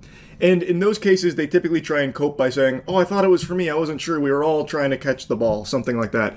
This is probably one of the most blatant cases, though. So, this is a tennis player named Mistress. He was giving his hat to a kid, and the Polish CEO, Piotr, he had another idea right there. He fucking intercepts that, he snatches it out of the kid's hands, and then you can even hear the kid say, "No, what are you doing?" And the answer to that question is simple. He's looking out for number one. You don't get to be top of the food chain, big time CEO without taking a little candy from some babies. That's exactly what he's doing. He's giving this kid a life lesson. You thought you were getting a gift? Nope. Sometimes it's not Santa Claus that pays you a visit, it's Krampus. And right now he's coming in the form of a scrawny douchebag CEO named Piotr. And the story has a much worse ending for him than it does for the kid, because this blew up to such an incredible degree that Matrzak was able to actually learn about it and then meet up with that kid later to give him another hat as well as an autograph, so the kid got to meet him and everything. Meanwhile, Piotr receives the ire and all of the tomatoes thrown by the entire world, and his company is now going up in flames because of his behavior here. But at least he has that hat that he took out of a kid's hands, I guess. That can go over the fireplace mantle, I suppose. Now, I feel like I should put this in here somewhere because it's receiving so much steam. There is allegedly a statement from Piotr himself. There are even some outlets reporting this as like an official response, but I can find no evidence that Piotr or anyone that represents him actually made this statement. This to me feels like that initial Coldplay CEO situation where after he was caught cheating, there was a statement put out on his behalf even though he had nothing to do with it and it ended up being completely fraudulent and false. That to me feels like what this is because it is so comically villainous that I just don't believe it, and I can't find like any actual evidence to support its authenticity, but I'm gonna put it here anyway because everyone seems to be talking about it. I would say take this with a grain of salt. I'm not convinced this actually comes from him. This is what people are claiming is the original, and then when you translate it, you get this. The recent incident at the tennis match has caused a disproportionate online uproar. It's all about the famous hat, of course. I love that statement. Like, even though I think this isn't real, I just love the famous hat. As if it's like the #1 soda drink hat from SpongeBob with Smitty Werben Jensen, whatever his name was. Yes, I took it. Yes, I did it quickly. But as I've always said, life is first come, first served. I understand that some people might not like it, but please let's not make a global scandal out of the hat. It's just a hat. If you were faster, you would have it. Regarding online hate, I remind you that insulting a public figure is subject to legal liability. All offensive comments, slander, and insinuations will be analyzed for the possibility of taking the matter to court. In the end, chin up, hats off, less venom, more sportsmanship. Like I said, I don't actually believe this comes from Piotr or anyone who represents him. I think it's just a bunch of fish paste here. It's too over the top. And someone like Piotr, a multi-millionaire CEO, would absolutely have a lawyer or a PR firm put out a statement on his behalf that definitely wouldn't have, yes, I did it, and yes, I did it quickly. If you were faster, you wouldn't have lost it. If you're not first, you're last. Though that would be a crazy twist if this is actually real, and that's the statement they made. Adult reflexes are faster. I was just... evolution chose me to be the recipient of that hat. If that kid was meant to have it, well, then he should have acted quicker. Grow up, nerd. Could have been your hat if you were half the man as me. I would be very shocked to learn that this is real. I really think it's just way too over the top. And it seems like it is meant to be in your face and, like, eye-catching and incendiary. I imagine another motivator for something like this isn't just to take the piss. It's probably to further ruin the reputation of the person. So people will make like really inflammatory pieces like this, like with the Coldplay CEO. So that way people get even more upset. And a surefire way of doing that is threatening legal action against people that speak out against him. That is like the number one sign that it's probably fake. While legal action is something a lot of these like rich fucking out of touch zombies in suits do, I can't imagine, and I certainly haven't seen many cases of them coming out and being like, if you say anything mean about me, you're being sued. That, so far, has been mainly reserved for fake statements like this. That definitely wouldn't be in there, and it also wouldn't have, like, a sign-off with, like, like fucking poetry. Chin up, less venom, hats off, that kind of thing. That's like almost like a Sonic the Hedgehog level thing there. It's not real.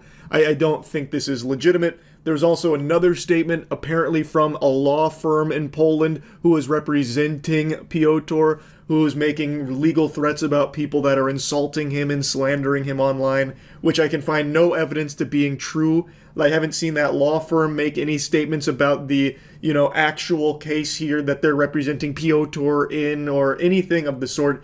It all just seems like a wild goose chase here. This seems to be the new common trend where anytime there's like a big drama story, a bunch of people will scramble to make up some fake shit around it so they can post it online for some immediate updates to try and get paid off of like Twitter engagement farming. That seems to be the goal of it, and it just creates a bunch of confusion and muddies the waters so then you don't know what's true and what's not with it. I did also want to drop this little nugget here in your lap that I learned about. So he is apparently an amateur competitive tennis player himself, whom I imagine is going to be the heel going forward in all of his matches. Most people are probably going to be booing him from this point forward when he competes. And he actually has a private tennis court at his home, and his wife was quoted saying, "It was the most wonderful gift of my life. Our employees came up with the idea and my husband helped them implement it." Now, far be it from me to question the workplace culture here. You're telling me the employees said that their boss deserves to have his own private tennis court? It was their idea?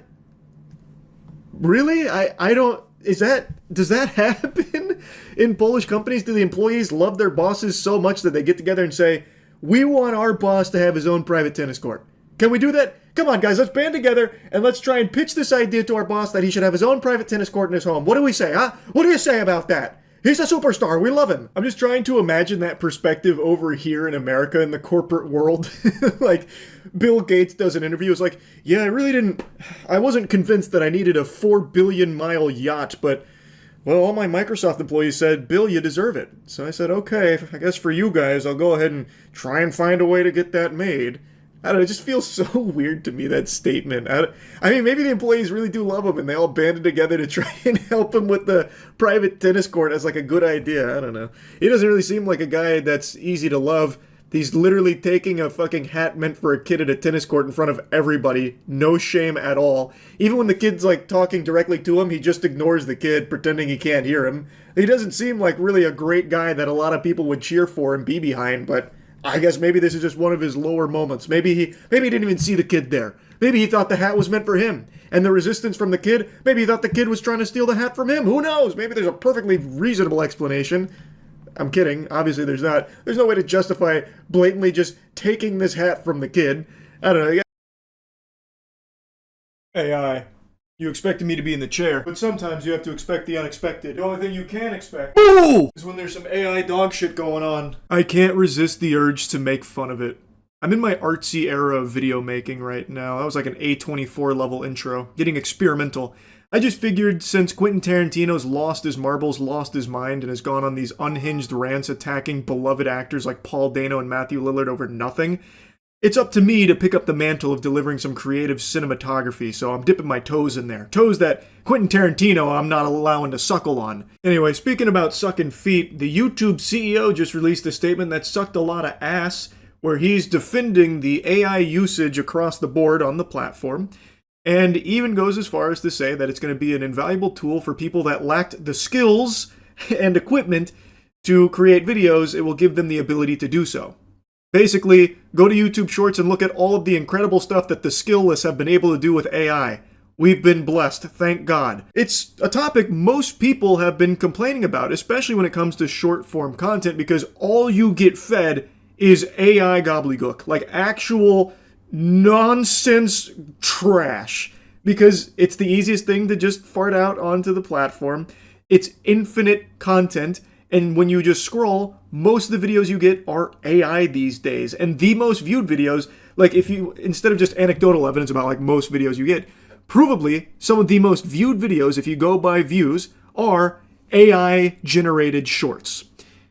That is a bleak future, one that a lot of people have expressed their concern over, hoping that YouTube would step in and maybe do more to stop the platform just becoming a cesspool of just AI trash. Neil, on the other hand, the CEO, believes that that's actually a really good thing, because it's giving people that lacked the skills and equipment the ability to put that in front of you. Yeehaw, yippee. But even beyond that, one of the most complained about things on YouTube as a platform is how bad its moderation is, with so many people being falsely banned and shit. And also it's been revealed that AI is a big part of the moderation protocol for the platform, and it makes so many mistakes that's led to wrongful terminations that everyone with a functioning frontal lobe will tell you should never happen, because AI should never be able to be the judge, jury, and executioner. It should never have the ability to terminate a channel. There is no world where that makes sense for YouTube to just give the keys to the kingdom over to AI where it will ban people. AI should never be able to do that. If it wants to use AI for moderation, it should only be able to flag channels internally and then put that up the food chain, up the ladder, for a human being to look at. But Neil seems to have a different vision in mind based on his statement here. Let's go ahead and take a peek at what he thinks. This article mentions that YouTube is expanding their AI moderation tools, even in the midst of so many people flagging just how bad they have been and how wrong they have been across the entire platform. The article then makes a mention of just how much money this platform is bringing in, which only makes sense that they can't afford to pay more money for better tools. Instead, they just need to just have AI do it poorly for them. Neil said, however, AI will open the door for a new class of creators who previously lacked technical skills or equipment, arguing the tech will revive YouTube's early era of enthusiastic amateurs while helping the platform surface stronger content overall. That's a very interesting perspective on it all, and I feel like that's one you could only achieve by huffing endless amounts of glue to deteriorate your brain to a level of delusion that I find almost enviable. You really think that by giving these AI tools to everyone out there, what you are getting in return is the old era of YouTube of enthusiastic amateurs producing content? In what universe?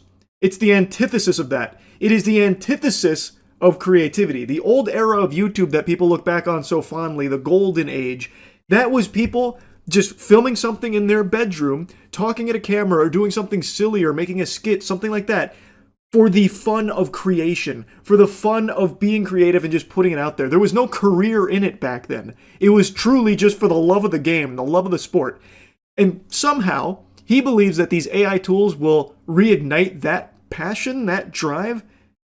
Based on what data? What we have is endless amounts of data to suggest the opposite, where when you have these tools and make it so easily accessible for people to just squeak out 30 seconds worth of AI drivel on shorts and do that 40 times a day, that's what you will get. It's just AI slop. There's a reason that term exists, because when you go on shorts or even full-length videos now, people are doing like 8 to 10 minute, completely fabricated, phony baloney, false true crime stuff is one of the bigger culprits, where they just have an AI script from ChatGPT that tells a made-up story about a made-up person who did a made-up crime. When you have that content, what there, Neil, is reminiscent of the old era of YouTube with enthusiastic amateurs creating shit.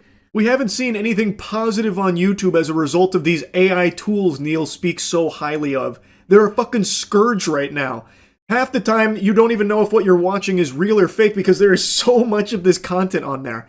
I say half the time, that's an exaggeration. Point is, there is so much of this content on there, there are tons of people that are completely misled. Like with the P. Diddy trial, for example. There were entire channels dedicated to following the P. Diddy trial, and the channel, turns out, was all just AI garbage, making up stories, like the whole Prince storyline and tapes that were revealed that brought down the whole P. Diddy case. All of it was fake. Yet, those channels made tons of money for the people that made the AI garbage.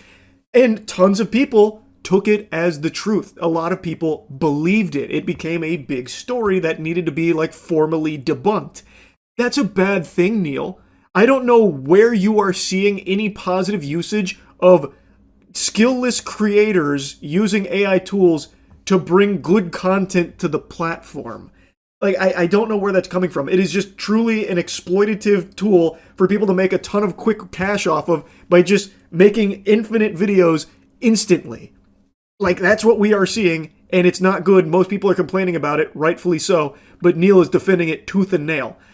And we haven't even begun to scratch the surface on YouTube's AI moderation tools yet. We're about to get into that. According to YouTube CEO, AI will be key in policing misinformation, IP theft, scams, and what many creators have dubbed AI slop. AI will make our ability to detect and enforce on violative content better, more precise, able to cope with scale, and adds that the system improves literally every week.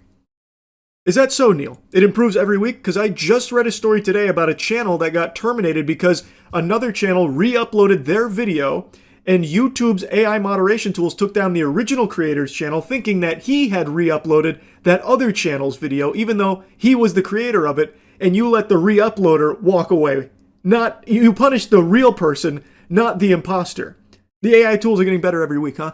There is stories daily about the fuck-ups from AI moderation tools. What I do agree with him, though, is that given the scale of this platform, it would be impossible for humans to be able to police all of it. And that's something I've said from the get-go. This could be an invaluable tool in accumulating a lot of potential bad actors or internal flags. But under no circumstances should AI have the ability to make a judgment call on if a channel gets terminated. It should never have the ability to issue a strike. What it should do is alert a real flesh and blood human being, an employee, God forbid, doing their job to look at what has been flagged and analyze it to see, is this actually violative content? Because right now we have so many examples of AI messing it up. It's been making big boo-boos, big whoops-a-daisies daily. And they are easily overturned once a human being is alerted to the mistake. AI shouldn't have the ability to do this in the first place. It should always come down to a person behind these calls. But Neil likes to let AI moderation run rampant. I imagine Neil would have no problem stepping down and letting AI run YouTube at some point. Am I right, Neil? It is a problem. In his interview, where all of this stems from, it really highlights just how delusional this company is under the leadership of Neil. In September, YouTube unveiled more than 30 AI-powered programs designed to make it easier for anyone to shoot, edit, upload, and make money from videos. That's 3 times as many as it launched last year. Among the innovations were tools that allow a phrase to be turned into a song, or that can translate a video and dub it. One bot can find the best parts of raw footage and edit them together, literally just stealing footage and making a video out of it for yourself to make money off of. Beautiful. Another can turn a long video into a short. All of this says YouTube is in service of helping more people become creators. Already the #1 choice of dream job for young teenagers and much hoped for among Gen Z. Neil, how does any of that remind you of the old era of YouTube with people enthusiastically creating content? How? By having AI do it all for you and you can just slap it on your channel to make money off of it? Gotta tell you, buddy, that doesn't really sound like the YouTube I remember on the front lines back in 2007. It just feels like it's very much a corporate decision from YouTube where you can make more money off of this trash. But maybe that's just a crackpot conspiracy theory. I don't know, Neil. Maybe I'm just way off the mark on this one. Maybe there is so much good content you're consuming that's AI generative on the platform right now. I have no doubt you're watching tons of it, right? I still remember when YouTube's slogan was broadcast yourself. Neil is arguing the opposite. It's not about broadcasting yourself, it's about letting AI broadcast shit for you. This Time interview really is just fucking laughable. Neil, who has always been known for his willingness to dig into the weeds of an issue and really understand it, proved to be a quick study about traditional media, according to those who have done business with him. I would say Neil is very well prepared, says NFL Commissioner Roger Goodell. What a fucking amazing vouch. That's who I want to put my trust in. Someone that Roger Goodell is saying really has a good handle on it. He's got this industry by the titties. Take my word for it. He understands what he's trying to build. He's got a deep understanding of the media landscape and where YouTube fits and where content can help him advance his strategies. He is right in that last part. Neil knows exactly what he wants. He wants YouTube to be very AI focused. I think that's pretty clear given the direction that he seems to be pushing it. I also can't help but giggle very hard at that first sentence about how he has always been known for his willingness to dig into the weeds of an issue and really understand it. Since when? When has that started? What did I miss that somewhere along the way? Because even with this issue with AI moderation, I haven't seen him call out anything with it or make any big, bold changes. It's still in the exact same state it was fucking at the very beginning. Like, I don't see Neil really getting into the weeds of any of it. Like, what are you talking about? He's a guy who's more than willing to plug his ears to it and just let it ride until there's enough of a hubbub about it on Twitter, then someone will step in and fix it for him. Now, just to give you a whole picture of what was said here in the interview, he's optimistic about the implications of AI for his company in the world, believes YouTube could see a return to the early villagey days when it was populated by a higher proportion of exuberant amateurs, which I've already completely dove into by this point, but just wanted you to see what was actually said in the article itself. AI will create an entirely new class of creators that today can't do it because they don't have the skills or they don't have the equipment. Again, they are not the ones doing it with these AI tools, Neil. It is the AI doing it for them based off of a couple of sentences. I wouldn't necessarily say that harkens back to the days of the early villagey days when YouTube was populated by a higher proportion of exuberant amateurs, Neil. It's so fucking silly. But the same rule will apply, which is there will be good content and bad content, and it will be up to YouTube and our investment in technology and algorithms to bring that to the fore. That's true, Neil. Now, can you point out some of the good AI content you're trying to describe here? Because I don't think that shit exists. It is very much the entire purpose of it to be cheap, easy, and infinite, and that is how it is being used on YouTube right now. Go on your own platform, Neil, and scroll TikToks for just 15 seconds. You're only going to be seeing a ton of trash, mostly AI. Like, come on, man. Like, snap back to reality. This is ridiculous. And at the very least, do the bare minimum of restricting AI moderation tools' ability to ban creators.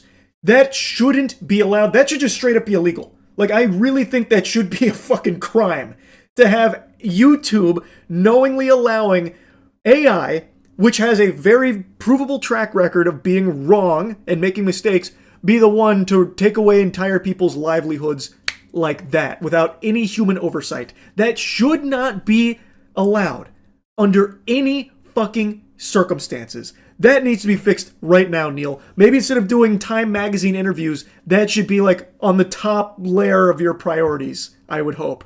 Because it is just unacceptable and it is out of control. It's happening daily. It's not in this perfect state you seem to think it is, and it doesn't seem like it's improving literally every single week, like you say. He's doing it. He's going to a level far beyond what we thought was possible.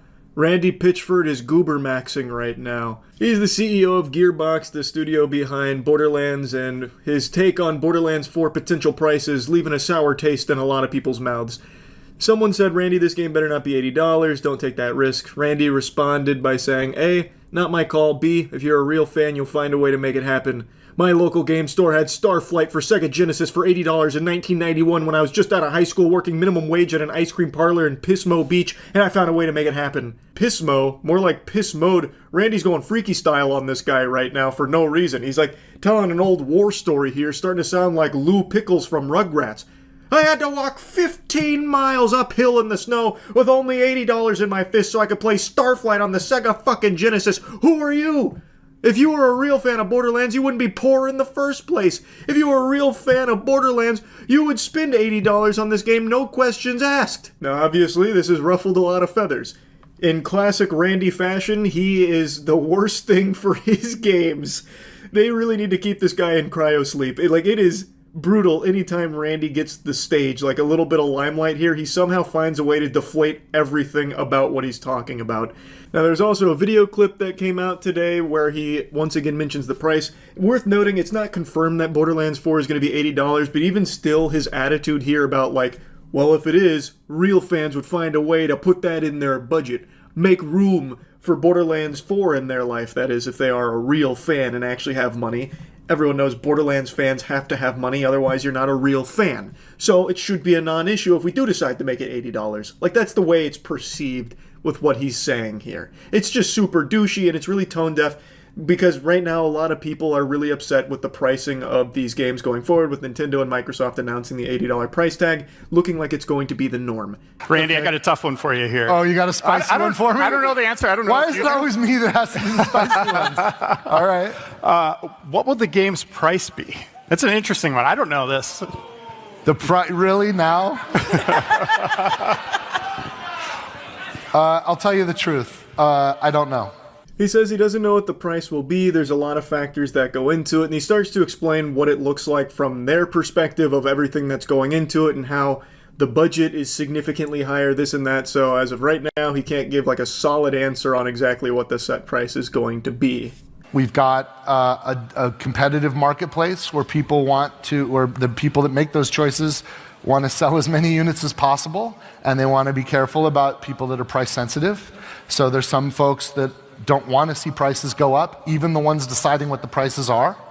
There's other folks accepting the reality that game budgets are increasing and there's tariffs for the retail packaging, and like it's getting gnarly out there, you guys. Borderlands 4 has more than twice the development budget. Basically just saying there's a lot more money that's going into developing this title and a lot more factors at play that make it difficult to say exactly what the price is going to be. There's some people internally that don't want to see the price go up, while others are accepting the reality that it might have to. So he doesn't have a straightforward answer at the moment for the price point, but he does say something very interesting about how Borderlands 4 budget is more than twice the budget for Borderlands 3. That's a bad thing. I don't understand. I've talked about this a lot now for years. These budgets are getting so bloated and so inflated. These games are set up for failure because it is so expensive to make them that the amount they would have to sell is completely unreasonable in a lot of cases. The budget for Borderlands 3 was over $100 million. I think it was like $140 million. If this is more than twice that budget, we're looking at a $300 million game, to develop. That's crazy. And this trend can't continue where the budget for every new game has to keep doubling. Eventually, something's gotta give. And in a lot of cases, that increased budget doesn't mean an increase in quality. Usually, I'm not even going to say usually, but sometimes it will often result in a worse game because then they get afraid with how much money's invested to take any risks, so instead they stick to the same formula that people are kind of tired of and fatigued with, like Ubisoft, for example. Those budgets are huge, but the games don't change that much. They're very similar to one another, which is why so many people over the years have gotten really tired of the Ubisoft formula, even though the budgets are increasing. So it's not like a higher budget guarantees a better game, and in some cases it sometimes just means a worse game, because they're now too afraid and too risk averse. So it is concerning to see or hear that this budget is already double Borderlands 3. I think that there's probably no world where this is a sub $80 title. Microsoft and Nintendo are already setting that pace. He does also make a mention like Microsoft and Nintendo are, kind of solidifying the $80 price tag, but we're not sure if we're going to follow that ourselves yet or if we're going to keep it at the same price we've been. We don't know. So it is not fully sure what the price point for Borderlands 4 will be. What is sure, though, is Randy Pitchford looked like a huge insufferable douchebag when he told people that real fans will make a way to buy it regardless, no matter what, come hell or high water. That immediately ruins a ton of hype, and this is a strategy that has a worse record than the 2017 Cleveland Browns. This is always a fucking miss whenever you have someone like Randy Pitchford coming out there and saying, well, if you're a real fan, you're going to buy it no matter what. In fact, you need to. Making that insinuation, it's just a horrible look.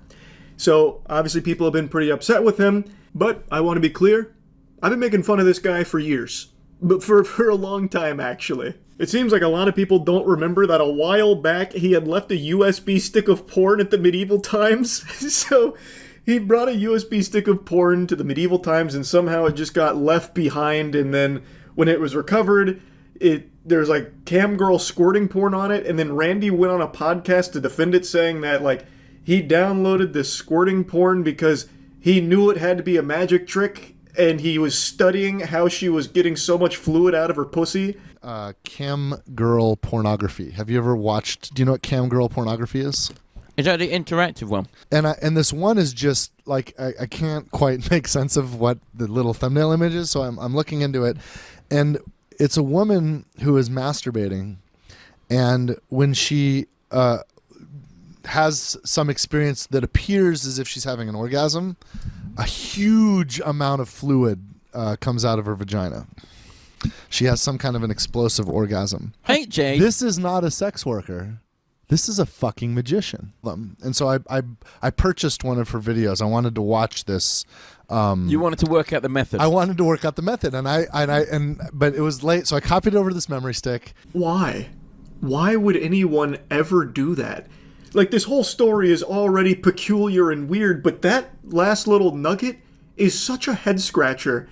So you purchased one of this cam girl's videos where she's squirting at you, and you were so mystified by it that you believed that she wasn't even a porn star, she was a magician, and you wanted to figure out how she performed the trick. So you download it, and I guess you're putting it up on the big screen like the Jumbotron as you're hyper-analyzing it, but why would you ever copy it to a fucking memory stick and take it with you places? Like, where are you bringing it? Why do you need access to that on the go? You taking it to a forensic laboratory to get the experts on the case or something? Like, why would you ever even lug that around with you to a medieval times in the first place? It just doesn't make any sense, unless you had, like, scheduled a meeting with Merlin the Wizard at the fucking medieval times or something to get the Council of Wizards on the case here to figure out how she was erupting with squirt fluid, with squirt juice. Like, what in the fuck? I know this has absolutely nothing to do with what we're talking about today, but I couldn't miss this opportunity to drop this little tidbit of lore on your lap here with Randy Pitchford and the Philosopher's Nut. Like, it is so baffling. Anyway, though, yes, Randy Pitchford once again made a fool of himself with the whole Borderlands 4 price take that he... As they say, you can't spell diarrhea without EA. And EA decided to throw their hat in the ring during this turmoil in the video game space, with so many major companies coming forward and all collectively doing their best Cybertron cosplay and just imploding on themselves with these ridiculous decisions with their games and how they want to manage those services. They're all just putting their ass in their asshole and looking like fools in doing so. Most recently Xbox, before them Sony, before them Escape from Tarkov. Like, it continues to happen. And I guess EA was feeling real lonely, just isolated on, like, the weird kids' lunch table, like, hey, we haven't done anything super stupid in, like, a couple weeks. It's our turn! Check this out! And their CEO comes forward honking his nose and pulling ribbon from his mouth and says, hey, we can't wait to ramp up generative AI in our games. Thinking that somehow this was like a slam dunk, like this is a good thing. Proud about putting AI in their games, which will inevitably lead to the loss of many jobs there. It's something that people have been warning about for a long time, and it looks like we're starting to reach that point. And their CEO isn't even bother. He's not even giving a single iota of a fuck about trying to hide the fact that they are going hog wild into AI to start making their games. That is scary. And not only that, he wasn't satisfied with just that statement. He actually went to double tap our ass with another statement, this time about Battlefield, where he said that Battlefield is going to be another tremendous live service game. He is so disconnected from reality, he's using the worst two words you can ever use in gaming. These are cardinal sins. This is like using Voldemort's name. He's using AI proudly and live service proudly. Live service is almost like a slur in gaming at this point with how negative that connotation is. According to this article, Andrew Wilson is saying that this is the largest Battlefield team in franchise history, with DICE, Criterion, Ripple Effect, and now Motive all working on it. And he said that Battlefield 2042 players made it clear they wanted an even deeper experience, and that a few weeks ago I was visiting with the teams and I couldn't be more excited about what they showed and what we were able to play. I'm going to take a quick pause real quick. This is a picture of Andrew Wilson. Does this look like a guy who plays games? This looks like a fucking android from Detroit Become Human. This guy looks like a video game character, not like an actual person who plays the games. This is the biggest corpo suit I've ever seen. I know you didn't play Battlefield or anything like that. This is a bunch of hullabaloo nonsense. Anyway, back to the article. Later on in the earnings call, Wilson slightly expanded on this with an amusing encapsulation of what they were going for.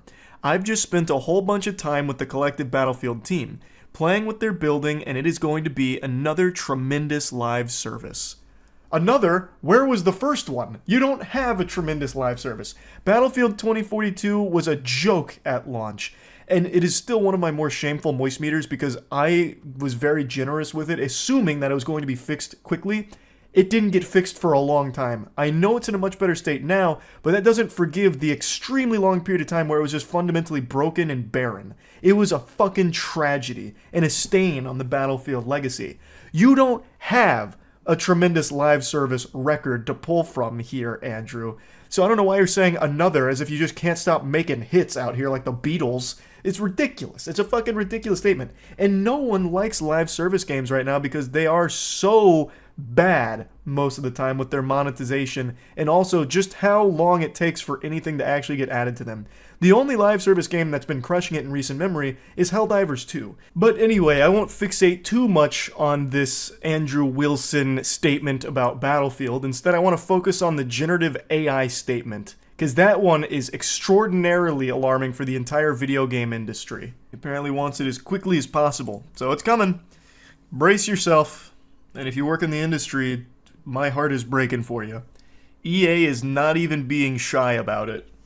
Andrew Wilson thinks AI could be the holy grail for at least half of EA's development process. AKA, can't wait to start laying people off and saving money. Yeah, I think the second EA starts making all of their games have this huge AI integration in their development process and laying people off is the day that I will pirate every single EA game forever. Does EA honestly think people will support this? I think he is so disconnected from reality, Andrew Wilson probably thought that this was a major PR win. AI! Kids are gonna love that shit, it's so new! Oh my god, it's like when Joe Biden and Trump argue with each other on TikTok with AI. People love it, they're gonna love it in our games!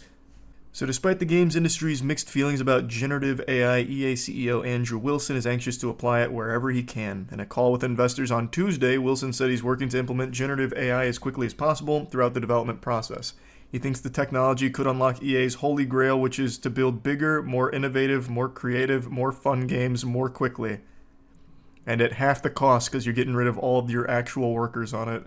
I mean, that's the big thing. I don't know why he's being coy about it. It's no secret that Wilson is a fan of artificial intelligence. In March, the executive bragged that EA was AI native and that some of its games players' runs had already been augmented by AI. He added that because of how large today's games tend to be, AI could help expedite the game development process. Strangely, Wilson also rattled off an idea involving an EA AI platform which could see 3 billion players around the world creating personal content and expanding and enhancing the universes that EA creates. What in the fuck is that? What kind of lunacy? Can someone take my man off the crack pipe? Now they want us to develop the game? Fuck that. Isn't that a cool idea? We're gonna build an EA AI platform where players can build their own games that we can monetize. So then we don't even need to hire developers. We can just have the gamers do it for us. Genius! Andrew Wilson is in the laboratory concocting something quite foul. Fortnite approach? Kind of. The difference with the Fortnite approach, though, is that it's not AI. Like, it's still players building games. And Fortnite gives them a massive cut of the profits. They do a really good profit split with the Fortnite custom community. As far as everyday game development goes, Wilson thinks AI is nearly ready to positively impact at least 50% of EA's processes. That's based on an early assessment of EA's entire development pipeline, according to Wilson in his investor call comments on Tuesday. As we think about the first pillar of generative AI for us, we're really looking at how it can make us more efficient, how it can give our developers more power, how it can give them back more time and allow them to get to the fun more quickly. And we've got teams across the company really looking to execute that. That's not how it's going to be used, Andrew. Don't you ever lie to me again. I've said this before. I think AI can be a really good tool, especially in game development, for some of the grunt work that they just put people on for the sake of having them do something, but no one really likes doing it. So like random world NPCs coming up with just throwaway dialogue lines, you can just delegate that to an AI to just spit those out endlessly. Things like that, like actual tedium grunt work that they don't even really hire people for, they just put people from other positions on. I think if you just give that to AI, that's a positive use. But that is not how EA is going to use it. Not at all. That is not what they're going to use it for. Like I mentioned on stream, there is actual good usage for AI in game development if you give it as a tool to the developers themselves as opposed to replacing them with it, which I think is the long-term goal for companies like EA.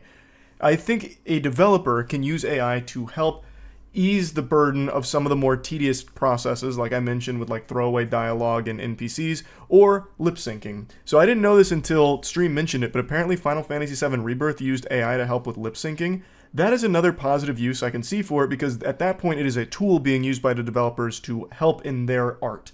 It's not taking away any jobs, because it's not like they were going to bring on a lip syncing specialist. It was going to still be the exact same team, with many of them just having to bite down and just fucking grit their teeth and just do the tedious lip syncing chores. Whereas with AI, they can just give that grunt work to the AI. It doesn't take away any jobs, it doesn't step on any creative toes or anything at all. It is literally just being used by the creatives to help in their vision and help them focus on the bigger things with their art.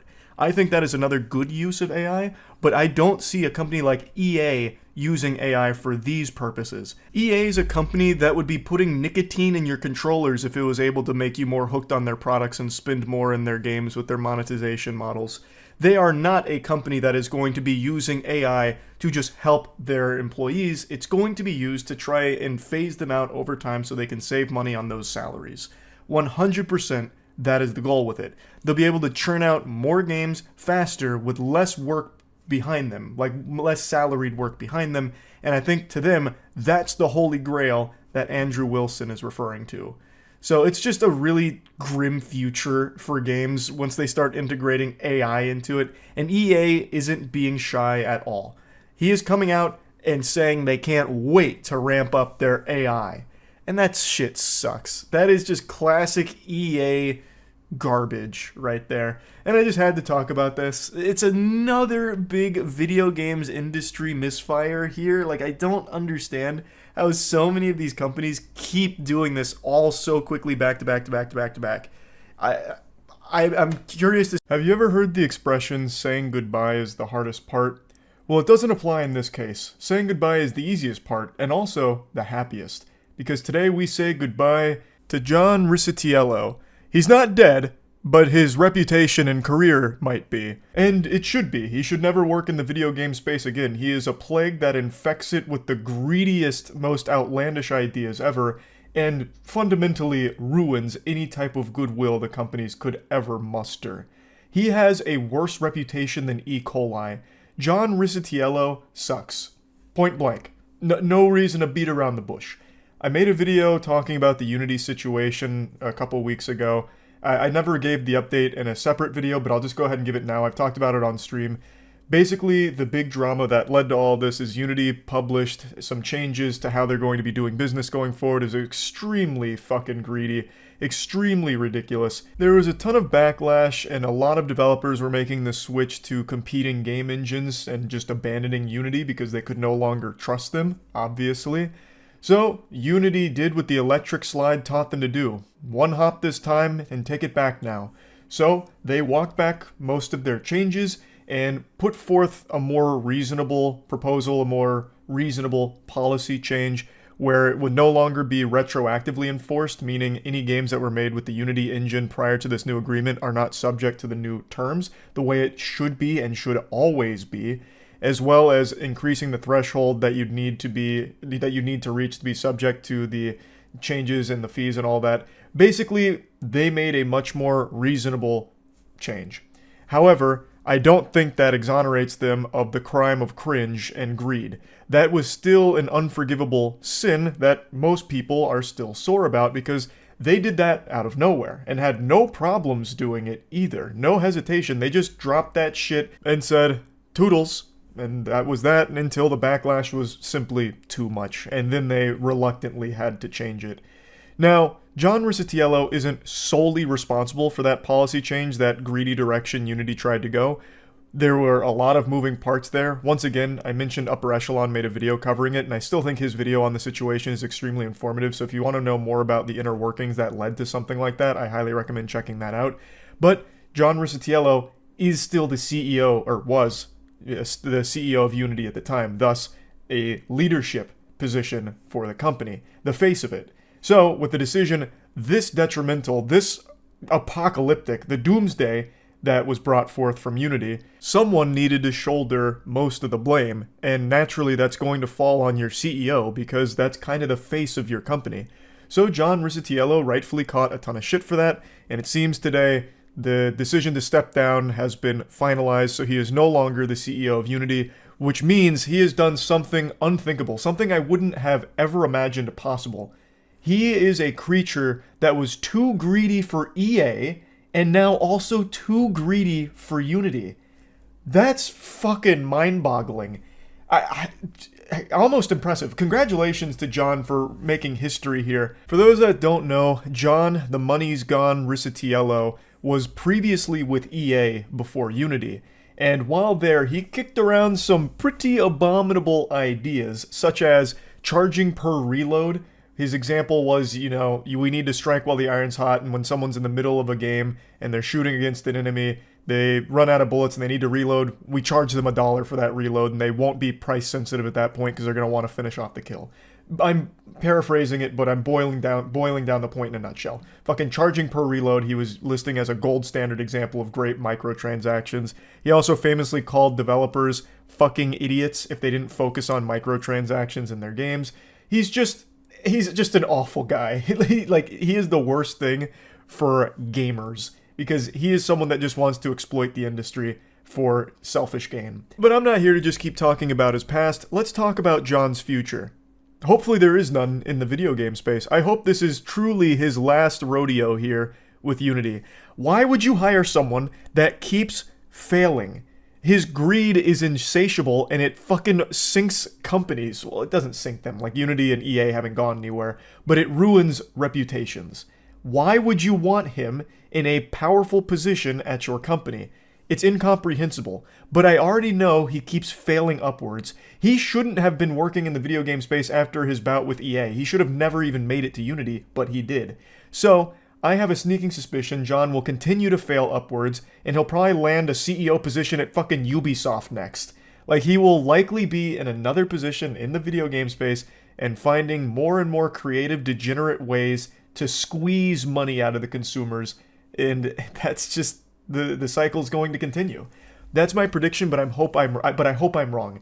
He's like a cockroach, and I don't want to see him in the industry anymore. He sucks. It's great to see that he's no longer with Unity. Maybe Unity can get their shit together, but as I said in the previous video, I don't think this means people should trust Unity going forward. I really don't. It's not like John was the only problem here that led to this decision. It had to go through many different people and many different layers of the big business onion before it went into effect. So, them getting rid of John doesn't absolve them of all the sin. It doesn't get rid of the root cause of the greed. It's just one of the symptoms that they treated here. So I think it's important people remember that. Unity isn't blameless here. They're not innocent. Unity and everyone that's still currently there in a position of power did play a role in that initial policy change that was extremely greedy and exploitative. So yeah, just keep that in mind. I don't think we can all just start trusting Unity again just so quickly. But I am happy to see that John is no longer at the helm of the company. They've already appointed an interim CEO. His name is James Whitehurst. I'm not super familiar with him or his work, but I guess we'll see how all of that goes. John will continue to advise during the transition period, which isn't like abnormal or anything, so I guess we'll just see how Unity looks a year from now. Maybe it goes in a much healthier direction now that John's gone. Maybe his influence and his tendrils really spread deep at the company and infected a lot. And now with him gone, everything will be smooth sailing. That'd be nice, but yeah. How far would you go to be the best? The number one in your industry? You've got to be willing to put everything on the line. And today's story is about a man who did just that. A man with dreams to be the number one bouncy castle business. He wanted to be the jumping castle god. But unfortunately, he flew a little too close to the sun and his wings burned up.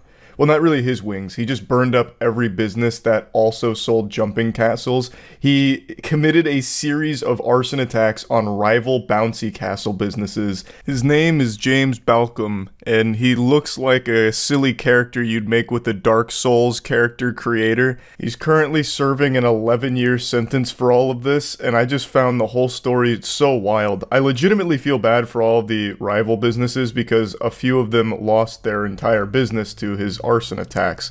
So there were very real victims and very real trauma from it, from having their literal place of work be lit on fire and fucking incinerated by this madman, this lunatic. So I wanted to go over this story here because it's a weird one. Did you see the video on Melbourne's Bouncy Castle King that was jailed over a string of fire attacks on his rival Bouncy Castle businesses? Oh my god, what?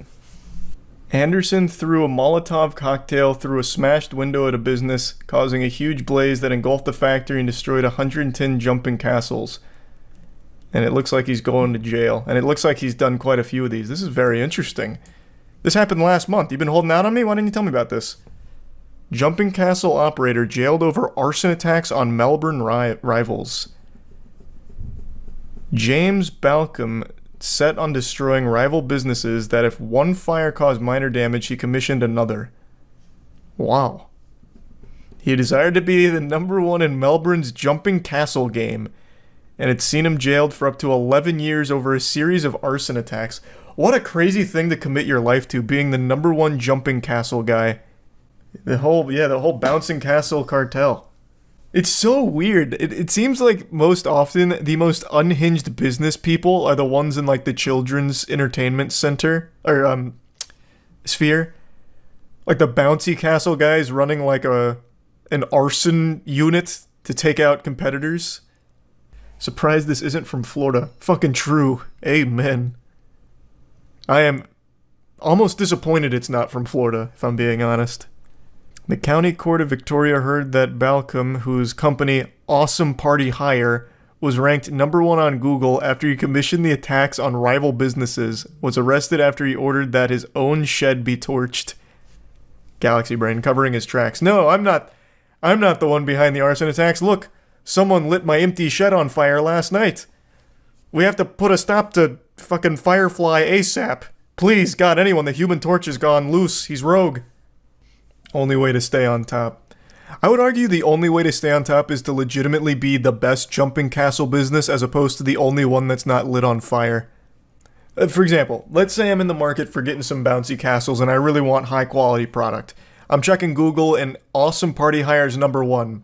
But then I scroll down and it says like all of the ones underneath it are literally cremated. I'd be like, this is fishy. I'll just get a bigger birthday cake. Fuck the castle. I feel like there'd just be like a very big red flag if that is the only jumping castle business that's left standing. 3 days after a March 2017 fire, Anderson was arrested and subsequently named Balcom as the instigator of the blaze and the attacks on rival businesses. Oh, so this has been going on for a while. Balcom, 58, appeared on Thursday by video link from prison in the county court where he was jailed for up to 11 years. Balcom has already served 2 years and 5 months and will be eligible for parole after 7 years and 10 months. Damn. They got him. I really am imagining like a Godfather situation. Like, it really seems so fucking intense in the bouncy castle game. You come to me on the eve of my daughter's birthday party and light my bouncy castle business on fire. You got some nerve. It's a dirty game in a cruel world.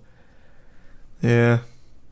It's not easy to put a smile on the face of children. It comes at a cost. And that cost is fire and flames. They're bouncing on the backs of the corpses of other bouncy castle businesses that came before them. And they don't even know it. It impacted the livelihood of others and caused significant loss, suffering, and emotional trauma. Yeah, I mean, yeah, arson will do that to you. One business was targeted 3 times. At that point, just hire full-time firefighters on standby. That is so interesting. What does he look like? I want to look him up.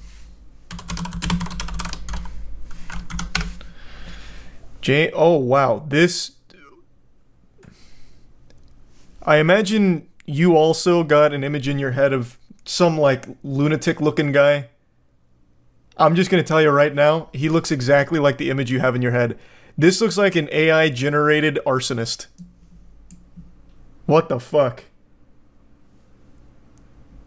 It's always the people you least expect, I suppose. Jesus. Why is his head so pointed? I don't know, man. I didn't create him in the Street Fighter 6 character creator. I have no idea. I didn't work on these sliders. He got done dirty, though, I'll tell you that much. God, this is so powerful. You became very successful in the jumping castle industry, but you also became completely fixated and obsessed with it.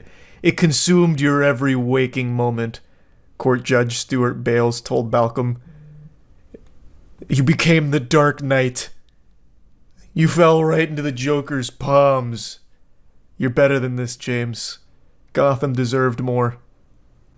Is that a mugshot? Yeah, he's already served 2 years of his sentence. So this must have been when they brought him in. They probably had to drag him kicking and screaming out of his bouncy castle. 110 jumping castles ignited and lost in an instant. On the list of horrible ideas, this has got to be pretty high up there. The CEO of Roblox is digging his heels into the ground, lat spreading with an idea, refusing to budge an inch. And it is a putrid idea most people find to be terrible. The CEO of Roblox wants adults to use the game for dating. That idea is so outlandish, it sounds like a sick joke. Roblox is a game primarily used by children. The overwhelming majority of the player base is kids, toddlers. And yeah, there definitely are adults that do play some Roblox games, but it's not the largest chunk of its audience. And given Roblox's history with how many cases, numerous cases there have been of adults preying on children through Roblox, to now try and cater Roblox to be a dating site for adults sounds like a recipe for disaster. I really don't understand this direction the CEO wants to start pushing Roblox. Man, smoking on that orb of confusion, because this shit is foul. It doesn't make any sense. The platform has millions of games on it for all kinds of different Roblox experiences, so I'm sure there are like dating games already in it right now. But for the CEO to come forward and say that he wants the game to be more focused on dating is so fucking odd. Especially in Roblox, but this would be weird in any game out there. If fucking Fortnite came forward and said, we're adding a dating server where you can only duo queue with a romantic love interest. Like they try and set it up like it's eHarmony or some shit. It's not only weird, it's dangerous. Like it doesn't make sense why the CEO of Roblox wants this to be some kind of core component to Roblox. So the CEO, David Baszucki, has really doubled down on this desire to make Roblox more of a dating experience for adults. Recently, in 2023, they did up the maturity rating so they could provide experiences that include blood and crude humor and alcohol and romantic themes.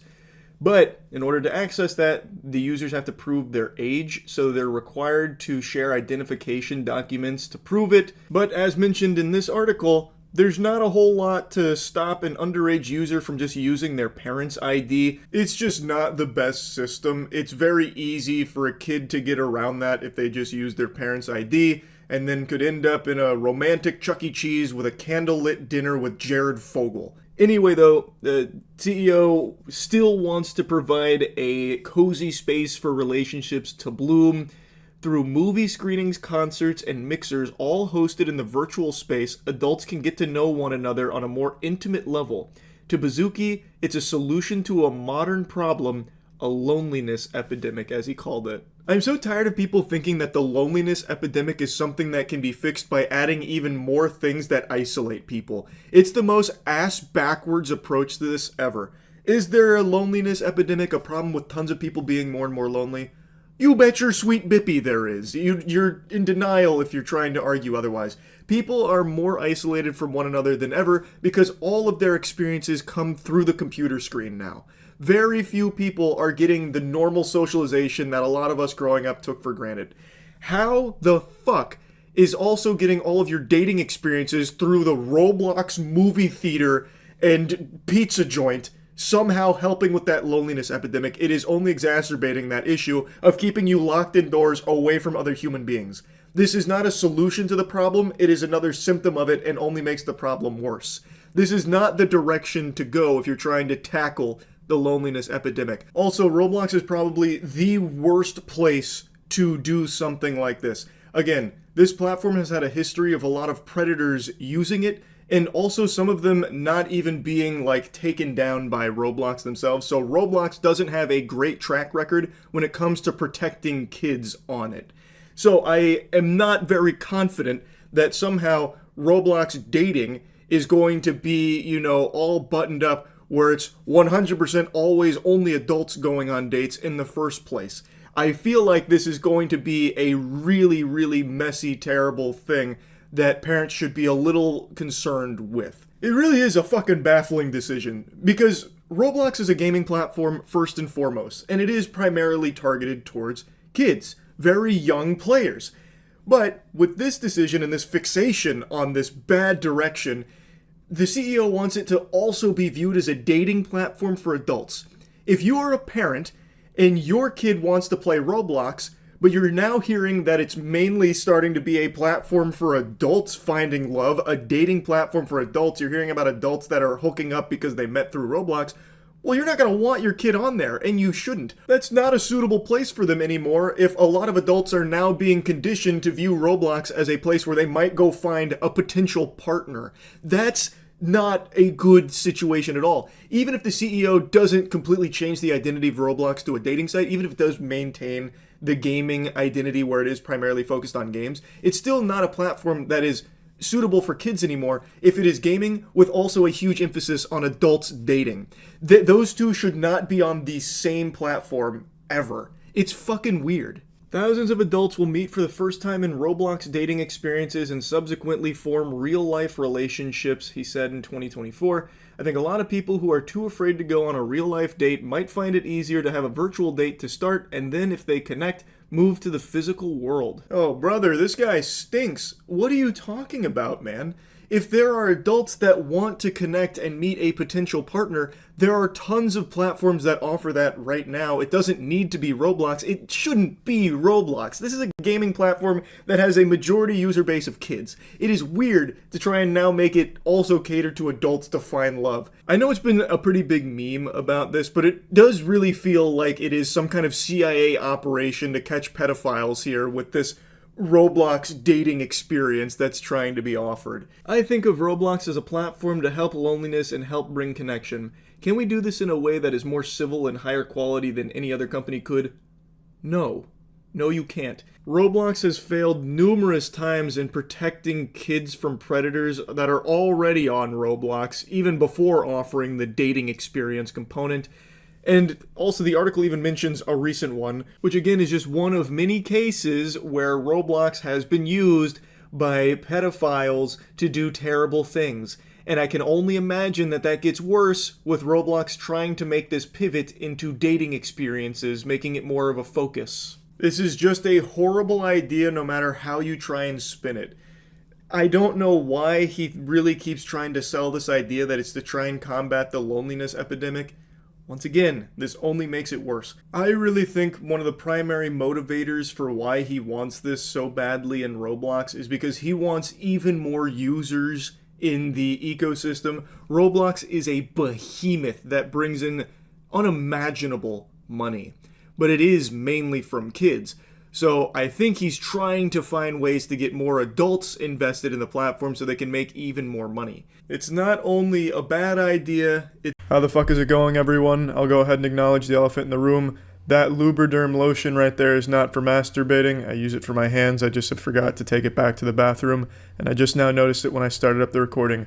Anyway, what we're here to talk about today is Gearbox CEO Randy Pitchford and the hot water he finds himself in. Randy Pitchford is the CEO of Gearbox, aka Borderlands Studio, because that's the only good game they make. Good. I'm not even a fucking fan of the series, but I can acknowledge that it is a good series. But anyway, Randy Pitchford finds himself in some hot water, some real hot diarrhea water. He's getting sued for a bunch of different shit that I'm not really going to talk about because it's not super important to the story, but I need to talk about him getting sued because it is important to what we're about to talk about and listen to. Randy Pitchford's going to tell us a story, like a beautiful little school teacher telling us a great story, except Randy's story is about weird porn. But anyway, in the lawsuit, it's alleged he had a USB stick of underage porn on it, And he goes on a podcast the day after this lawsuit comes out and talks about his USB stick of porn. He claimed it was of-age porn, barely legal porn is what he called it. And I'm not here to talk about that. I'm here to listen to this guy's fucking disgustingly weird story, and we're going to reflect on it together. But I don't know what kind of fucking caveman carries around porn on a USB stick, nor how he could ever think it'd be a good idea to go on a podcast the day after these claims come out and corroborate that, yeah, he had a USB stick of porn, but it was for the purpose of magic tricks. I'll carry my work around on a memory stick. And now today, I have these crazy encrypted memory sticks that have like, you have to punch in passcodes. Because if I had one of your memory sticks and I knew about stuff, I assumed that... The name of this podcast is the Piff Pod, and based on this one episode I've listened to here, I hope you like interruptions if you listen to these guys. Holy shit. If you thought the official podcast had a lot of interruptions, you have not seen shit yet. This is the final boss of interruptions. Randy Pitchford could barely manage to get a full sentence out without being interrupted. Even the female co-host had to constantly say, stop interrupting him, get back to the story. Because this guy that keeps interrupting him just keeps going on these awful tangents that don't even lead to like a good joke or anything. And they're so long and completely derail the story and the conversation. I bet Randy Pitchford probably couldn't even get a full urine stream into a urinal at this place without this man busting into the bathroom and pinching the tip of his dick close so he could talk about something and then let him go back to peeing. This man interrupts everything Pitchford does and says. Holy shit. I had some so I was one night I was watching cam girl pornography. Have you ever watched, do you know what cam girl pornography is? Is that the interactive one? Yeah, there's what you do is you can get a webcam and you point it at yourself, and people will watch the video of this while they'll egg you on by giving you money basically as you take your clothes off and eventually they give you money? Well, I like how he's pretending he doesn't know as if he's not watching cam girl porn every night. I might have heard of cam girl porn once or twice. That's that degenerate one, right? Where it's like interactive or something. Oh, what you give the girls money? Oh, that I would not. Who's giving girls money? I would never do that just so they could like say my name while putting a butt plug in their asshole. I mean, what are you talking about, Randy? It's weird. And I just discovered this. And I was just fascinated, like, what the fuck? Like, when I was a kid, you paid a bum $5 to go buy you a pornographic magazine from the liquor store. Like, right. That's how I got access to pornography when I was a kid. So, like, and you know, and I had a teenage son, so I was like, this is fascinating. You know, I really just don't understand your point with that right there, Randy. I have a teenage son, so I was watching cam girl porn. Because I have a teenage son, obviously. And this one is just like I can't quite make sense of what the little thumbnail image is, so I'm looking into it, and it's a woman who is masturbating, and when she has some experience that appears as if she's having an orgasm, a huge amount of fluid comes out of her vagina. She has some kind of an explosive orgasm. Hey, Jay. This is not a sex worker. This is a fucking magician. Honestly, that's a pretty profound statement right there from Randy, and I'd be lying if I said I haven't said shit similar when watching porn, like, damn, this girl is a wizard with cock. But to go the extra mile and claim that I was watching the porn to figure out if she was an actual wizard of penis, it's a bit of a stretch, but Randy really doubles down on the idea that he really needed to figure out if this girl was a big shot magician. It's a fucking crazy story. I hope you're buckled in. And so apparently what you can do is they make videos and they sell them. And so I purchased one of her videos. I wanted to watch this. You wanted to work out the method. I wanted to work out the method, but it was late, so I copied it over to this memory stick. But why? Why would you do that? If you're already watching this cam girl squirting, I'm assuming you're watching this in a safe location to be watching porn. You're not on a subway, in an airplane, at a Starbucks, or anything like that. So why would you copy it to a USB stick? That's you copy shit there if you want to take it somewhere. Where are you taking this porn? You bringing it over to your parents' house to show them? You bring it to your kids to show them? Where are you taking this? Do you take it to work with you? Is that what a Gearbox CEO does? Is that why Gearbox is such a shit video game company and pumping out shit stinkers? Because the fucking CEO of Gearbox is just jerking off in his office, bringing in porn on USB sticks? And I go on my way. It turns out it was a magic trick. Like she's like it's a combination of camera work and sleight of hand. And I never saw like a turkey baster or whatever it was that she was using to deliver the fluid. goods, yeah. But there was some method here that was like, oh my God, this is genius. It was super clever. Oh, Jesus Christ, calm down there, Randy. Don't break the magician's code and reveal how the trick was done. You need to calm down there. You do not want to piss off the Cam Girl Magic Society. I just love that his excuse for downloading it was that he was trying to study the magic behind it, like the art behind it. I fucking love that excuse. I could already see that working growing up. No, Mom, you don't understand. I'm watching this to learn. I'm trying to study magic. You don't get out of my fucking room. It's also a little sad that when you break this down, Randy watched a cam girl squirt and he was so unfamiliar with squirting that he thought the only logical explanation was he was being deceived. It was magic. Like, he is so unfamiliar with a girl squirting or having an orgasm that he couldn't believe it was real and had to go out of his way to break it down and figure out how she cheated and used magic. The memory stick somehow no longer was in my possession. Oh, God. And it was discovered, it was actually at a Medieval Times. Apparently some kid, an employee of the Medieval Times, and discovered secrets of my company and future games in development, and also discovered the pornography. It was barely legal porn. Like this girl's handle was only 18. I had to splice the shit out of that audio to make that like a cohesive storytelling there. Because Randy Pitchford was constantly interrupted by that fucking co-host who kept going off on like 2-minute, 3-minute tangents about the Medieval Times and then asking what he had on his shirt and asking why he likes the shirt. It was frustrating to put that together, but in a nutshell, he had it on the USB stick. He left it at a Medieval Times because everyone carries their porn stick to the Medieval Times when they eat, obviously. And then an employee found it, accessed company secrets and the porn, which was barely legal porn. And now we get to the section of the story where his whole company finds out that he's jerking it to some cam girls. So when he delivered this memory stick to the studio, I was on a business trip. I was out of town. So my executive assistant decides she's going to look at the contents as well. Oh, God. And so then before I know it, I think the entire office looked at it. Oh, no. no. And there was one piece of content on here, and it never occurred to any of them that the reason why there was just that single porno was because of the magic trick, not because of, I don't know what the fuck they thought. Porn. Yeah, and one of the lines that I heard was, you know, the kind of porn that Randy likes. And at no point did any of these fucking troglodytes at my company stop and think maybe the reason this porno's on there is because she's a magician, god damn it. A magician with a magic trick that I just had to study. It was the Gordian knot that I had to cut. This was my white whale, my Moby Dick. I needed to figure out how she squirted so much fluid. None of them even considered that possibility. Randy, you fucking weirdo. If you came in possession of that USB stick and you saw that porn, would the first thing you think be like, maybe this guy's not jerking off to this? That'd make no sense. Maybe what he's actually doing is trying to study some, magic. But really, that's where the story ends, because then it just once again devolves into a competition for the host to talk over Randy. And it's just a constant feud to say things at each other.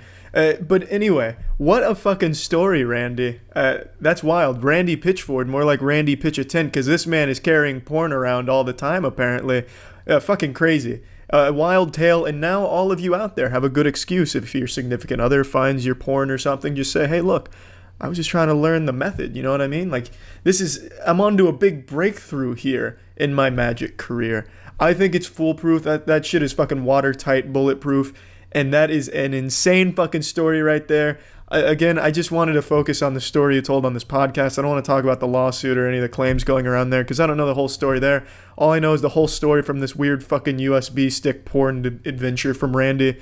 So, yeah, Gearbox is still